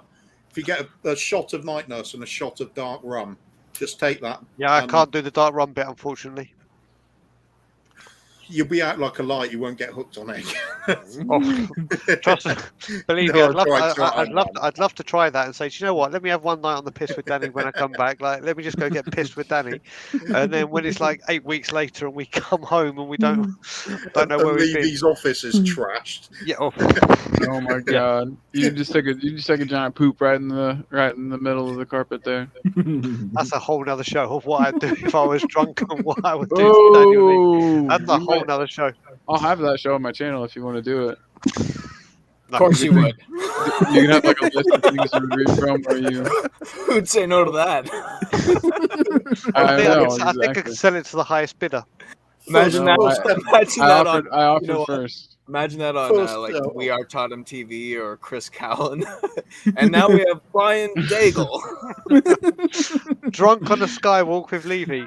You just say exactly. Oh, you're talking. Oh, well, yours is even better. But yeah, I think you talking about what you would do to his office, non-illegal things. There's still plenty of options. That could be good content, man. He's gonna tickle him. And then he's gonna tell him that his deodorant's not that good, and he might need to apply some more because it's wearing off. And trying to think some other stuff you could say to him. Trust me, I have a list of things in my head. Non broadcastable. Does your lawyer know about this? No one knows about this. Maybe me. Danny might know a couple of them. Yeah. He doesn't know the worst ones though. No. So did you guys see Stelios' episode on We Are Tottenham TV, the coach's corner there? Yeah, I actually congratulated him on that. It was really good. Yeah, no, I messaged him right away. It was awesome. Yeah, and I think it's going to be a weekly thing as well, isn't it? It is. Yeah, that's really good. It is really good. Perhaps I that's why watched he's like not half on of now. it. He's preparing. You could see how he was worried about people calling him negative so much. Hey, like Yeah, he really don't. He also, I do feel like he, I don't know, he comes off totally different on Twitter versus like if you see him on a stream or something. yeah, You know what I mean? Like just a little bit. he's really not negative. That's just like a misconception. Oh, Listen, You I've know? known the guy. What the hell is going on with your script? Okay, yeah, okay. Oh, sorry. Yeah, I'm being delivered some awesome snacks and such by the wife. Which thanks, Beth. I appreciate you. That made it rain on your screen. Oh, it rained. Oh, it's my green screen, dog. I have it's not lit very well, and so if I move around too Now you much, tell me. I thought you were in a room with Potch and he just been quiet the whole time. he hasn't. He's been He holding that hasn't, he smile hasn't too. blinked. He hasn't moved. He's done nothing. It's hurting him. I can tell, but he's fighting through it for me. So, and now I'm Josh. Like I said, sorry that you guys have to see that. I just gotta. Yeah, what is that all about? Josh and I are sharing a StreamYard right now. He's using it sometimes, and tell us how so- bad Harry Kane is. Oh yeah, okay, yeah. We need to get rid of him right now. Love you, Josh. He needs to go out the door. If he's not, he's no different than any other player. He's not scoring goals. Get him out. Get him out That's of a here. great English accent, Colin. Thanks. I was trying to do Josh's specific. Yeah, so you sounded real Cockney. You sounded proper apple and pears. Pretty mean of you to mock him like that, you know. I wasn't mocking you, mate. It's Cody. Wait. Let me just do stir it up. Stir it up. It's the Cody. It's the Cody again. Hold on. Someone do their Brian, do an impression of me. I can't speak American. I can only say one word in Canadian, and that's sure. That's all I can say in Canadian. That was super good, though. Oh, mate, my I've God. nailed that word because I just hear everyone go sure. So I've managed to nail that word. Anything else, I can't do American. Although there is an American word I hate. When you Americans go y'all, what the fuck is Y'all? I See, I hate that unfortunately, word. okay, so I moved an hour south, which doesn't sound crazy, but when I moved right on the border of Kentucky and Indiana, where I lived before. There was like a college, and like there was progressiveness, and I don't know. Now I'm just so close to Kentucky that everybody, I've unironically caught myself saying the word y'all, and I would have never said that for the first 25 years of my life, and then I moved here, and now I'm screwed. Yeah, Brian, why do you hate that so much? I don't know. Do you know what? I don't know why I Is hate it because it so- sounds like Danielle? No. Danielle. You know what? I think. See, this is Cody. Oh my god, I'm gonna make a country Daniel Levy meme and Cody call is it so- Danielle Levy. Do you know what, Dan? I thanks, think Cody might know my subconscious better than me, which is quite concerning. I think I might. It's quite concerning. I think he may have cracked. Since we've now descended into the realms Hey, of my friend things Cody though, who's in the chat, he gets it. He said bald fraud, and we were talking about Levy, so he's good with us, right? Even though he's a Bayern Munich Of course. Oh yeah. fan, and even though he thinks that Lewandowski is better than Kane, this is for you. This is for you, Cody. Kuba, what were you saying? Oh, just that. Since we're going into the realms of things we hate Americans saying, for me, Oh God! For me- All right, let me know so I for don't me know what to it's say. burglarize. It's burgled. The word is burgled, not burglarized. There's a Some lot of were women. burglars. I've actually never even heard the word burglarized. So You hear it on the cop shows all the time. Really? That's the word, you guys. Burglarized. No, I it's would never not. say it because I'm not. No, like, do you know what? When you No, go but myself- vehicle, say vehicle. yeah. vehicle. Sorry, Vehicle. Vehicle. vehicle. Well, I have a slight southern accent, so I say like vehicle. Yeah, there's some people in America that say vehicle, and I'm like, oh Jesus! But I've had to. Do you know what? My wife gets some. I do. I've told Danny this story. I get so worried about losing my English accent, or like when it comes to mobile phone, I say cell phone now because you can't help but say cell phone. But there's certain things like, and when I realise that I've said the American word, I will scream, and I mean scream at I've the top actually of my picked up voice. little tiny little idiosyncrasies just from being on these streams with you guys. Like I'll say like proper something, or like there's Did it? more I'm sure, but oh, that's proper bullshit. Proper Like, bollocks. yeah. Yeah. Well, so I got into a lift, which is what we call a lift, and it was at my work office. And like I said, I scream things. I will not. So I'm on the phone to Ilana, and there's about 16 people in the lift, and I go, "Hey, honey, listen, I've got to go. I'm in the elevator." And then I realised I said it. Then I just put my phone down. I said, "Lift, lift! I'm in a motherfucking," screaming at the top of my voice in front of 16 people, and they're like, "What the?" They're like, "Crazy." But I've done it when I'm on the when I go underground, and if I say subway, I just catch myself saying things. I won't say the S word. I've always said if I say the S word for football, the nearest person to me can slap me as hard as they want.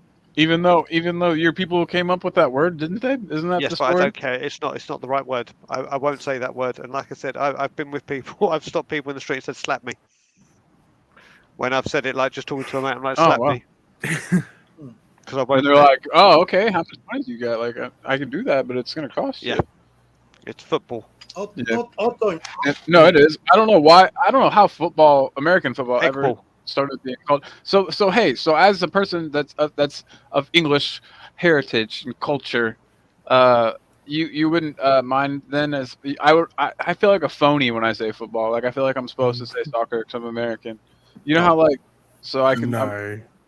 All right. Yeah, you say the right word. Say the correct word. All right. Cool. No. I want to trust me, but I just don't want to be like a fake ass bitch. You know what I'm saying?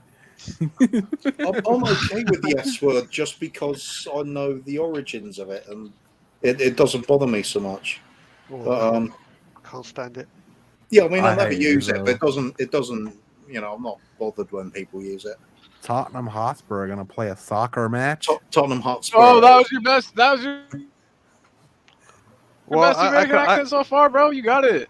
You gotta go white. Like you gotta just make yourself sound like a dirty white guy, and you got it down. You can do that. Like say, I feel like you were doing Dave Chappelle. You were doing Dave Chappelle as a white guy just there. Well, I can remember years ago watching watching football, but listening to American commentary.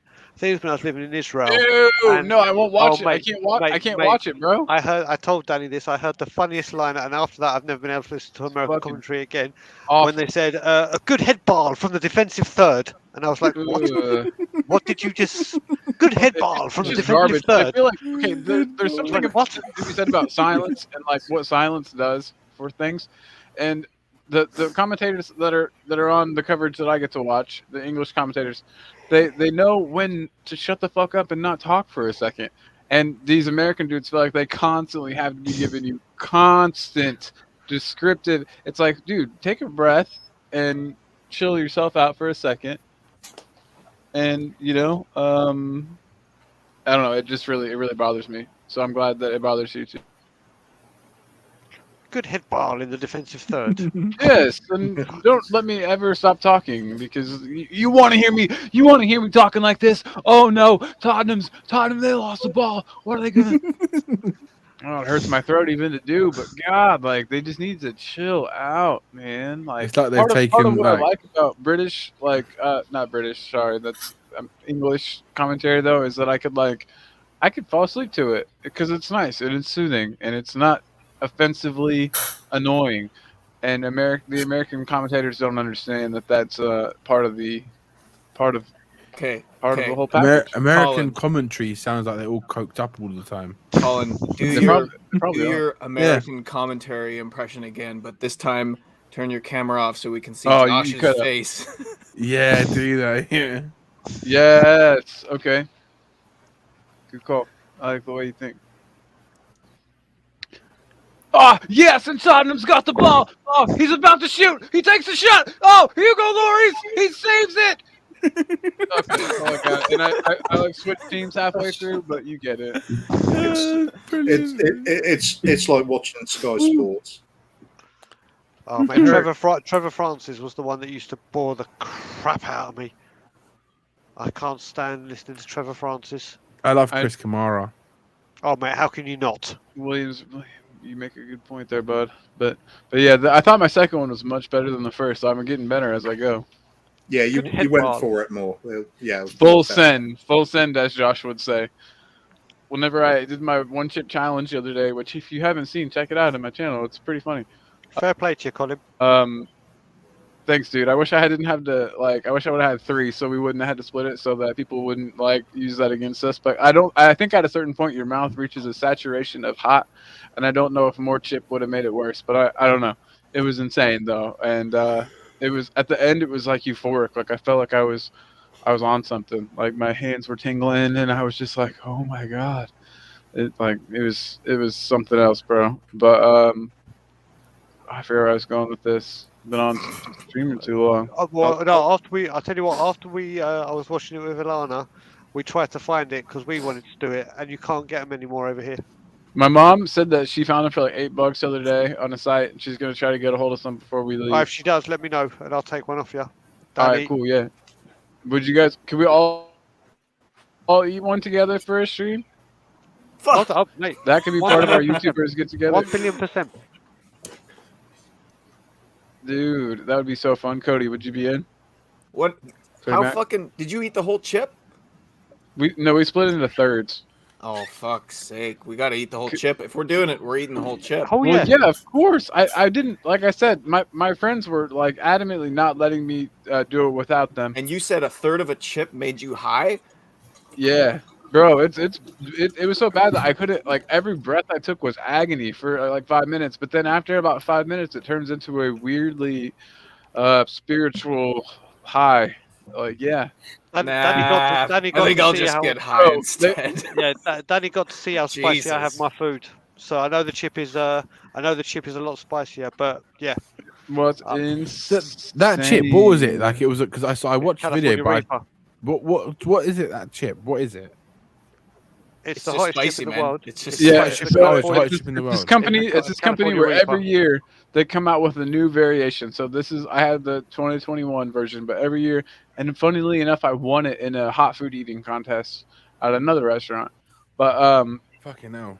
So every year they come out with a new formulation, and it's basically just a bunch of they use extracts from certain chili peppers, but it's basically just a bunch of capsaicin, like the chemical extracted from hot peppers, and they use like either made in a lab capsaicin or extracted capsaicin, and they just add it. Like it tastes like shit, you know what I mean? But like it hurts so much, dude, that you can't even think right. Like you can't breathe hardly. Like everything. Not really interested in doing it. I just had to zone out and put myself someplace else for a while. How'd you and even? Then, Danny, Philip Schofield did it. First we only went for 5. I'll send it to you now. We only wanted to go for 5 minutes first, and then my mom kept being like, "Hey, you're so close! Like keep pushing it, keep going," and we waited 20 before we ate it, or before we drank anything. I mean, and 20 minutes. And also, I had just had teeth surgery, and I was afraid it was gonna hurt. Like I had sort of like an open wound in my mouth a little bit, and I was afraid it was gonna hurt, but it didn't. So that's good. Jeez. Yeah, it was wild. But I told everybody once I've reached the 100 subs, I'd do it, and I did. So what are you gonna do for 1,000? You just got it. I said I'd eat a full chip if I got to 200. And I'm at like 120. But what are you gonna do for 1,000? So true, but that's very true. Eat one while I climb down the what's it called, skywalk, while I do the whole carabiner down the side of the stadium or whatever. Is that what that's called? Yeah. It's your show, man. I'm sleep deprived. How much do these little chips cost? Well, if you're not lucky enough to catch them at regular price, they can cost up to $100. But my mom supposedly found them for $8 earlier today, so I was like, snapping up, snapping up, $8 American? Oh, that's only like Yeah. $50 Canadian. Yeah. It's not that big of a difference, man. But I do love it when I buy stuff from Canada because I'm just like, yes, my dollar is worth more than your dollar. That's very American of you. Thank you. I have to have some of the stereotypes covered, you know. In Canada, we choose to make fun of ourselves. So, yeah, I'll We lean make fun of into it. ourselves here, too. That's why there's like, you know, Canadian dollar's pretty much the peso now. So, well, it's not quite the same, but I do love it. Like, that's why I bake know, all I my have- bread, Colin, because a loaf of bread is $1,000. I'll send you some. Hey, so if I can tap you some money, a little bit of my money would help you a lot. Okay, but can it be American money? Yeah, I'll send you American. Because it's I'll send worth you American more. money. Yeah, that's what I was gonna do. If I send you $10 American dollars, it's like you're basically receiving 15 Canadian dollars. That will pretty much put my kids through college. See, I knew it. I knew the conversion worked out something like that. And so, yes, expect. How many kids do you have actually? Because I can send a couple of them to college at this rate. Oh, that would be too generous. We can't accept that up here in Canada. Come on. No, you just have to thank me like 78 times about it, and then we'll be good. And then I'm trying to think. Only thing I know about Canadians is from Super Troopers. So, nothing. Yeah, right. Yeah. And I'll tell you, our dollar is not worth very much. Canadian. My friend's French Canadian, so yeah, sort of counts, but not really. Yeah. Teach me about Canada. This could be educational. Canada. Oh, Yeah. Canada John Fitzpatrick is ate one of the hottest peppers in the world. Canada is a social thought experiment. You sound like you're not completely on board with everything, man. Are you? You're not. Are you being un-Canadian, dude? No. I told you we're self-deprecating. All right, good. Just like Spurs. True. Canada. You gotta bring yourself up, but now build yourself back up a little. Oh, sorry. See, Colin, I feel like you're lagging a little bit. I'm a pessimist. Oh, whoops. Hold on. Am I back? You're back. I think there's a little bit of lag. Dang it. I'm sorry. That makes me sad. It's probably because StreamYard's like, yo, it's been 4.5 hours. What are you doing? Yeah. You know what? It works better if you close Pornhub. I don't have it open. I'm just kidding. I checked my private browser because you gotta use that. But no Pornhub. Yeah. I actually don't even. What is that? I mean, I can infer what that site is, but is it popular or something? Do a lot of people use that? Use what? I don't know. Right. Yeah, that hub you mentioned for porn. I don't know. It sounds like it's a website, but I wouldn't really know. We can make fun of us. Sorry, Scott. Listen, I'm Canadian. I've just got to get my citizenship. I've been here 4 years now. I'm eligible. So the wheels are in motion. All right, well, don't make fun of me, Scott. Be careful. It goes both ways. Boy. No, I'm just kidding. You can make fun of us. Americans are the worst. I don't want to be American, but I'm just stuck here. What do you mean you don't want to be American? You heard me? Americans. What do you want to be? I mean, I would be cool with being either of the heritage, like living in either of the countries where my people predominantly come from. And when I say that, I mean I have 2 sets of grandparents that are from Germany and 2 sets of grandparents that are from Ireland. So either one of those would be cool. I just you want the grass is greener on the other side. You want to be what you didn't grow up being.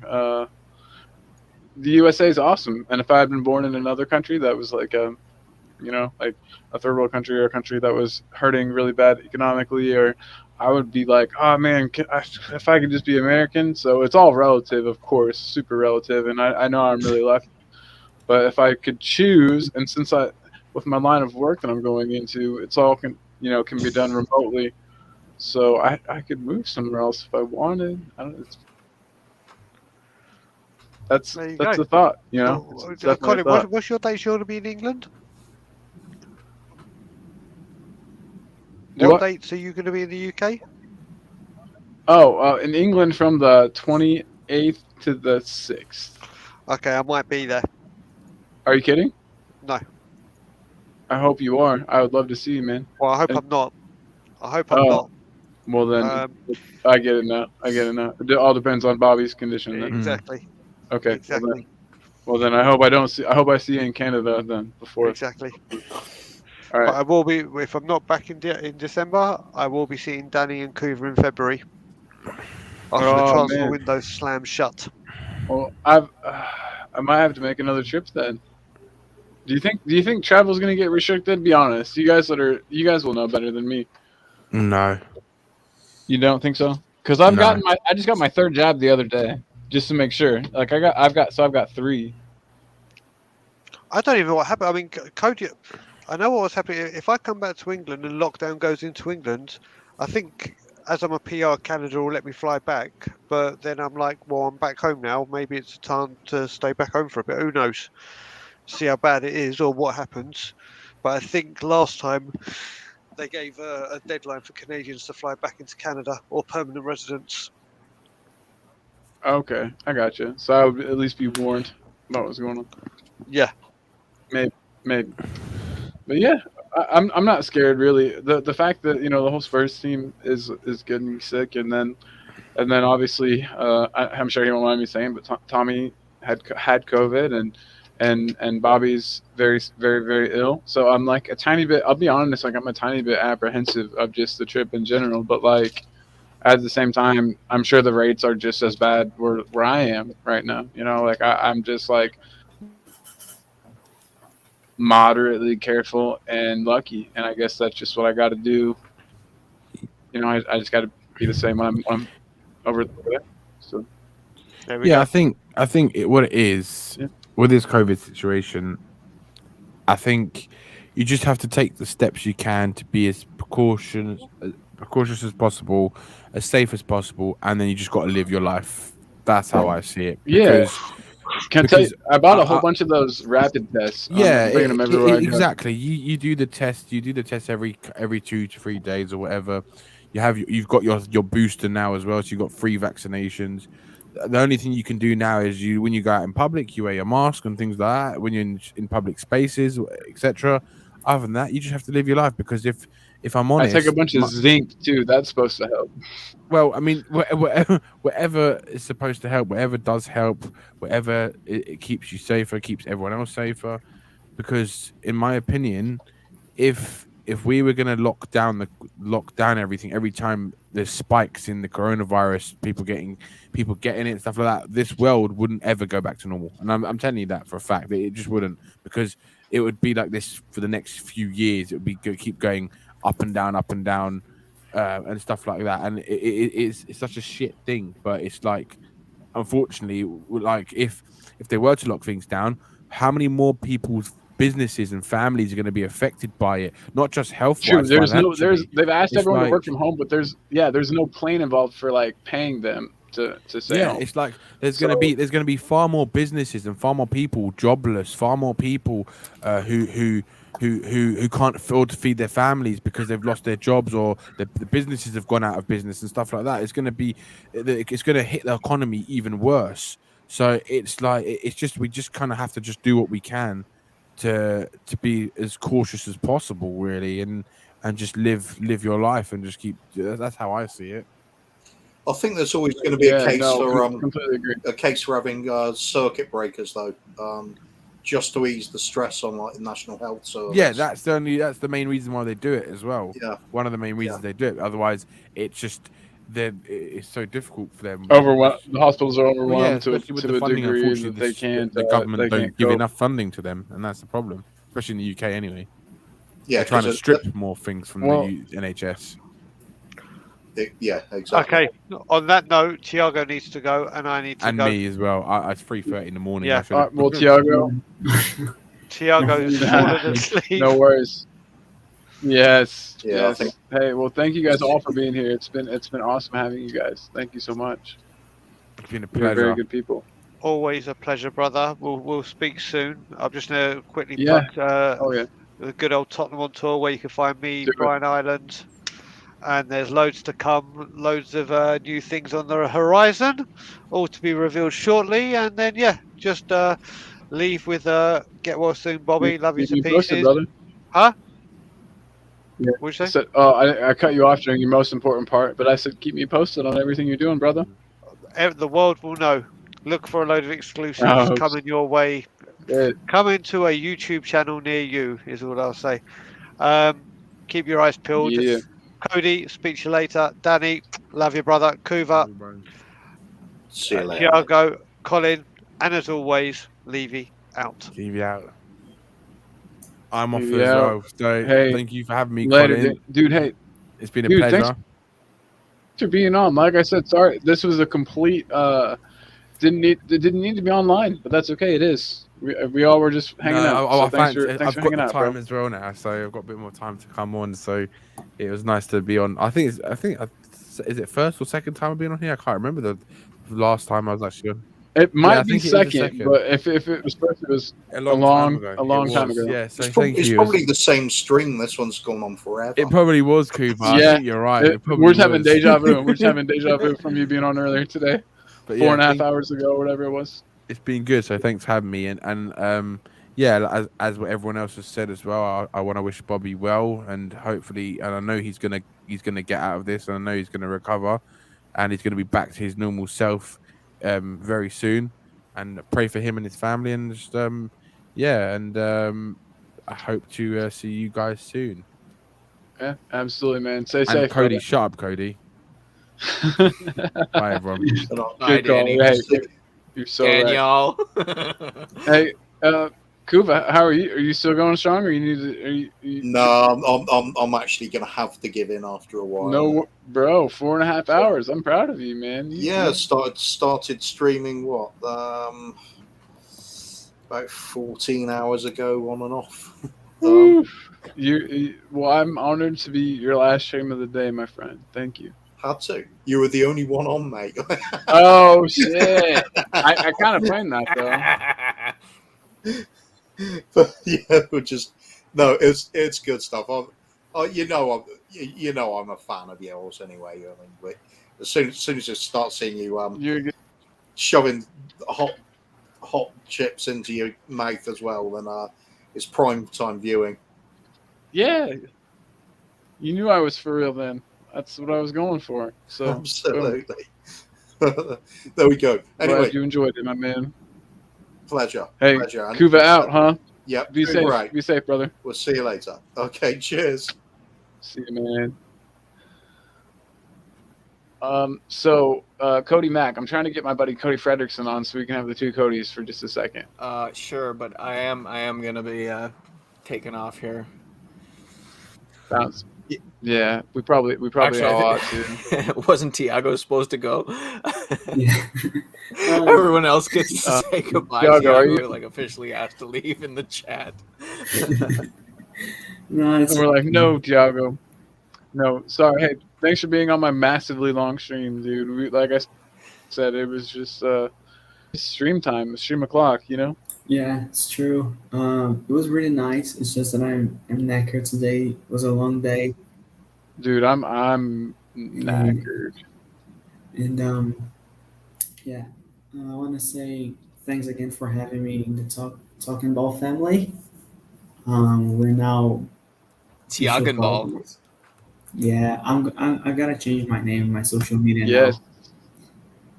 now. I change it to. Oh, dude, we're gonna get you loaded up with followers. It's true. It's true. Cody will have to help because he's the Twitter master. But Cody is not the Twitter master. Twitter is the master of Cody. It's Cody's world. You're merely a just living in leaf. it. You're just a leaf floating down the river. It is what it is. I'm speaking nonsense. Don't worry about me.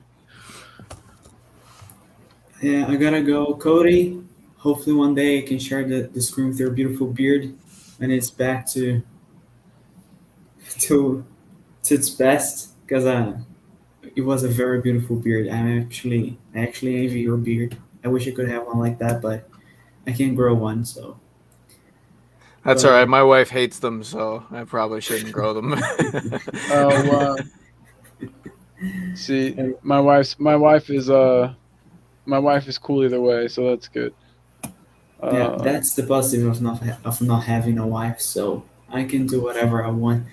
Um, but yeah, Boom. thanks so much for having me again, and talk to you soon. You See don't you have. later. See, man. Have a good one. You're the best. Yeah. All All right, right, your mom's telling us to go to bed. Cody. The other Cody's not coming, so I just wanted to tell you thanks for being on, man. It's been really good. I haven't seen you in ages, and like I said, it's just been super busy lately, so I haven't seen anybody. But I recognize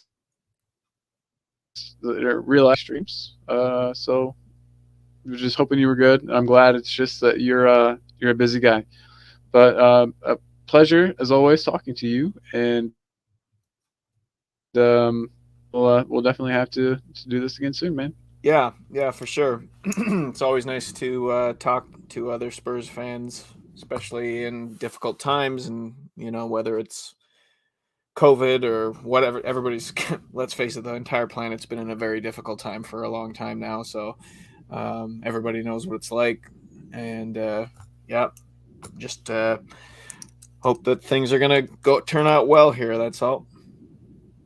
Absolutely, man. Absolutely. Fingers crossed for everybody in need. A couple special people in mind.